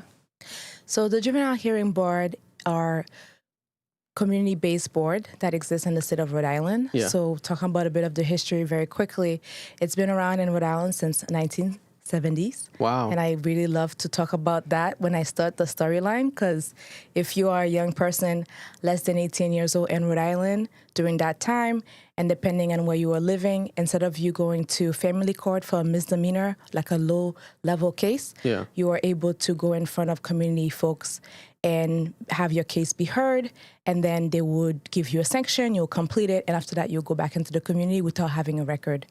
And the diversion program started mostly in Warwick, Barrington, East Greenwich area in the 70s, and then around the 90s, other cities and towns in our state started utilizing JHBs, including Providence.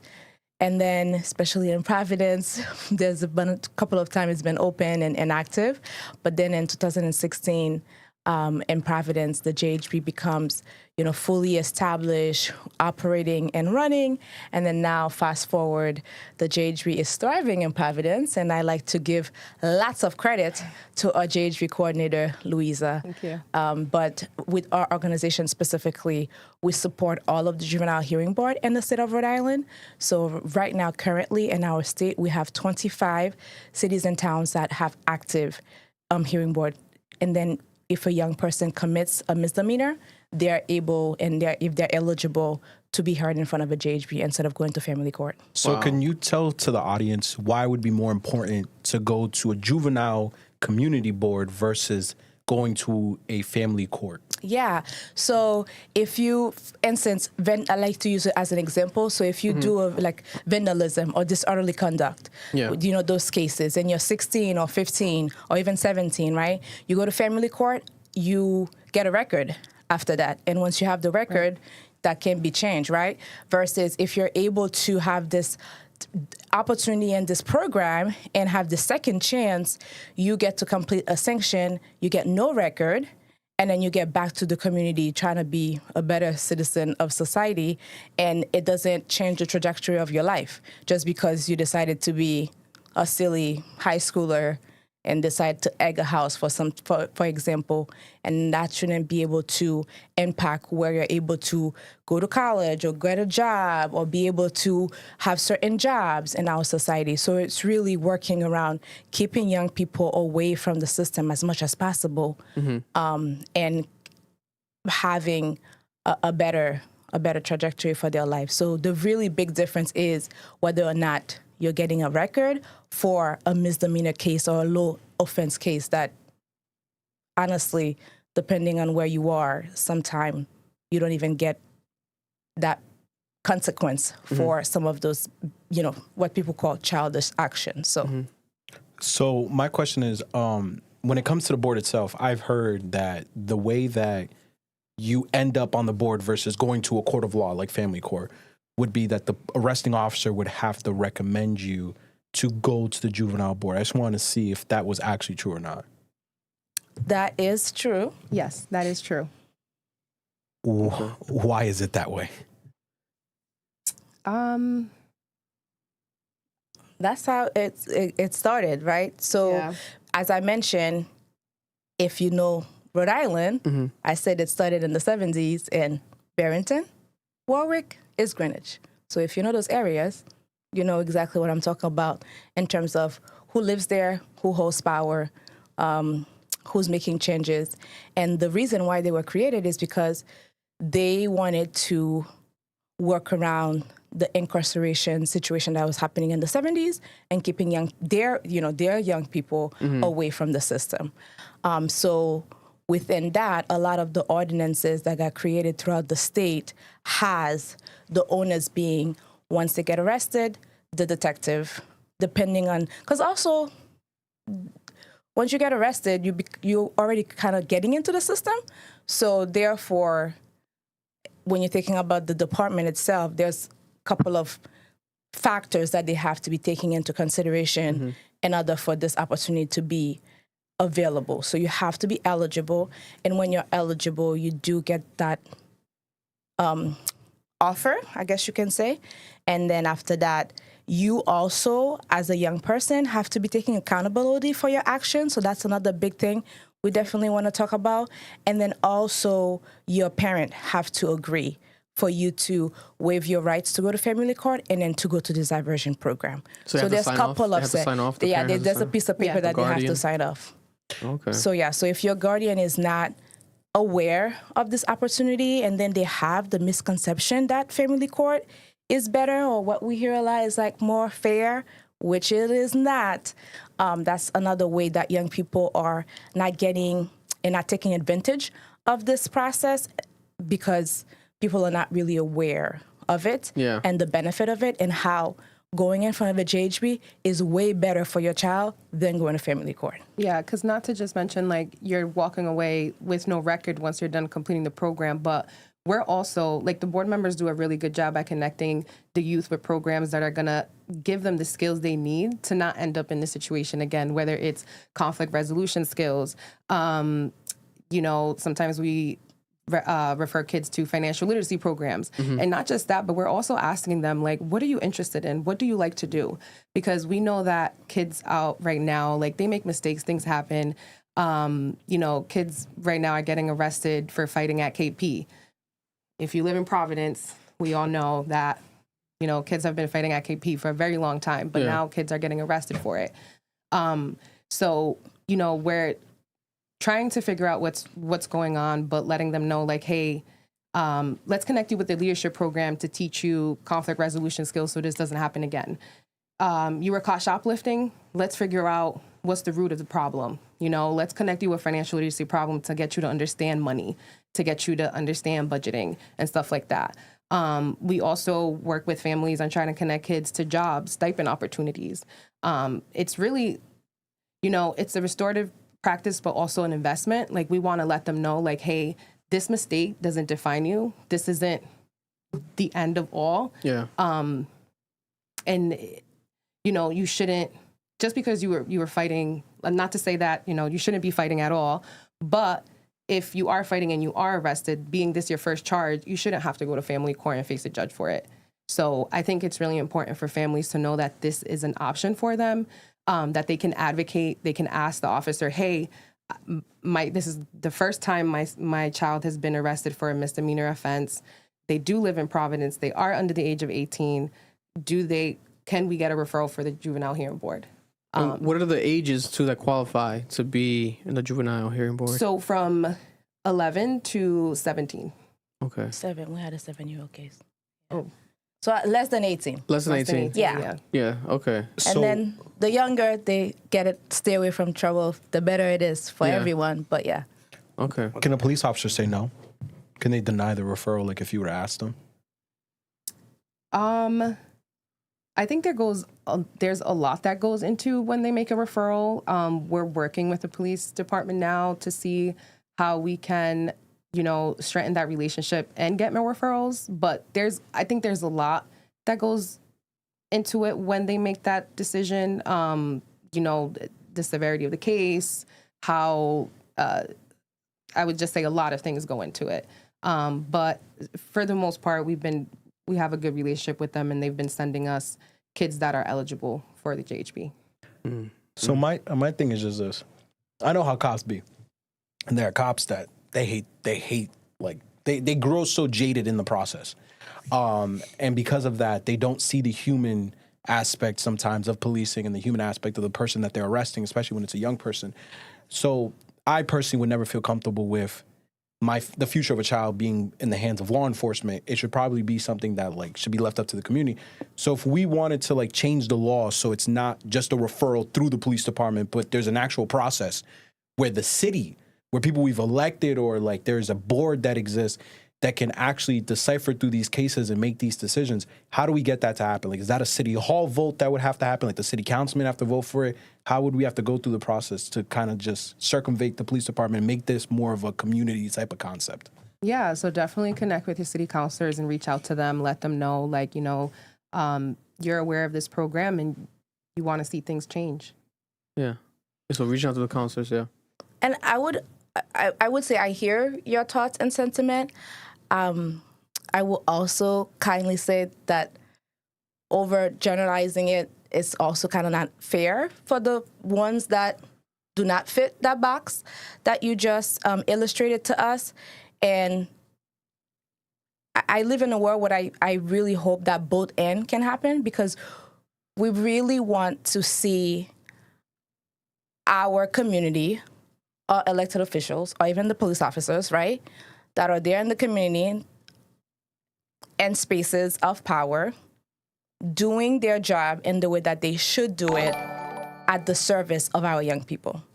So currently, for me, I feel like getting the report and the buy-in from the police department to do their job and being able to divert young kids that should be diverted and not be in the system for that to happen. At the same time, other entities and other agencies around the state, that if we're working together and collectively, we will be able to create a system where our young people are being taken care of, healthy, and good citizens, right? So I would definitely say that somehow there could be a both end of encouraging and celebrating the ones that are doing it well, and then the ones that are not, trying to invite them in to provide this. Because as I started, the one thing I actually like to talk about, especially in Rhode Island, 1970, it's 2026. So it is not new. It's been around. Yeah. However, this is why we come out, and we thank you all for having us here, is that how many of y'all knew about JHBs before we got here? I did. My sister does restorative justice. She's done it before. That's why I said the thing about the cops, because my sister had a plan. She had a case like that, and the police officers were very reluctant to allow it to go through her, because she's trained in restorative justice. She went to a master's program for it. And it's like, I know how law enforcement works. I have friends who are police officers.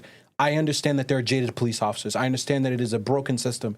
And I truly believe the community is more equipped to deal with the nuances of Black and brown people and the struggles they go through.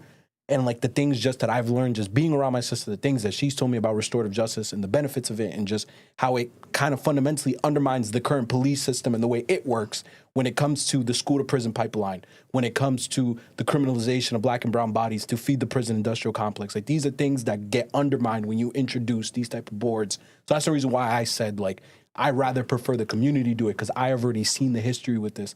I have more confidence in the community, and I know what this system would look like if it's done properly. Yeah, definitely. My confidence is within the community, and at the same time, for me, those department are supposed to be working with the community. Yeah. So therefore, my thing is community challenge this. Like, if we're not entering and infiltrating and challenging the system, they're just gonna keep doing the way that they are, right? Yeah. So how does both end could happen is what I'm talking about. Yeah. And I'm excited that you already know about JHP, but I'm not quite sure if I didn't know. You know about it. So for me, that's like my biggest thing. Before you guys reached out, I wasn't aware of it, and I connected with Noel because I knew he had to know something about it, and he did. But yeah, I wasn't aware of it at all. What's the biggest issue you guys deal with, if any, when it comes to just the actual Juvenile Hearing Board? Like, or better question, what's the biggest stigma you deal with? Like, people that don't know about it or know about it but judge it. What's the biggest stigma you guys face that you deal with day to day? I think that it might not be beneficial, but it really is. Like I said, we're connecting these kids with a lot of programs that are teaching them skills that if they didn't come through us, they might have never been connected with or be made aware of. And like I said, we're also trying to expose them to much more, to let them know, like, okay, like, you like soccer? Let's try to introduce you to a soccer game.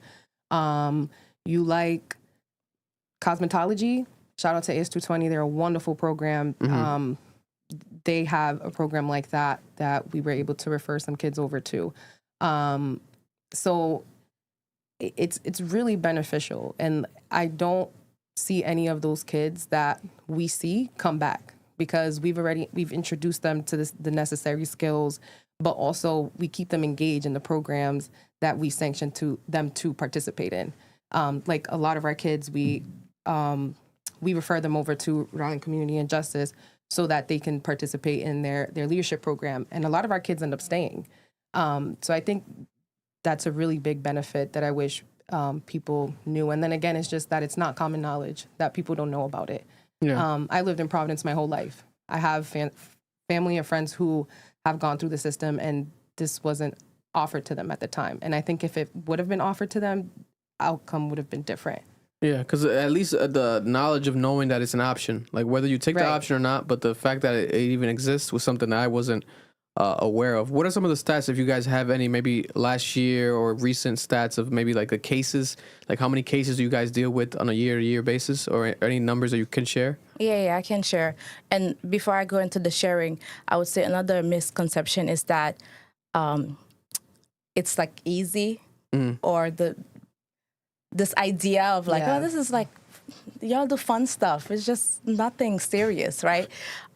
Which I really like to challenge people around, because it takes a lot to take accountability for your action. And you have young people, 13, 14, 15, being like, no, I messed up, I did this, and go through the process of restorative justice. And as you also mentioned with your sister there, know that it takes strength to go through that process. So that's one thing I would love to put out there. And that was a beautiful question to ask about some of the things that we hear about. And especially also the other reason of being here is the raising awareness, because a lot of people is like, I don't know what that is. Like, I would rather go to court. And it's just like, you're not getting it. It's just an opportunity to keep you away from court. So I think the more we can share it out and talk to people about it, the more likely people are going to understand how this is a benefit and something that you want before you even make it to court. Yeah. In terms of data, with my organization, Rhode Island for Community and Justice, we're a nonprofit organization. We work, we are the only nonprofit supporting all of the JHB throughout the state of Rhode Island. And we are parallel, like I like to say, or adjacent to all of the system, but we're our own entity as a nonprofit agency. And we provide resources and training and support, especially to the JHBs. But as Lisa mentioned, we also do a lot of youth program and youth leadership program at the organization. Yeah. For data, last year, JHB saw 245 cases throughout the state of Rhode Island with the active board. So there are 39 cities and towns in Rhode Island. Rhode is only at 25 active. We're working on getting more of them active, but from those that were active, 245 cases. So that's like 245 young people not making it to family court. Wow. So. And what's the typical age group, or specific maybe age, if it's just one number that you guys deal with constantly? I would say 15 to 16, 17. Really? Yeah. Wow. What are some of the cases that you frequent here in Rhode Island when it comes to these 15 or 16 years old, older actual people that are going to the JBH? What are they actually facing? What are some of the charges? I would say the most referrals that we receive for is disorderly conduct, so fighting. Fighting on school property, Kennedy Plaza. Those are the majority of referrals that we see. Wow. Other cities see driving without a license as some cases, vandalism, and then so those are one. So it depends, because I also work with different cities, so it depends on which part of the state that you're in and what is happening in those community. Yeah. And what is the difference between the Juvenile Hearing Board here in Rhode Island and maybe another state? Do you guys work with another state or compare yourselves to another state, maybe nearby, like Massachusetts or anything of that nature? So Connecticut is one. I'm like, I don't know if that's a full title for them, but maybe it is. We've definitely worked a lot with Connecticut, and then have looked into their models as we're still implementing and increasing the way that we do the work here. I would say, again, with RICJ, we work throughout New England with the different state, and actually there's a summit that we're putting together in the summertime this year, talk about youth diversion. So that's going to be some exciting work in ways that we're collaborating across state. And the other thing, actually, I would say is that Rhode Island is different, as I mentioned, with us, and that's why I like to say it. RICJ is a nonprofit. Other state, they're doing that work inside of the court system.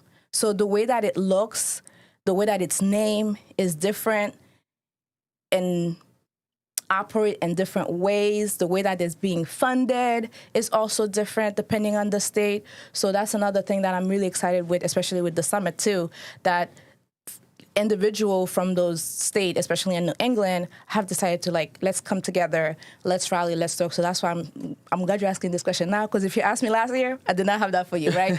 But being able to now say that, at least for me, even when I'm in the room, people are like, wait, you're a nonprofit? You're not with this? You're not with the court? I'm like, no, I'm really not. Like, I work with them, but in different states, they do it differently, and that piece of agency sits at a different area. So. Wow. So in like the states that you're talking about where it's incorporated in the court, essentially how it work is like the attorney general or the district attorney would bring cases to these institutions and be like, hey, these are the people that committed these crimes. These are the options we have. Versus what we have now where it's like you guys have to be recommended through the police department. I'm just trying to get an understanding how it would work in another state where it's incorporated into the court system. Oh, okay. I was like, I'm trying to follow the question.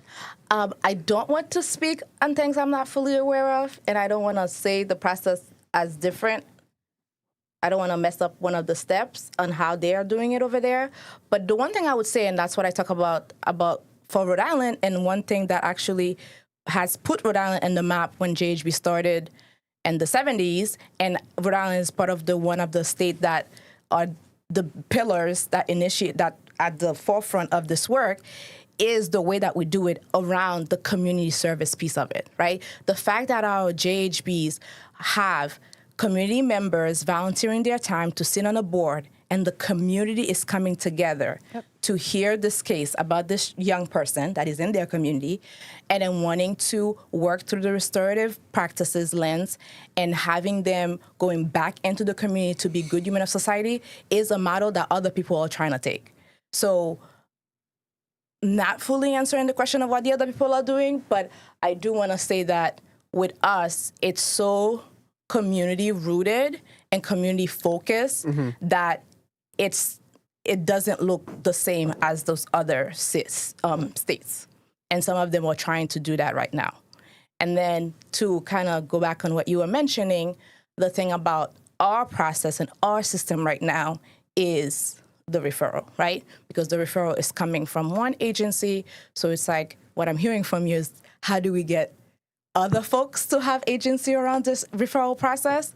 Which, great question, good conversation, but no, yeah, Rose got that for you today. No, yeah, I'm just asking more like, because I understand that the way that you create models and you improve models is by looking at other models. And what I'm asking is if there's an existing model where it's not as loose as the one that currently exists here, because it is. Like, I knew that this board existed. I always just assumed it was a court thing. Like, I assumed it was interconnected with the courts, and you would just get that option when you get arrested. And when I found out that's not what it is at all, that really just upset me, because it's like, it should be integrated. And I'm assuming that there has to be a state in the United States that has this type of system that's integrated into their courts, where it's like by default, like it's a default thing. It's not like someone has to have the whim and the willingness to do this for me. Like that just doesn't rationally seem fair to me. Like, it should be integrated into the system, and it should be an option for young people, because currently it just feels like it's like up to the department, which doesn't seem fair. And I was just asking, do you know of another model that exists that actually allows it to be integrated in the system? Okay, so what I'm hearing from you is being part of the system. I think the thing that you're not seeing into this is the beauty of how we are staying away from the system. Yeah. Because even with the other state, like, once you're in the system, period. Like, it doesn't matter. So even actually here, there was some conversation around trying to have cases that makes it to family court be seen in front of a JHB. And because of the law, by the time once the case makes it to family court, it can't go back. That's it. And what we're doing right now, and what I like to tell people, we are away from the court. Yeah. When a kid get arrested and John Doe picks up his case and say, you're going in front of the JHB, the court don't even know John Doe got arrested. Right. And if John Doe finishes and goes back into the community, Louisa's like, your case is closed, that case is closed. So it's like preliminaries, like even before the court. Yeah, it's correct. Not formally charged. So let's bring preventive. Let's bring it to an example then. Let's say I'm 14-year-old kid. I got into a fight, Kennedy Plaza, downtown Providence, and I get arrested. Right, It's your first time. First offense ever. Yep. I've never been arrested before. My first time behind a cop car. First time in cuffs. Right. And what are the next steps? What are my options? Right. What are the options that are presented in that moment right away? Are you taking ownership of and taking accountability for your action? Yes. Let's say yes. Okay. I beat the kid up. You know, I got into a fight. I beat the kid up, but I'm saying I'm guilty. Okay. And it's, again, I am not a detective. Yeah. And no detective come from. What's it called? So we're going to assume once they put the records in, they assign it as a misdemeanor. Yeah. So if it is assigned as a misdemeanor, tell the people what happened. So then if it is a misdemeanor, and then the officer will offer this option to you. They'll have a whole conversation with the family, and then that's when you'll waive your right to family court, accept responsibility, and then you'll be sent over to me. I'll follow up with you. I go through the whole process with the family, the intake, what the expectations are, just to let them know, because once they sign that form, because when you go in front of the board members, after they assign the sanctions, you and the board members sign a form together, basically saying like, hey, I'm going to get this done. So once I let them know, like, hey, this is the form you're signing. Once you sign this form, it is your responsibility to get those sanctions done. And, you know, we go back. I connect the families with the programs. I follow up with them. I make sure they're getting their stuff done. I reach out to, if they have to do community service, I reach out to the food pantries, to anywhere that I can find, you know, and the food pantries in Rhode Island are great because they all want to offer the opportunity for our kids. You know, again, I follow up with them to make sure that they get everything done. Once they get everything done, once they get everything done, I schedule their follow-up hearing. They come in front of the board, and the board just asks them, like, what did they learn? How was this process? Did they get to reflect on it? Depending on what it was. And then, you know, they talk with the family, with the kids. They let them know how everything went. We give them a letter of completion, and we send them on their way. And then this case is dropped. You don't get formally, it's not formally charged, so it doesn't go through the courts or anything like that. Now, if you don't get any of your sanctions done, if I'm consistently reaching out, consistently trying, and, you know, you don't get nothing done, then unfortunately it has to go back to family court. Then you are formally charged, and you have to go through that process. So that obviously you deal with that as well, where unfortunately there'll be a case where like they're not responsive or as cooperative, and then they have to just result back to unfortunately. But I if they don't complete that section, but that's why actually is it very often or no?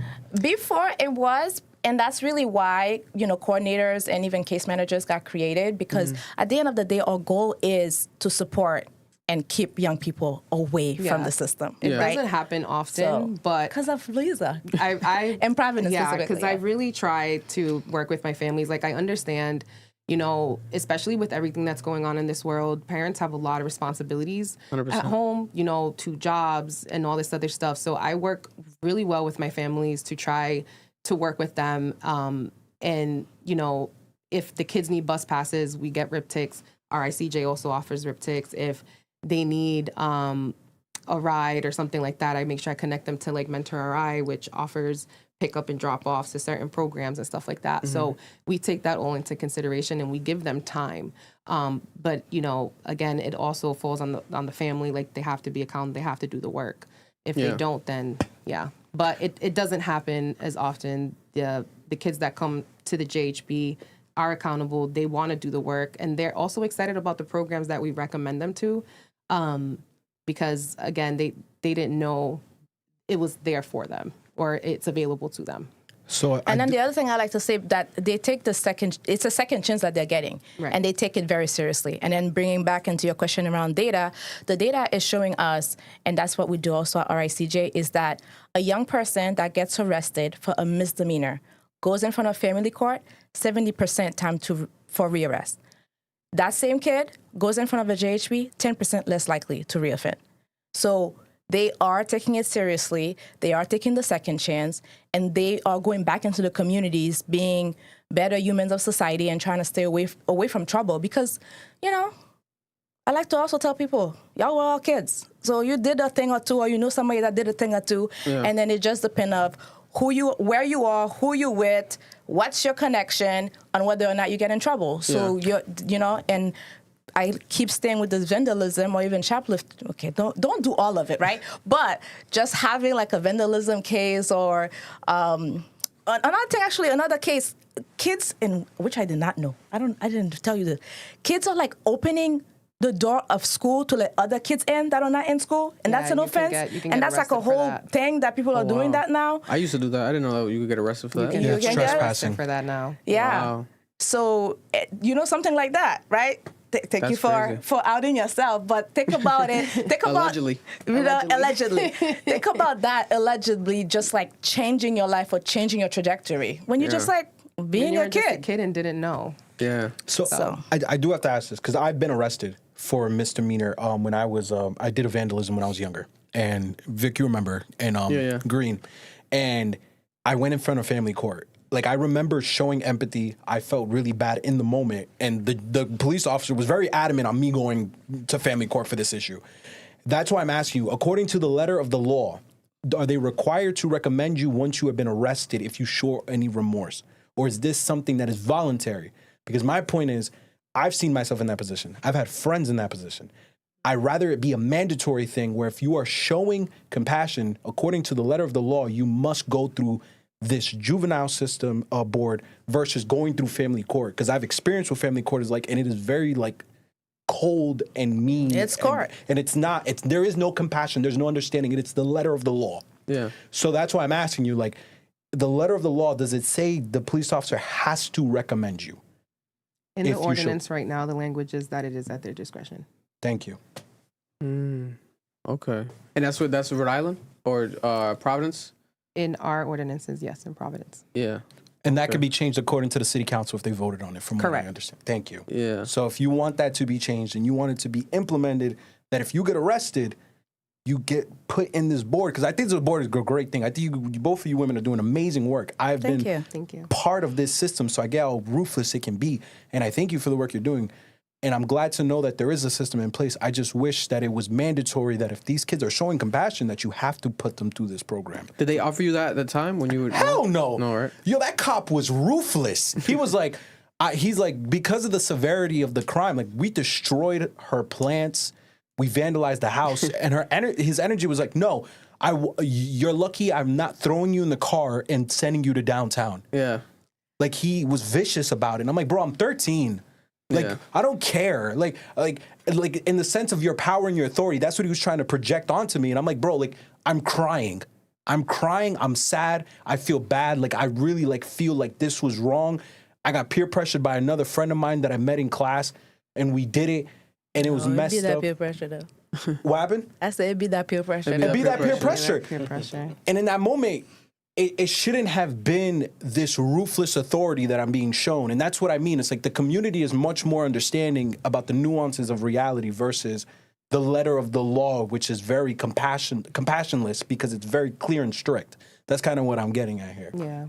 I think it's also important, too, that, you know, that the board members are made up of community members, because who better to understand the kids that are growing up in this neighborhood than the people that grew up in this neighborhood. Yeah. So I think that's also important to note.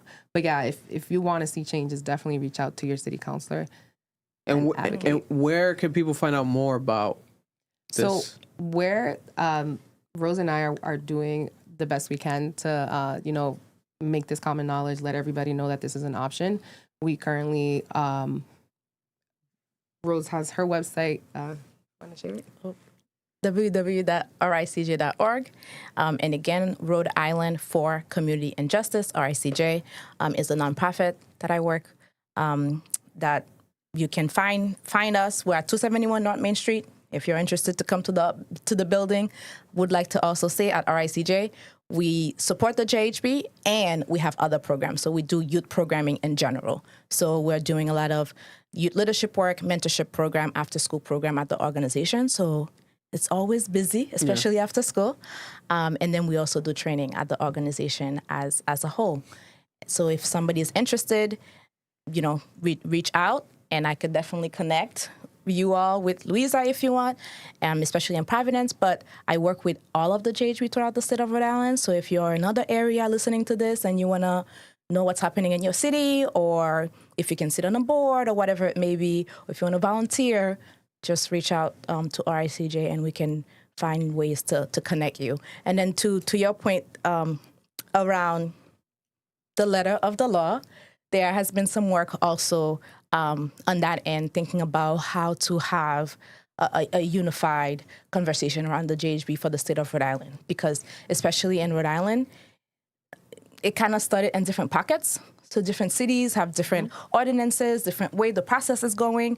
So it's kind of like, okay, what can be the foundation and the common ground that we're all following? So that's been some work that we at RICJ have been doing with some key stakeholders. Well, that's fire. Because I could definitely see a world where you go around schools, like I feel like that's what we're looking for. That should be a part of the school system where, like, the same way, we have someone in here from DARE today to talk to the kids during health class about drugs, drug abuse, etc. You should have someone from the Juvenile Hearing Board to come in. Hey, listen, if you guys get into any trouble, potentially any trouble, here's an option. Share with your parents, etc. Bring in some cases. That way, case studies, you show it to the actual class. Yeah, I think that bringing in people who benefited from the program. And some school does that. We actually last year we did a couple of things in Portsmouth. Actually, shout out to Portsmouth. And we went to the school, and the teachers were like, "Oh my gosh!" Like they were so engaged. They had so many questions, and the students themselves now are over here like watching this board. They can't blink without them. The high schoolers paying attention. So it's really, for me, especially the work that I do and what I'm passionate about is young people being their own change agent in their community. So I'm all about power of young voices and young 100%. change and young young leaders wanting to have a better future for whatever we're doing right now. Yeah, and Providence is the only city still, right, that has a coordinator. So if you need to get in contact with me or any information, just Google Providence Juvenile Hearing Board. I don't have the site with me right now. I forgot. Sorry. But if you Google, it should pop up, and my contact information is there.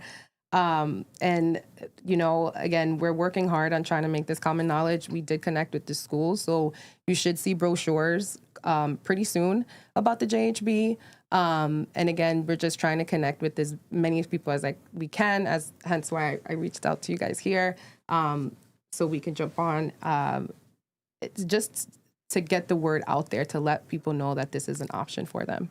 No, 100%. I feel, especially me as a parent, I'm definitely, intrigued by this, because obviously we're no longer youth ourselves, even though we feel, inside I feel 16 still. I'm 20, I'm 27.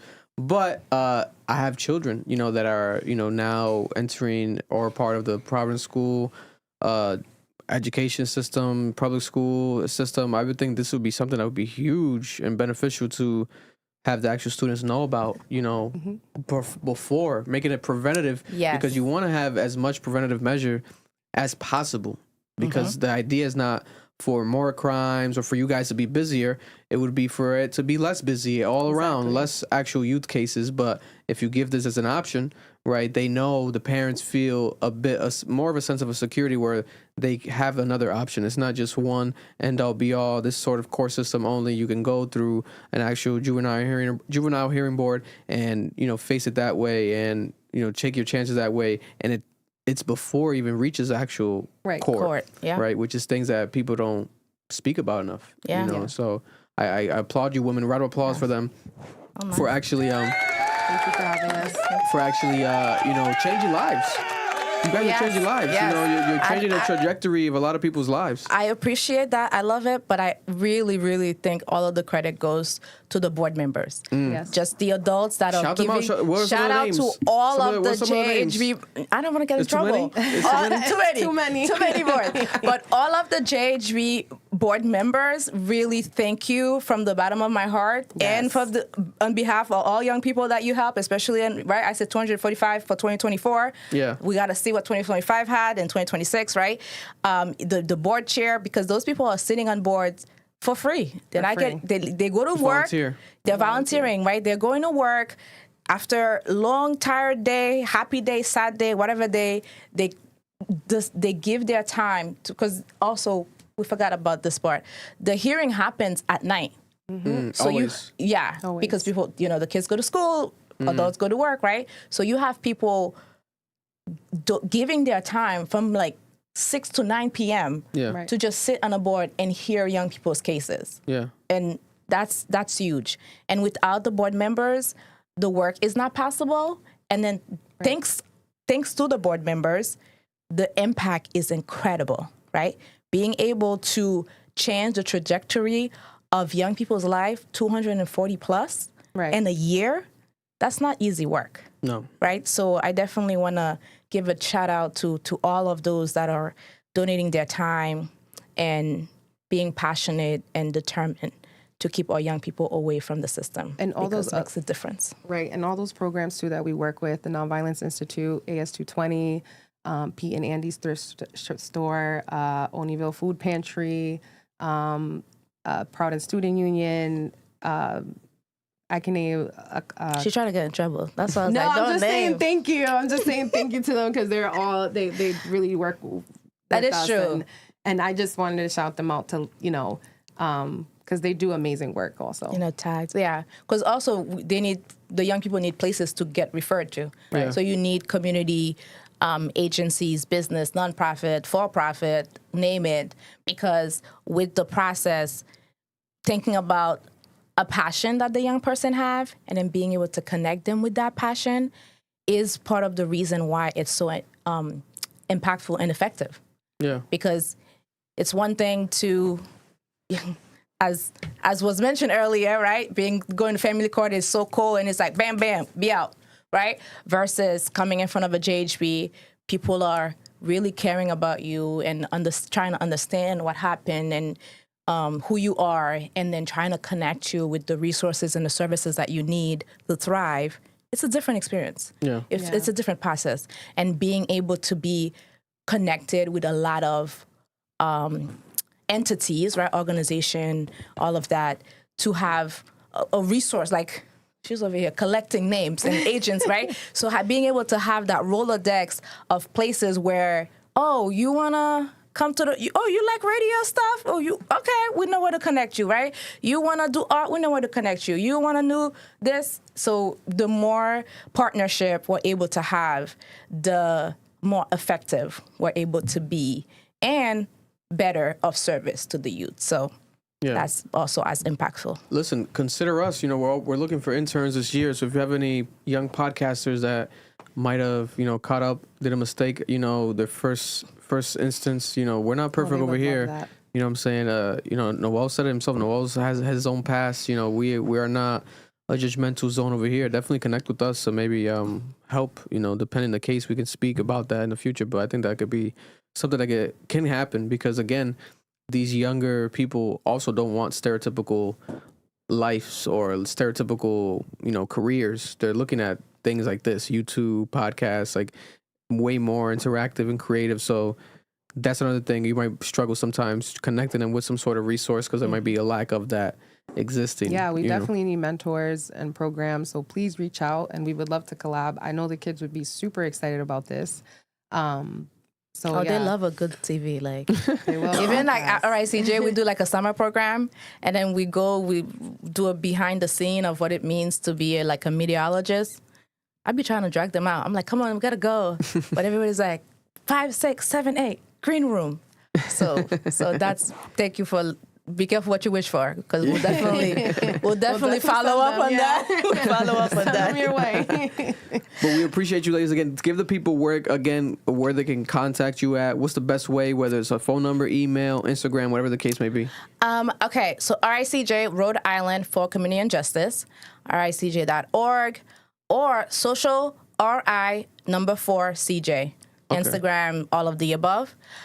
I will also make a plug, talk about JHBs. At the end of the month, on February 26th, we are having our Community Ally Coalition. We do it every other month, where we have conversation with the community about JHBs and what they are and everything. And we just put out a report that we did last year talking about all of the incredibleness of Providence and its history, Centrofa and Pawtucket. We did a Zoom look of those three areas, and we're having that presentation on the 26th at RICJ if anybody's interested.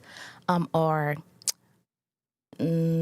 think that's as long as you can find me. But Instagram, we're very active on Instagram. Again, I work with young people. Yeah. So my youth are kind of like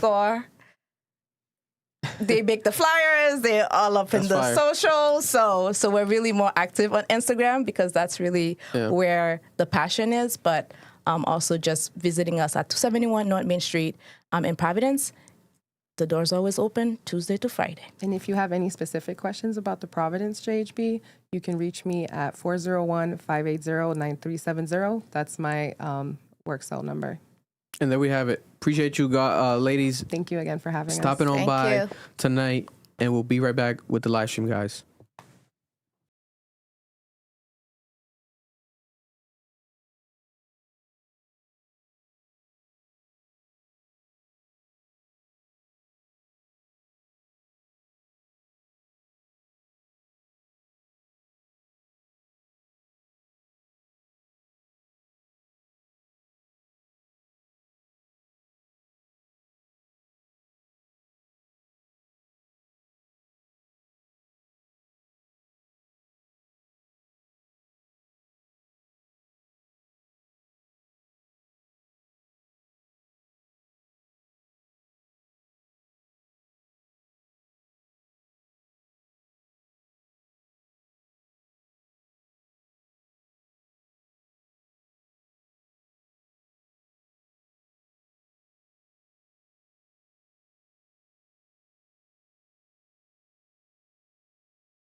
Yeah. And we back. Speaking of local stories, this was another national story over the weekend. I don't know if you guys saw it. Providence College getting into a fight. Look at this brawl. Let's play the clip of the brawl. Was it the students? I think I saw the this. basketball players. Look at this Marv, viral you got to fight. go to work. I can do the camera. This viral fight. There's no way that this is gonna be for another hour, bro. No. No. Here we have the viral fight right here. As you saw there, it got really ugly. Yeah, because he fouled them, bro. The nigga with the fucked up hair. What the fuck kind of haircut is that, That bro? are surrounding, actually 4 now, that are surrounding the St. John's team to make sure to sort of keep the peace. We got the student section. It's the craziest haircut I've seen in my life. Hopefully it's not health. I don't think it's health related. He ran out of money.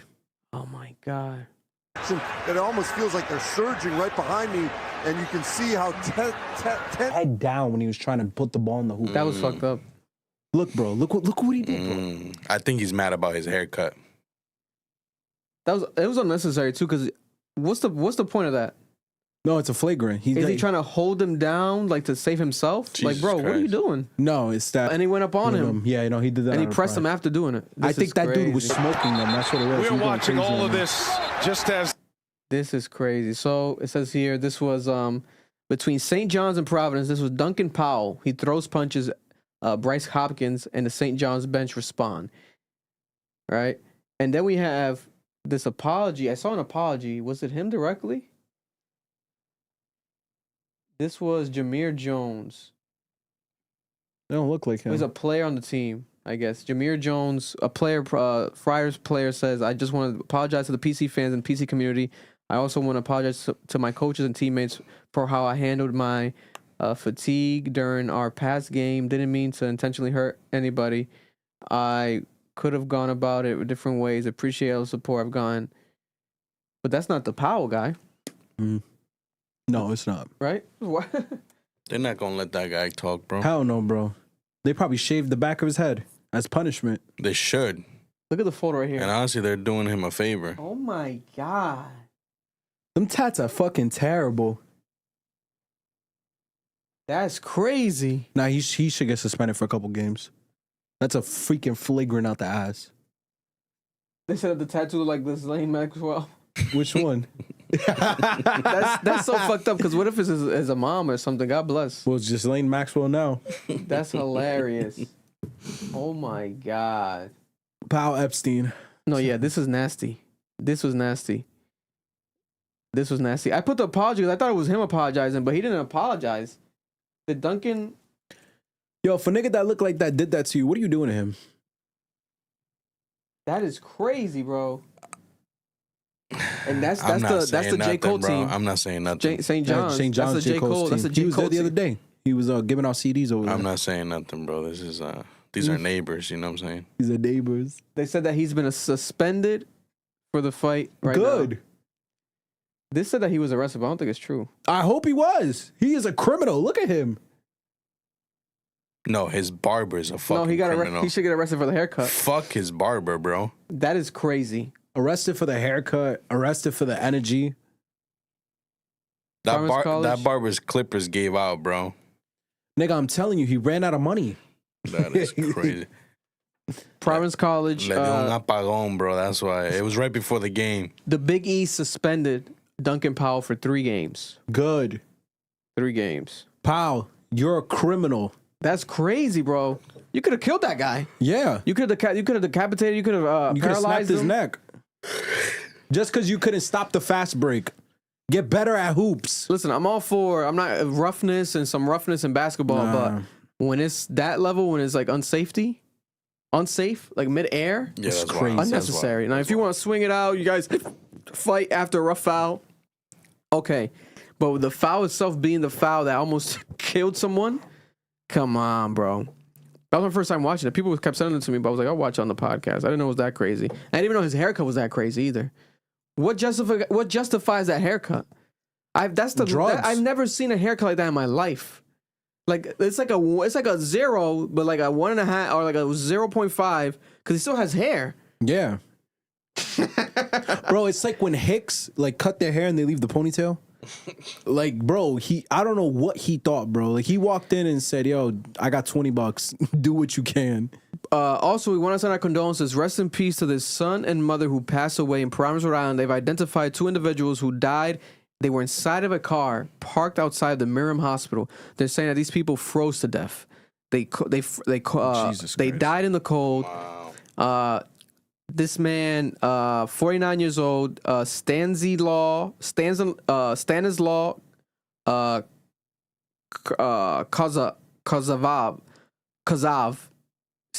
Kazav, 49 years old, and his mother, Irina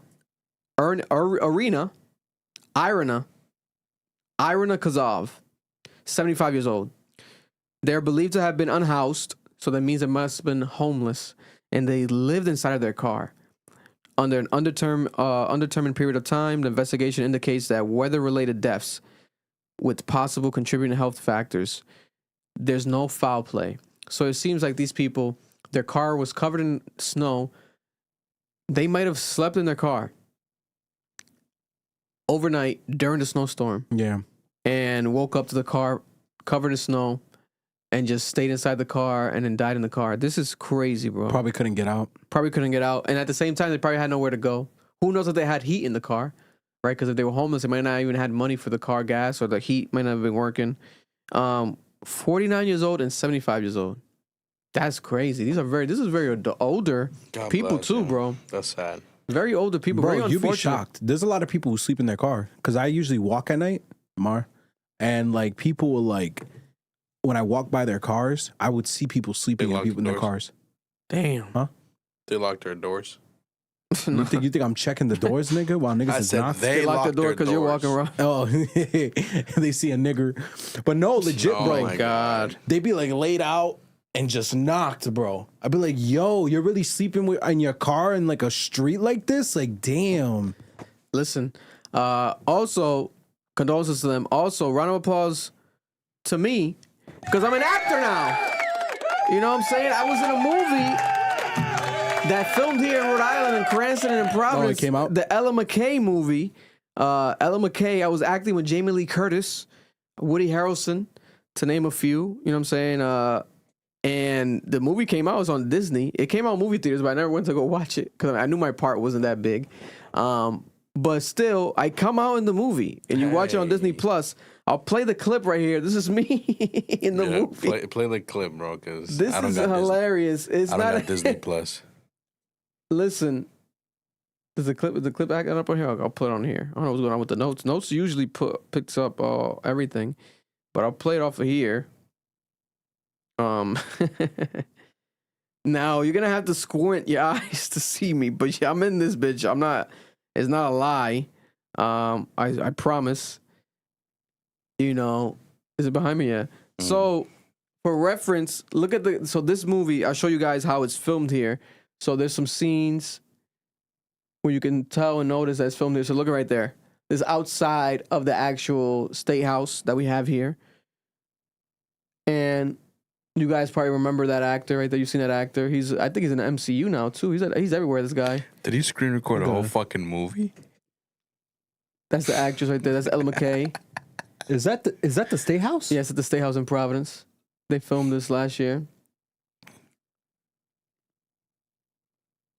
All right, and then this right here too, in Providence. What is this Helen's. movie about? This is a bar in Providence, near what's that street that has like that theater?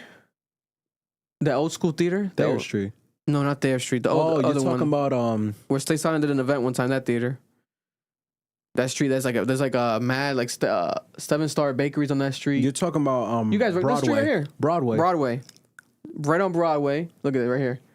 They converted that place into Helen's. They changed it for the movie. Whereas this is right on Broadway. You know the street. Yeah, it's Broadway. That's Broadway. Right on Broadway. Yeah, it's Broadway. One of the most famous actresses of all time, Jamie Lee Curtis. Now, this movie, I think they spent like around $40 million, the budget.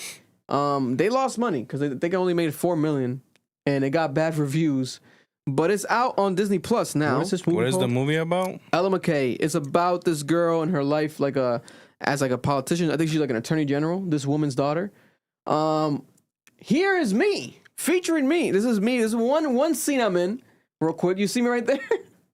I'm the guy.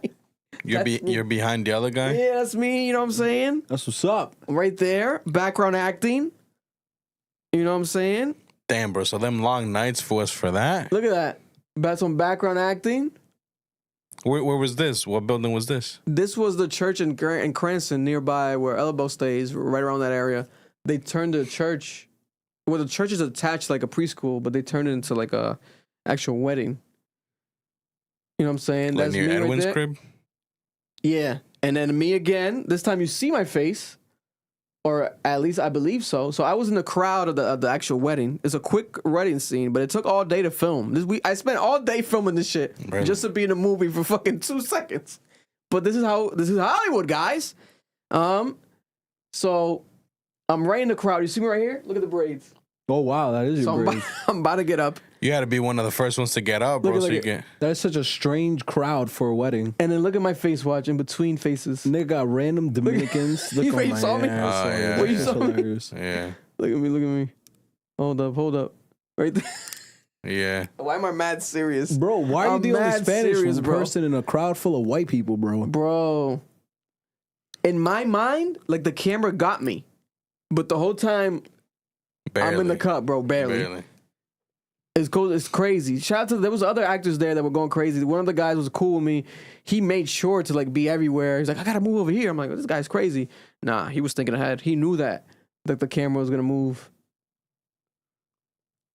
You know what I'm saying? Did they sit you there, or you could choose where to sit? You had to sit with wherever they put you. You can move technically. Should have been like, nah. I look like a serial killer, but look how serious I am right there. You should have been like, nah. Put me in the edge. Trust me, it'll do more. Look at me. Look how serious I am, bro. Bro, you're kind of doing yourself dirty, bro. You look like a midget. You look like a midget, bro. And everyone in front of me is taller. Nigga, even the women are taller. I look like AI. They should have given you fucking heels, bro. Fucking crazy. But I'm an actor now. You know what I'm saying? I'm in here. You know what I'm saying? I want y'all to know that Victor was doing this shit for like a month straight, bro. Yo, I'm really out here, bro. That shit's so funny to me, nigga. It's more than my Good Burger role. Because I Good Burger, you can barely ever see me. But there we have it, man. They're filming movies in Rhode Island. If you guys want to be actors, do some background acting, and you'll be able to make sure you're tall. Yeah, make sure you're taller than me. Make sure you're hella tall. Oh my god. Also, second to last local story we have here. There was a controversy. They're calling it the Ruggate. It's called the Ruggate. Watergate, Spygate. They're calling it the Ruggate here in Rhode Island because at the State House they spent $70,000 to put a new rug in the State House here in Rhode Island. This new rug was installed in the second floor stateroom February 2nd. But wait. They fucked up the in rug. One room? Yeah. $70,000 in one room? It's an 1,100 square foot floor covering. And when you read the actual rug, it has the wrong Rhode Island state seal stitched to it. Oh, nice. Not once, but twice. Nice. Right? The seal of Rhode Island and Providence. Voters removed the phrase Providence Plantations from the state's official name in 2020. So what did they do? They covered it up with 2 Ocean State job lot $100 rugs that are perfectly a circle, and they put it over each circle. So now when you walk in there, you see 2 circle rugs, and underneath it, it was channel 12. They lifted up the rug, and you can still see the Ocean State job lot price tag on the rugs. This is insane, bro. Listen, they said it is a human error, and it happens, and it does happen, but $70,000 of our state, taxpayer money, and they can't get the fucking rug correct. It's pretty embarrassing. It's definitely pretty embarrassing. They're fixing it. Don't get me wrong. But now it's going to cost more money. And like Marlon said, $70,000 for a rug, it's professionally installed. Don't get me wrong. But people don't make $70,000 a year. Man. And you're spending that on one rug? Bro, we just covered 2 people passing away in a fucking car because they were homeless.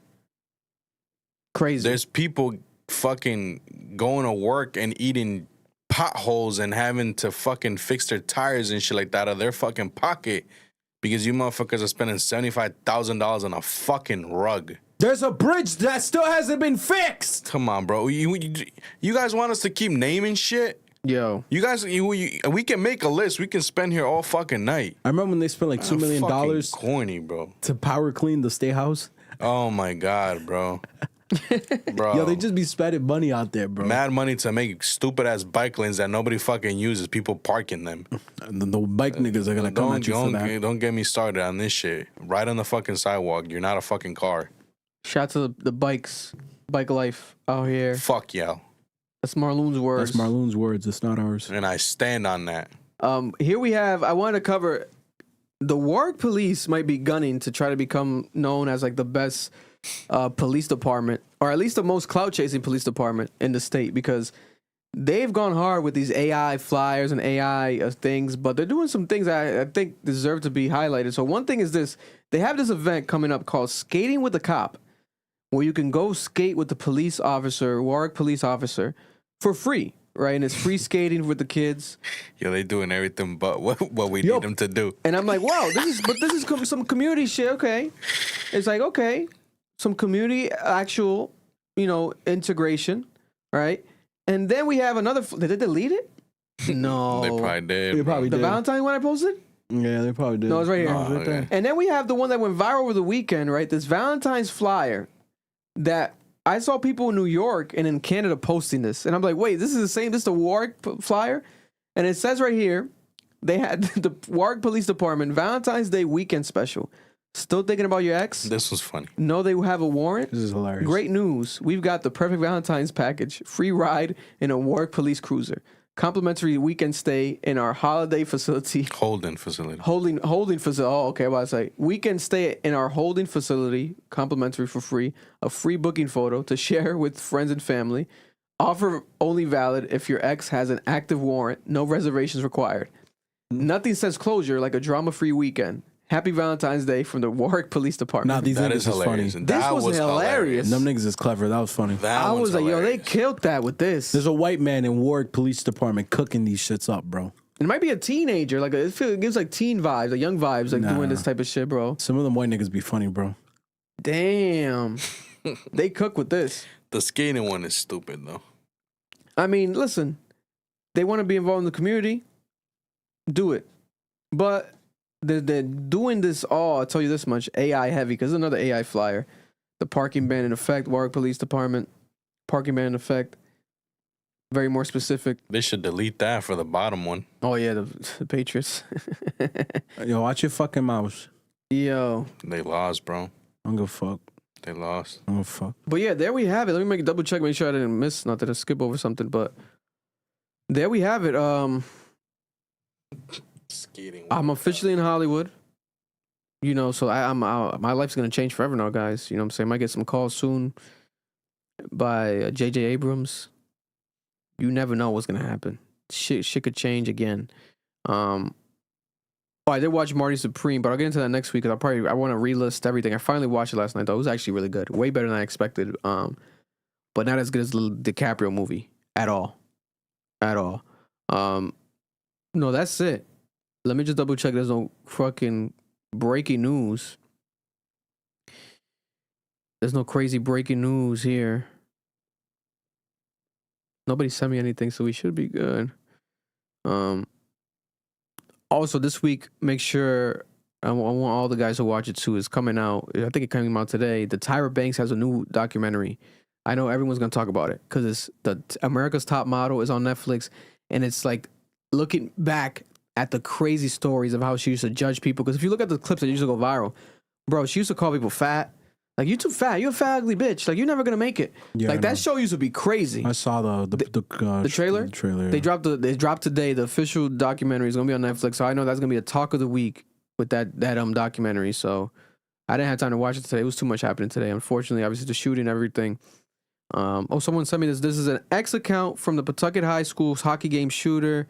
According to the New York hasn't been confirmed. Post, police said the shooter's name was Robert Dorgan. Has not been confirmed. Don't report that. This guy's usually on point though. This guy, Steve Lukather. Yeah, but the New York Post just pushes right-wing propaganda now. I wouldn't, just in case, because if we dox that account.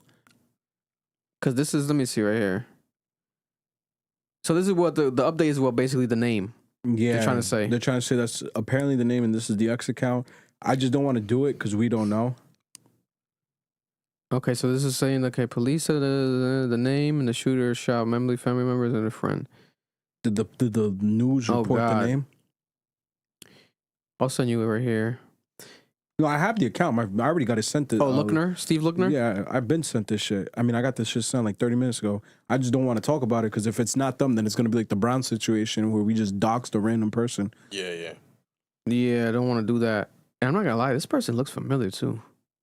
They do look familiar. Right? Am I bugging? They look familiar, bro. From the photo that they posted here. They look familiar. But we'll give you actual proper confirmations and updates next week because we're definitely going to know more by then. But we love you guys. We appreciate you guys. # impeach Pam Bondi. God bless Pam Bondi.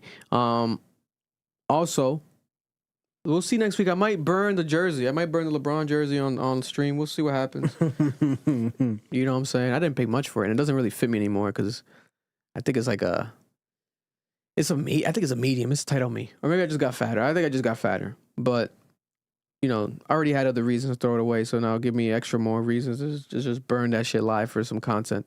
But we love you guys. We appreciate you guys. Be safe. God bless you. We'll see you next week. Cap from Rhode Island to the world. Be safe out there. Love.